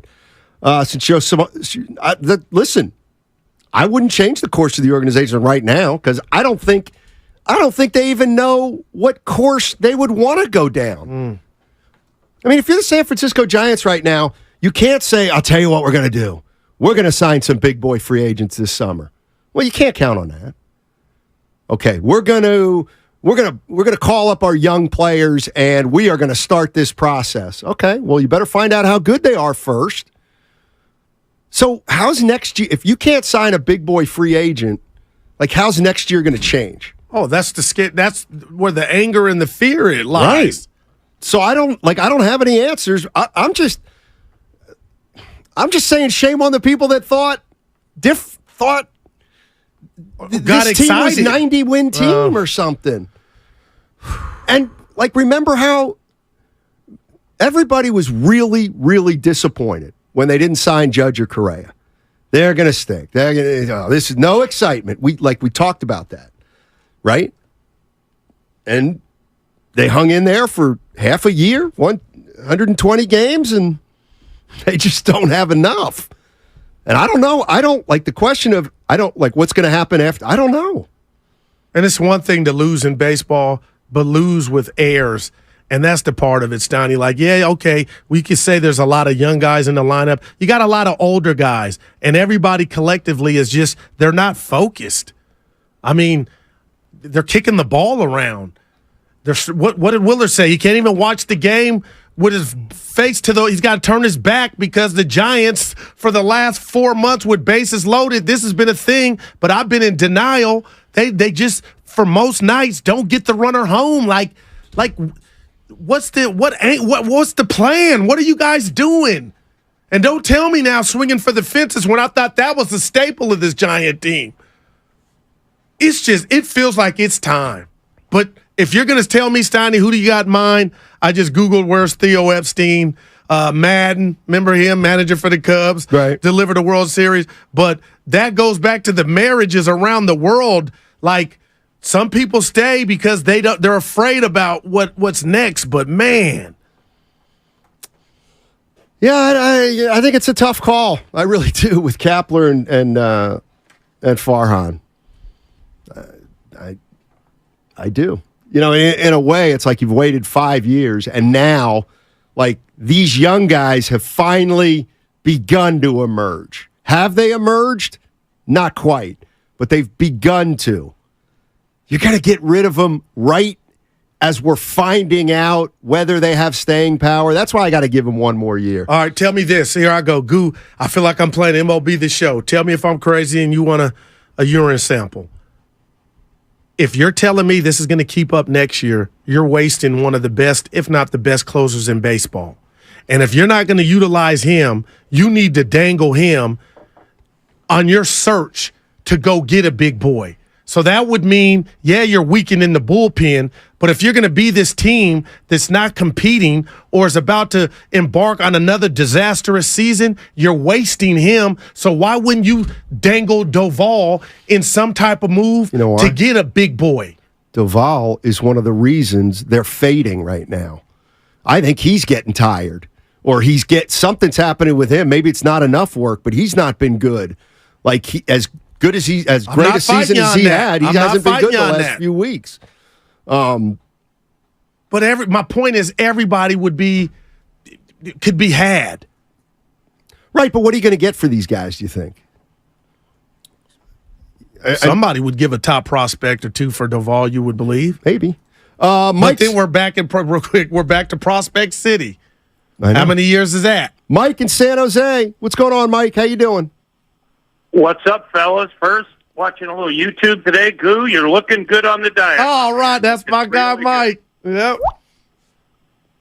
So, I call all the time during Warrior season, love the Warriors, but the Giants have probably been my longest love, just pure age. And I'll always going to Candlestick and then working my way up. I've been brutally pained for the last couple of weeks, praying that they would lose every game. So we finally would have to remove Farhan and Kapler with no choice. I've as I've told you, been management, business, and other things. They've had 5 years. No business alive gets more than that. If you have not turned something around in 5 years, you need something new. They're boring. They're old. You sign 230 hitters that have been injured all the time, and then when you get 230 hitters that are injured, everyone acts surprised. Now, I have one thing to energize the organization. Uh-oh. Buster Posey will never be the manager. He doesn't want the grind. He would be an outstanding head of baseball operations from what everyone alive has said about him, his intellect, and the love he has for the Giants. That right there would show people there's a change. Now, how do we remake the roster? There are very few good free agents coming. Mm-hmm. I couldn't imagine in 1 in 1,000 tries Ohtani would want to come here when Pollock was hitting third 3 weeks ago. And the trades to be made are fairly makeable because the Yankees, the Mets, and the Padres all stunk. And they've all announced they have to make changes. Somewhere in there are the superstars to at least energize the fan base. But my money goes on Buster to take over operations. Farhan's a good guy. Can't stand Kapler. But there's nothing to go next year for. I mean, it's just you're watching guys out of shape, and guys do exactly what they've done their whole career. And why did he expect something different? Love your show as always. Listen every day. All right, thank you, Mike. Appreciate it. Mike dropping the mic. Listen, I'm just going to play devil's advocate because this is one I don't know. It's bad. I don't have a How did we dog get in the here? hunt. Well, to me, what was this year? So, what did everybody want this year? Didn't they want the young guys to see about the young guys? I'm just asking a question. Wasn't that part? Evan, feel free to jump in here. Wasn't part of this Giant season to get a sniff about these young guys that we've heard Farhan has had for the last 3 or 4 years on the list, but it's not league. the biggest part. That's on the list. It's not the biggest part. It's your offseason, the contracts you're giving out to guys that you talked about, Stoney. There were 230 hitters. Why did you go do that? Why did you sign those guys thinking that, along with what you just wrote down before you chime in here, Evan? Why did you think that was enough? And let me tell you, Stoney, they're in no position to be like, oh, we got a scholarship season. The goal was to get to the playoffs. And they were on that track. Right, and it looks like they're going to fall short. Maybe because the veteran guys are wearing down. Maybe because their young players are wearing down. Here's all I'm saying. I think, yes, everybody wants to make the playoffs. But I'm not revising history. And the bottom line is, you Giants fans, a lot of you wanted to see the young players start to emerge and see what we got. And we've got Matos, we got Bailey, Harrison, Schmidt, we got Webb, Ramos, Luciano. Like, they all played for the Giants this year. They didn't have full seasons, except Bailey almost did. But what I'm getting at is those young players are just starting their careers, right? Wouldn't you say, well, this is Farhan's first batch of guys. They've just started. Let's see what happens next year. What if they all take a step up? Again, I'm playing devil's advocate. This is not AAA, though, Stoney. This is the big leagues. And you saw all those guys. What about the young players? What do you do with them, Goo? Maybe you change the course and you try to get some veteran players. So do you not think they're any good? No. I like some of the guys on the list, but they're young. They all got pluses and minuses. But this is not the standard to sit here and basically have tryouts. Okay, next year is not about Matos. Can he do this? Or Ramos? We're past that. These guys were supposed to be seasoned. They were supposed to be on the roster before the season started. Right now, it's just mass confusion, Steiny. And I feel like the one thing you can't do to say why this team is in the position it is, and I'm not saying you're doing this, is pointing the fingers at the youngsters. This is about construction. This is about Haniger. This is about Strickland. This is about what the hell were you guys thinking for the bulk of this team and its identity? What the hell were you doing? That's what this is about. That has went to turd. Or it was a turd, but when it got here. It was a great system 7 weeks ago. I called it magic. Great system 7 weeks ago. Charles in South City. What's up, Charles? Hey, guys. Can you hear me? Yeah.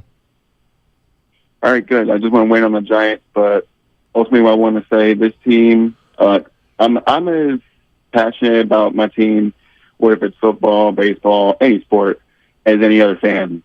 But I've watched this team go up. I've watched this team go down. And I think it's just about time to put the toys back in the box and go to bed and worry about the offseason at this point and worry about next year. This team ain't going nowhere. I got nothing but faith in this team, but at the same time, looking at how things are going, I don't see it. Goo, I know you believe in this. Steiny, I know you believe in this, but I just don't see it. And I don't. For anyone who's blaming the young guys, some of them haven't even been up here for a full 2 weeks throughout the season. Some, like Bailey, have had almost a full season, but I don't think it's time to nitpick at the young guys yet. We haven't seen them do enough to nitpick at them, but.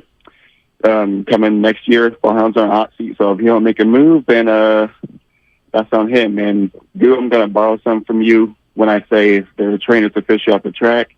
It is, man. I don't see us doing anything And for anyone who thinks the Giants still have somewhat of a chance to get into the playoffs the way they're playing, I mean, come on. We haven't had a good series since, the beginning of August. That's the last time we actually had a good stretch against Arizona. And watching how that went last night, that was embarrassing. It just really shows how the fan base is just so distant from the team. But like I said, man, if we really think that the Giants are really going to get into the playoffs the way they're playing, our cheese and just let all off our cracker. Appreciate the call. Yeah, Steiny, I'm not mad at the young guys. And you read 6 or 7 names. Hey, I'm looking. But, man, it shouldn't be a majority. That shouldn't be the slogan next year. DC Down on the YouTube chat is like, you know, playing the youngsters for the fans. This is and paying major league prices to watch guys develop. Well, now, you know what? See, but now that's the thing. Now, when you see what development looks like, you don't like it. Like, you don't like it. Like, what if would you be okay with somebody tearing this down, having 3 lousy years, and then being a really good team? You're going to laugh? I think the way this thing is going, I almost would go that route with the hope of, okay, it'll be ready to take off in 3, as opposed to this, I don't know I have a problem, and we're going to keep doing the same thing. This is like scary, and nobody's coming to watch these youngsters. So I don't even, you know what I mean? Like, Steiny, and Wilmer Flores, if you're listening, you're in Arizona, you've been a godsend. But if you're ball. I'm stealing from Shasky, but if you're the Giants' best player, Steiny, that's a problem. That's what happens when you get injuries. He wasn't supposed to be their best player. The other thing, here's the other rat in the table here's what I'm really hearing is Giants fans, you don't think these young guys are good. Oh, no. Yes, it is. Dude, I love watching Matos in center field. Bailey, I'm not. Well, then what you're doing right now, Goo, is you're trying to have it both ways. But you can't have 6 of them in your everyday lineup. This ain't the AAA. Okay. Well, then you're not going to develop them. You didn't have 6 to start. You went and got these guys off the Fred Sanford's front lawn thinking they were going to turn into something. That's where you got to pay the price, Farhan. Kapler wasn't in on that. And you got me thinking, nobody's going to fire Farhan and keep Gabe. Hey, GM, here, you got your boy right here. So I get their joint at the hip, but the fans are talking. This is revisionist history. Don't like your food. And if you're going to tell me, Steiny, you don't care, that's fine. No, I'm not saying I don't care. These are the same fans, okay, that at the beginning of the season wanted these young guys to play, period. I've heard Luciano's name for 2 years. I've heard Matos' name for 2 years. It's like, okay, let's see what they got. Guess what? They're not going to be world beaters right off the bat. So just acknowledge that like, you don't really want what you say you want, because that's going to involve big-time growing pains, which we may be seeing, but you don't want those. Okay, you want 7 great rookies and 7 all-stars. It doesn't work like that. And I don't believe the fan base wanted that, Steiny. When you see young guys come up, they come up like almost in sectors and sections, and there's a sprinkle or a dose of them. But I'll say something about the youngsters.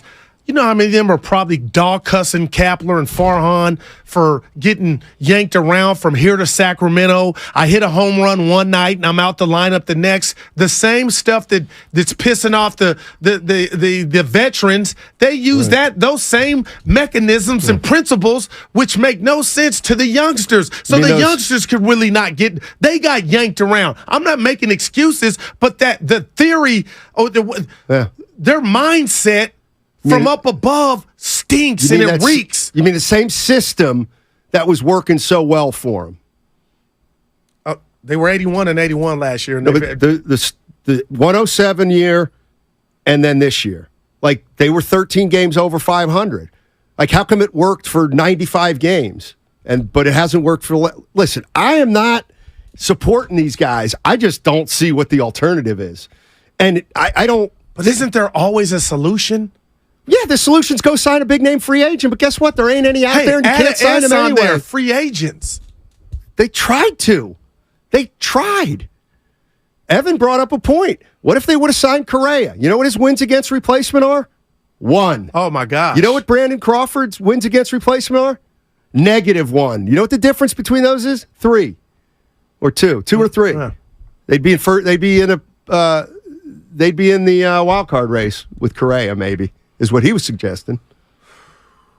So I hope you're wrong on the premise that you think guys don't want to come here. I really do. You mean you hope that what you've seen for 20 years isn't real? You know what I mean?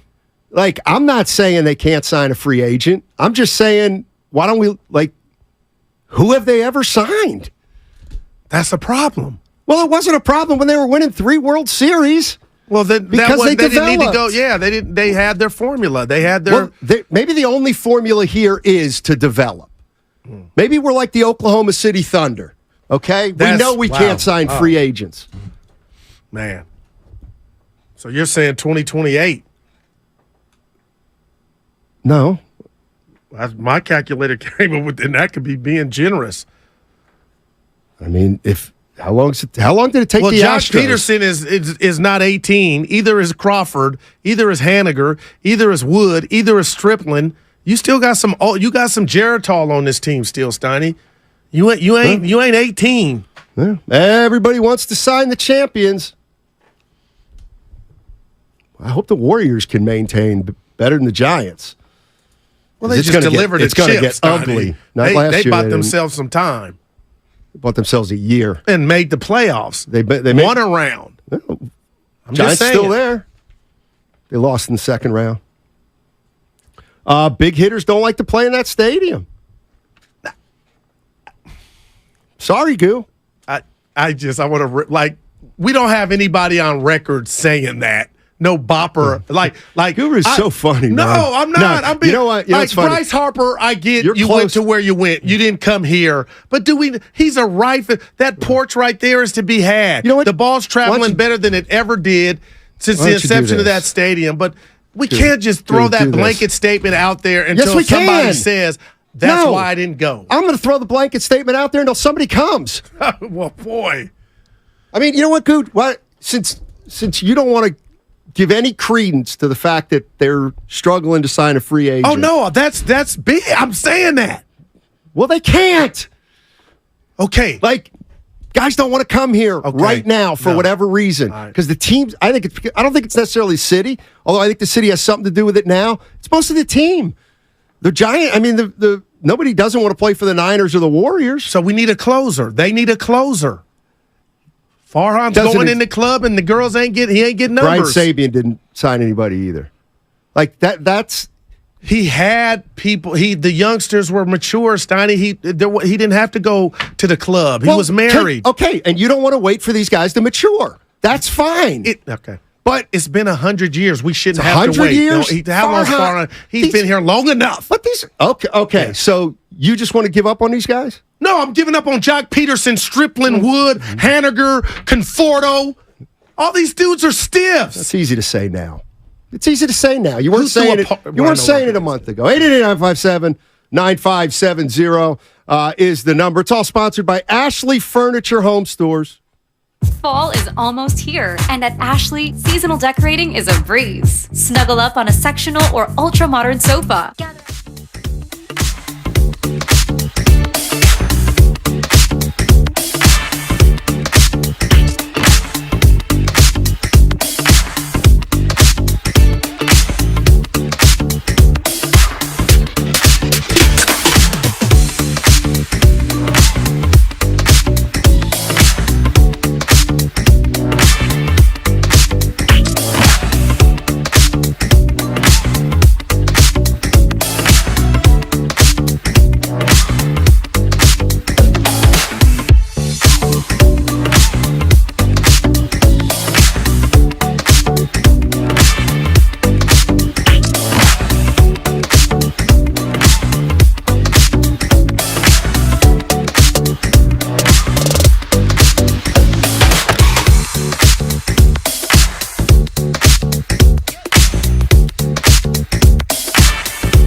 to turn your mic on. Gets the little T.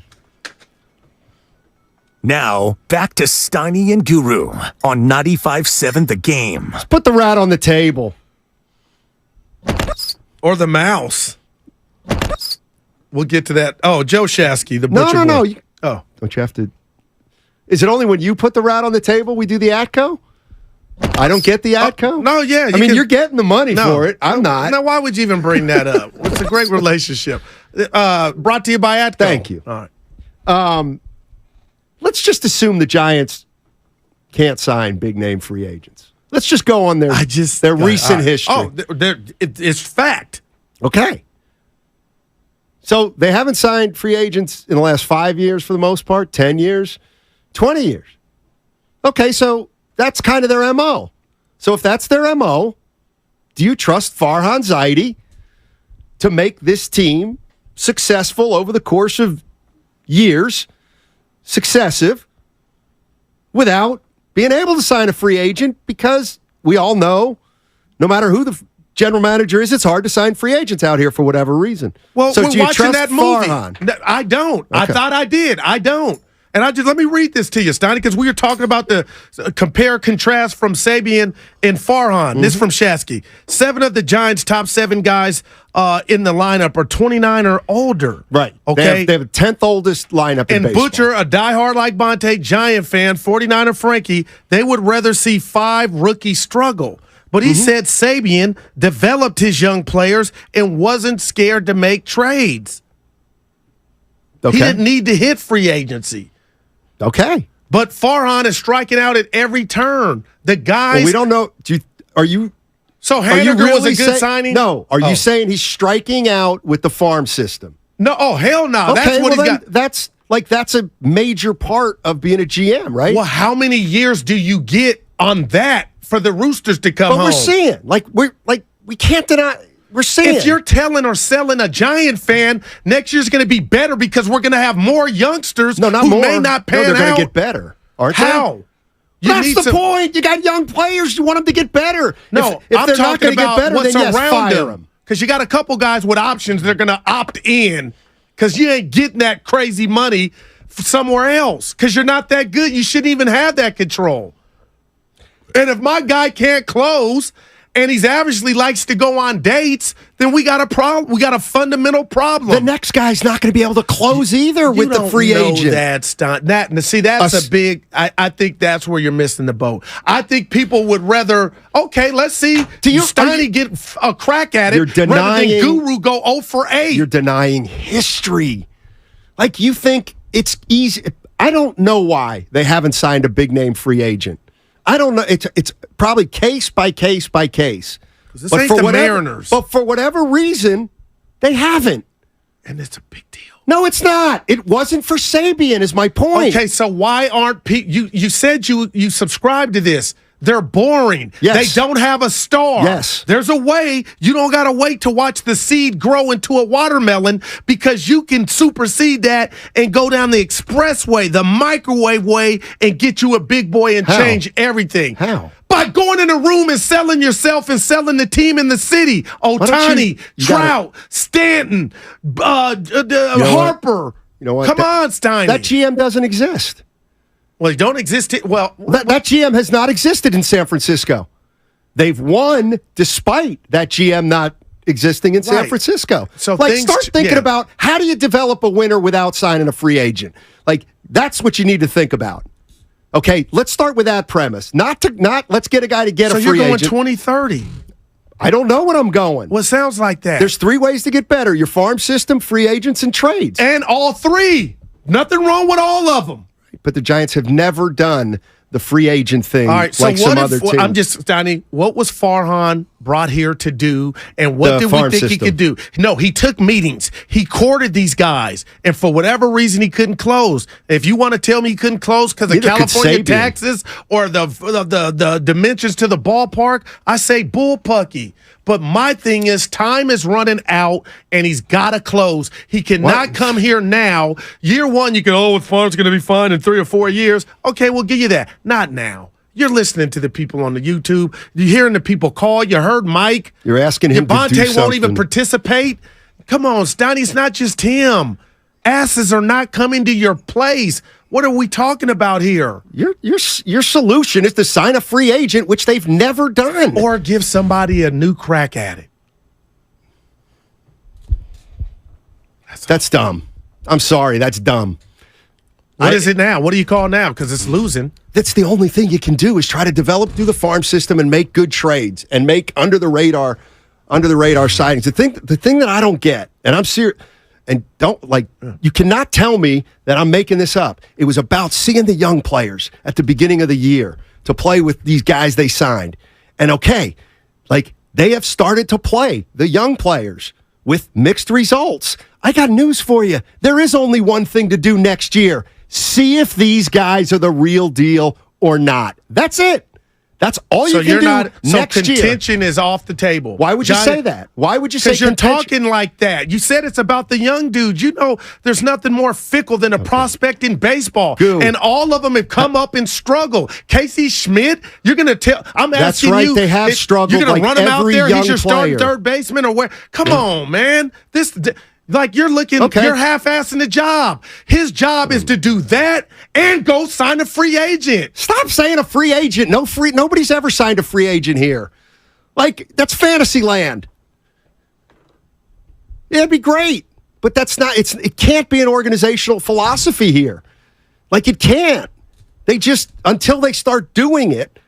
They're trying to do it, but they don't close. So it's not like you're saying so easy to they say don't want to do it. It's so They're easy to say taking the that. meetings. It's so easy. Right. Something's going on. For leverage, they're taking the meetings. That leverage is running out. I'm not blaming Farhan because they can't sign a free agent when nobody could sign a free agent here before Farhan.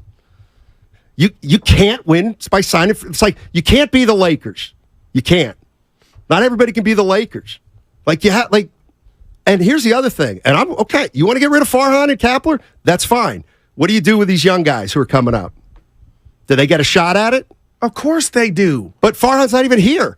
You get a new regime in here, they're going to do just to these young guys what Farhan did to Joey Bart. They're going to get rid of all their non-guys. Well, Joey Bart, Steiny, he can blame nobody but himself. You got opportunity after opportunity after opportunity.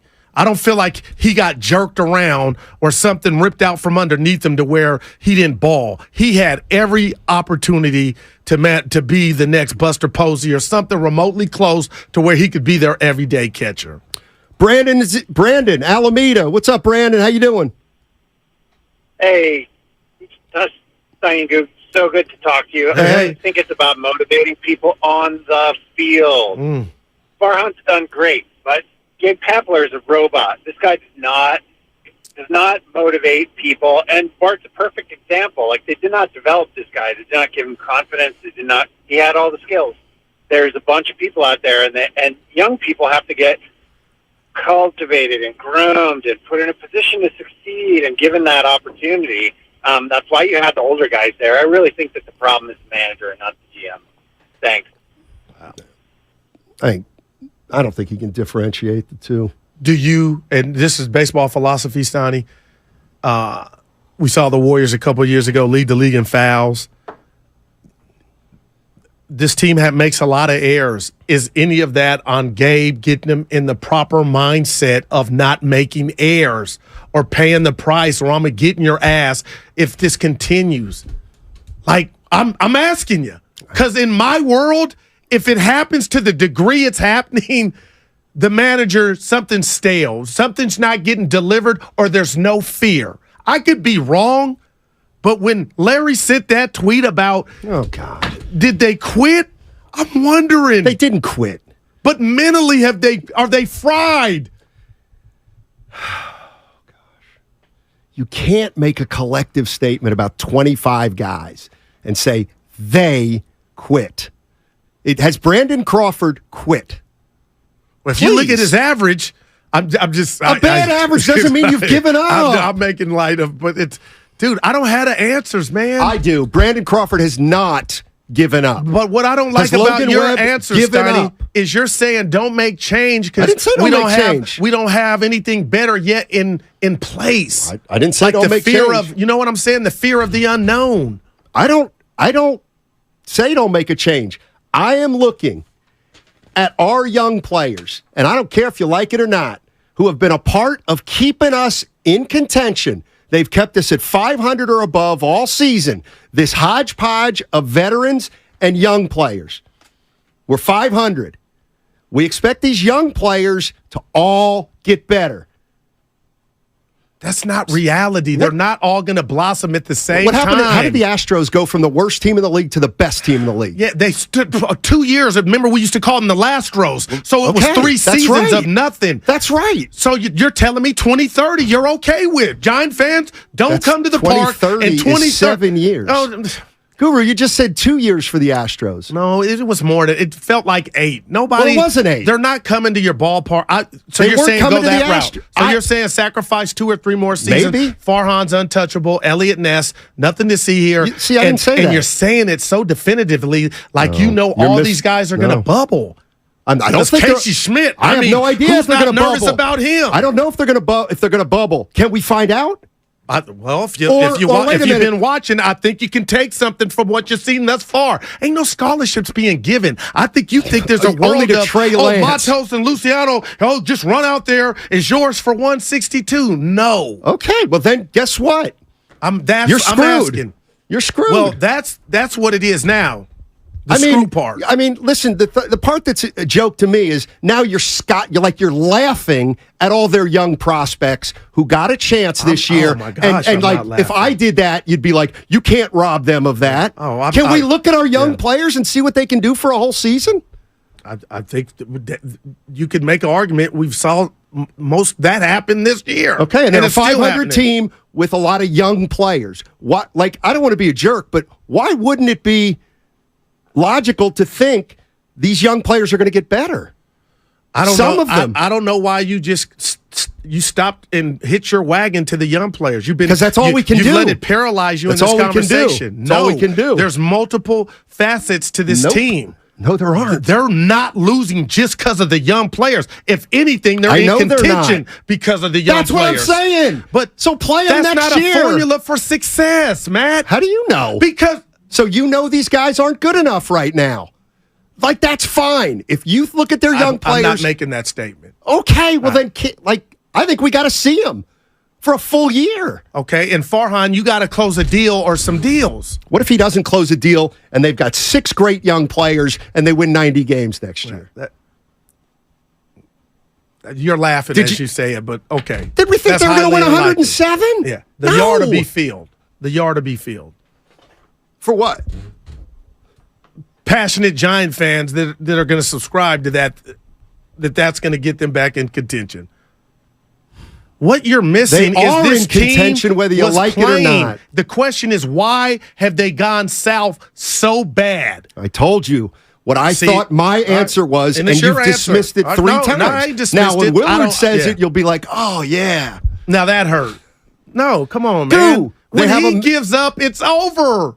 And you're saying just round up the youngsters, run them back out there. Don't hold Farhan accountable. Dude, he's striking out left and right. So let me ask you this. Let's just say let's fast forward what they used to simulate the season, it's over. News breaks that Farhan and Kapler are gone. Would you come in here with your wig? Would you be super shocked? Or would you be like, okay, no. And that's I'm not saying he should or shouldn't be fired. Right. And I'm saying right now, you got one option, and that's to find out if these guys who got a sniff this year, how many of them are bona fide Major League Baseball players and can start day in and day out. Do we have any everyday players here? Let's identify them next year. And I think you have a couple. Okay. But I don't think that. We got to find out. Right, but Stoney, I think you can do that over 162 like they've done this year to sprinkle that, not let them take over and become the Sacramento Giants. Like, this is the big leagues. And so are they in contention or not? Listen, the eye test, they're done. Okay. And I hate Larry I keep going to that. I hate he sent that tweet. What is he? Because he doesn't now know. I'm just he saying, doesn't know. It ain't about he knows. It's about it's a thought. No, it's not. Yeah, I never thought of that well, I heard Dave until Fleming. I read it. Yeah. I heard Dave Fleming on the radio today who's been around the Giants. And I missed him. And What'd he he say? says they have not quit. They're trying, especially Cobb. Would you like to hear that cut? Yeah, let's give it to me, baby. They really Rick need James. core position player, anchor players. That doesn't necessarily mean, that has to be superstar level players, but I think it's very obvious that the Giants need a group of everyday position players they can lean on, play a lot, count on every day. That is missing big time. And there just isn't an example of a team that's a good team that doesn't have that. So I appreciate what the Giants have tried to do these last few years. They're trying to get the minor league system up to speed, get some of these young guys here, find that core internally while also not having a terrible team. So you sign Conforto, you sign Haniger, you sign Stripling, but these all guys designed to help you have a better competitive team, playoff caliber team while you do that other thing. But, they are going to have to ask some hard questions about whether that kicking the can down the road strategy of let's try to do both has inhibited them from really doing either. Dave Fleming, Morning Roast. Good stuff. And I told you this morning that I didn't agree. I didn't think the Giant players have quit. But it's just fascinating everybody has their own opinion and how things play out. But Dave just said it, Steiny. I know I'm not mad at the youngsters. Some have promise. Some may be blossoming stars. But the mixture that Dave just talked about, he basically, to me, this is how I paraphrase it, they've struck out. Farhan struck out on the guys that were the veterans that were supposed to do their part. Now, the math of it, Steiny, you could say they're still in it. But if you're watching them play, they're dead men walking. Well, they can only play the rest of the season. Like there are no moves to make at this point. So, I mean, But I appreciate you saying if they got their papers, walking papers, you wouldn't be shocked. No, but you're going to stink for 2 more years. And you're going to stink with them here under. No. They don't stink now. They're a 500 team. They're boring, but they don't stink. They don't stink. The record doesn't show they stink. It shows they're boring as F. Couldn't you make a case that whether it's boring as F or fading or, I don't know, some people say giving up, could be a byproduct of the lack of activity throughout the season, whether it's at the trade deadline afterwards, just pretty much just standing pat and hoping things are going to go right? Because you had time to control that, but you didn't. I mean, you can always say that, but I also remember a fan base that was pretty much in unison saying there was no deal out there. Well, yeah. But now we know that's not true. I know. Well, I didn't think it was true at the time. Lance Lynn on line 1. Right, and people will say, so you knew he was going to go from 2-11 to 6-2. And my point is, maybe. Like, I'm with you on that one. And I'm just saying, that is on the general manager or president of baseball. It absolutely is.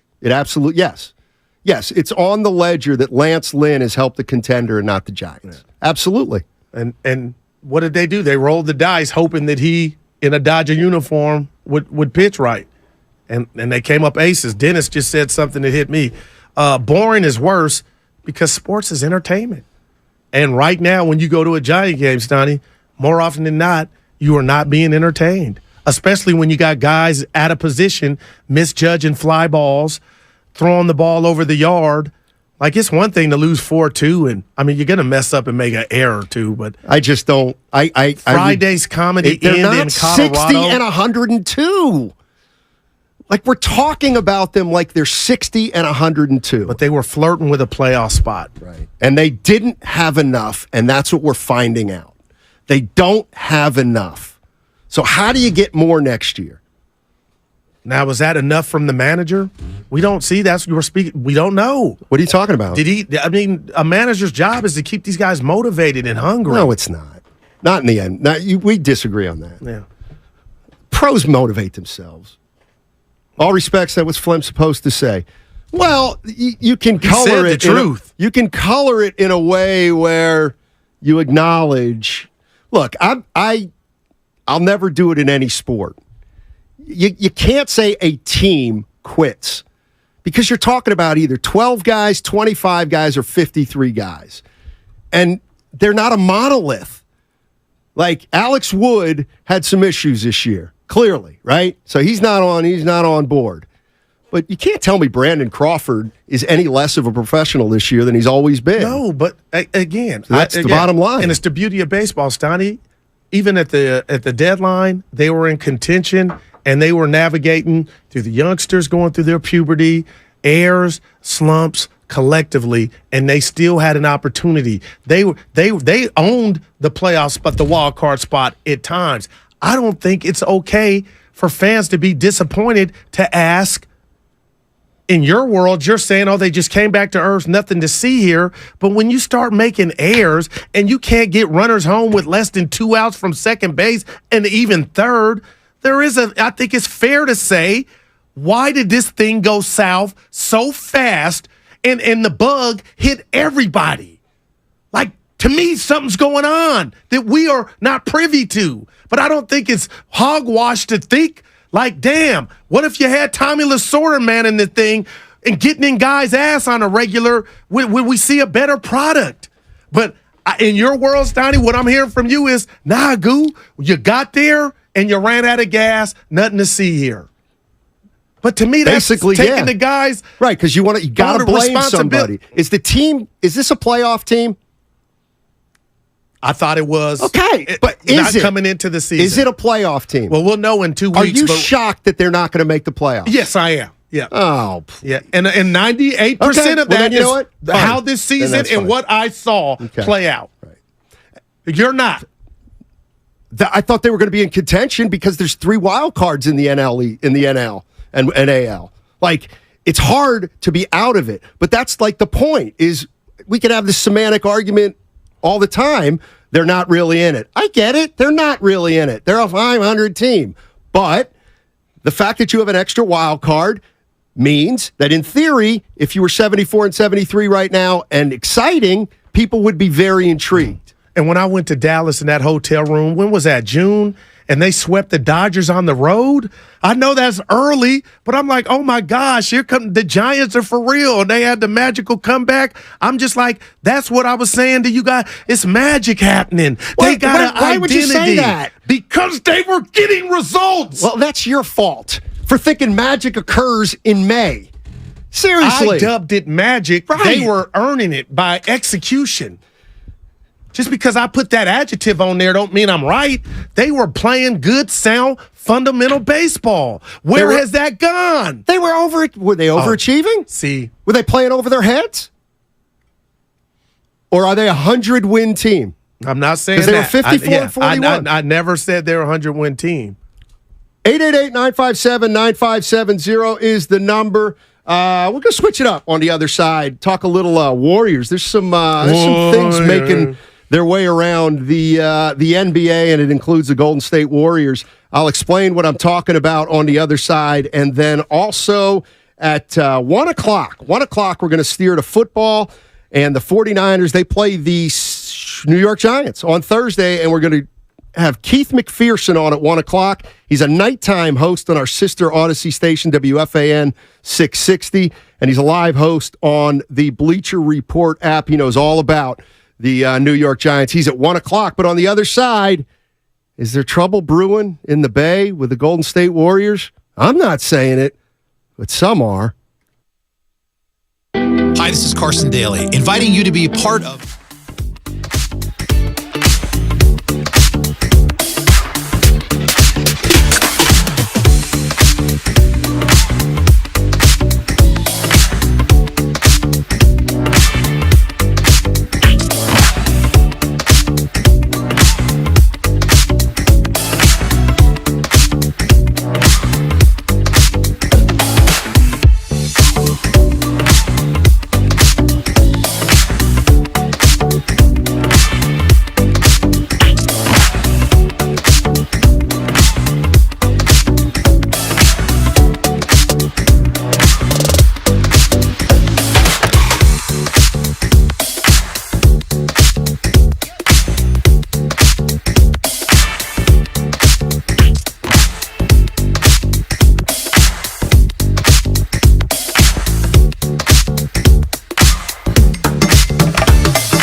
You coaching. Now, back to Steiny and Guru on 95.7 The Game.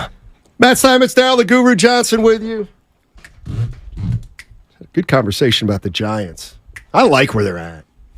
Said nobody. There you go. There you go. It was an F. Let me just throw this, just to see if I could pin you down here. The Pirates started 20-9. Boy, do I know.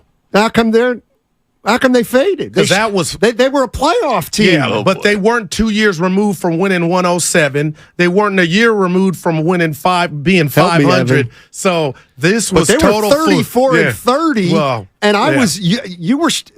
They had no staying power. Oh, what do you mean? How did you know? Kapler has been in the playoffs with this team. I got a question for you. How did you know the Pirates had no staying power, but you thought the Giants did?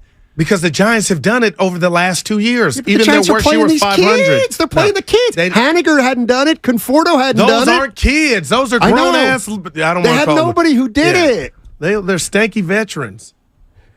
Farhan, step your game up and close a Halle Berry. You got to, man. That's what it's going to take. Oh, get a new car. If you're going through the midlife crisis, get that red new sports car. They're trying to buy a car when the lot is locked. Well, yeah. Anyway. Hey, this is some. Go ahead. So yesterday, we'll get to the Warriors in a sec. I'm walking up the steps. Here or at home. Okay. And in the hallway, and I see the cat. The cat is focused. Is it got its back up like it's going to attack? And it's pawing something. And I walked up, and we had a little mouse in the Come house. on, Steiny! Atco! Did you jump on the bed? So I walked up and said, you got a mouse. Mouse in the house. So the mouse ran into the bathroom. Our Lord. upstairs bathroom. Yeah. So we took our cat, and we threw our cat in the bathroom. Go get him. Locked the doors and put stuff under the door so they couldn't get out. Yeah, good job. And I went down the hall. That's where I slept. What did Heathcliff I woke do? up this morning and I said, Susan, what's going on with the mouse? She said, I don't know. I'm like, would you please take care of it? I don't take care of mice. You don't do rodents? No. But why didn't the cat get him? Apparently the cat did. The cat just was playing with it. Like the cat, a lot of cats don't kill them. They just humiliate them. Well, nah, you gotta, yeah. Anyway, the cat ended up jumping into this little basket. So Susan put the whole basket into a trash can. Okay, the mouse. A trash bag. Yeah, gotcha. Oh, good stuff. You got him. No, the mouse got out. Like she had to go on a call. And when she was on the call, the mouse got out of the bag. So when did you, because I wouldn't have slept, when did you know you had the mouse? When I went to bed, I knew the mouse was in the bathroom with the cat. Uncut? And there was no way out of the bathroom. So where did you sleep? I slept down the hall. Like not in the room adjacent. Steiny, wow. Hey, Atco, Billy at Atco. No, you really got to call him. I will. I'm dead serious. And I wish the cat could Here's talk. the second thing. And Kill it. And I am dead serious about Dude, this. I hate him. Is there any method out there, any way, because I'll do it, that I could lose my phobia about rats? Nah. Like, is there a course you can take? We both have them. How about hypnosis? Just something where I see a rat or mouse and go, oh, I got to take care of that. Like Evan said, you're a grown-ass man. It's a mouse. I know. They're scary. Nope. It was a mouse, too. This wasn't a rat. Usually I'll call a mouse a rat, but this was a mouse. Yeah, you should have turned this entire story into a story about the rat. Yeah. Man, wow, Evan, I see what you need to call Atco. Well, we want to see a truck. Who's our guy who just took a job there? Was it Rich? Yeah, Rich and Fremont. Richie. Yeah. Richie, hey, Oakland Avenue. Oakland, I need you. So it was a small one, huh? Well, it looked big to me when I saw it. And you know what you hate? What a wimp. My wife would call you and she called me one. You never really see the whole mouse. You just see it scamper. Yeah, and then you're man. like, oh, God. Yes, this is one of my People calling us soft. Calling you soft. I have a huge shortcoming. I'm with you. And think, if a rat, you probably would have moved out. Stayed in a hotel. I might. Dude. I might. I mean, I can't stand it. Oh, my gosh. All right. So get this, Warrior fans and sports fans. Less than 2 weeks from now, we'll be out at the Warrior facility on Monday, October 2nd for training camp. That's in less than 2 weeks. D. Howard. Things are starting to percolate. Things are percolating. What we think. You're a believer. You're a believer in where there's smoke, there's fire. No doubt about it. Are you smelling smoke regarding Chris Paul? I smelt it the first day I heard he was coming into town. And you coaching?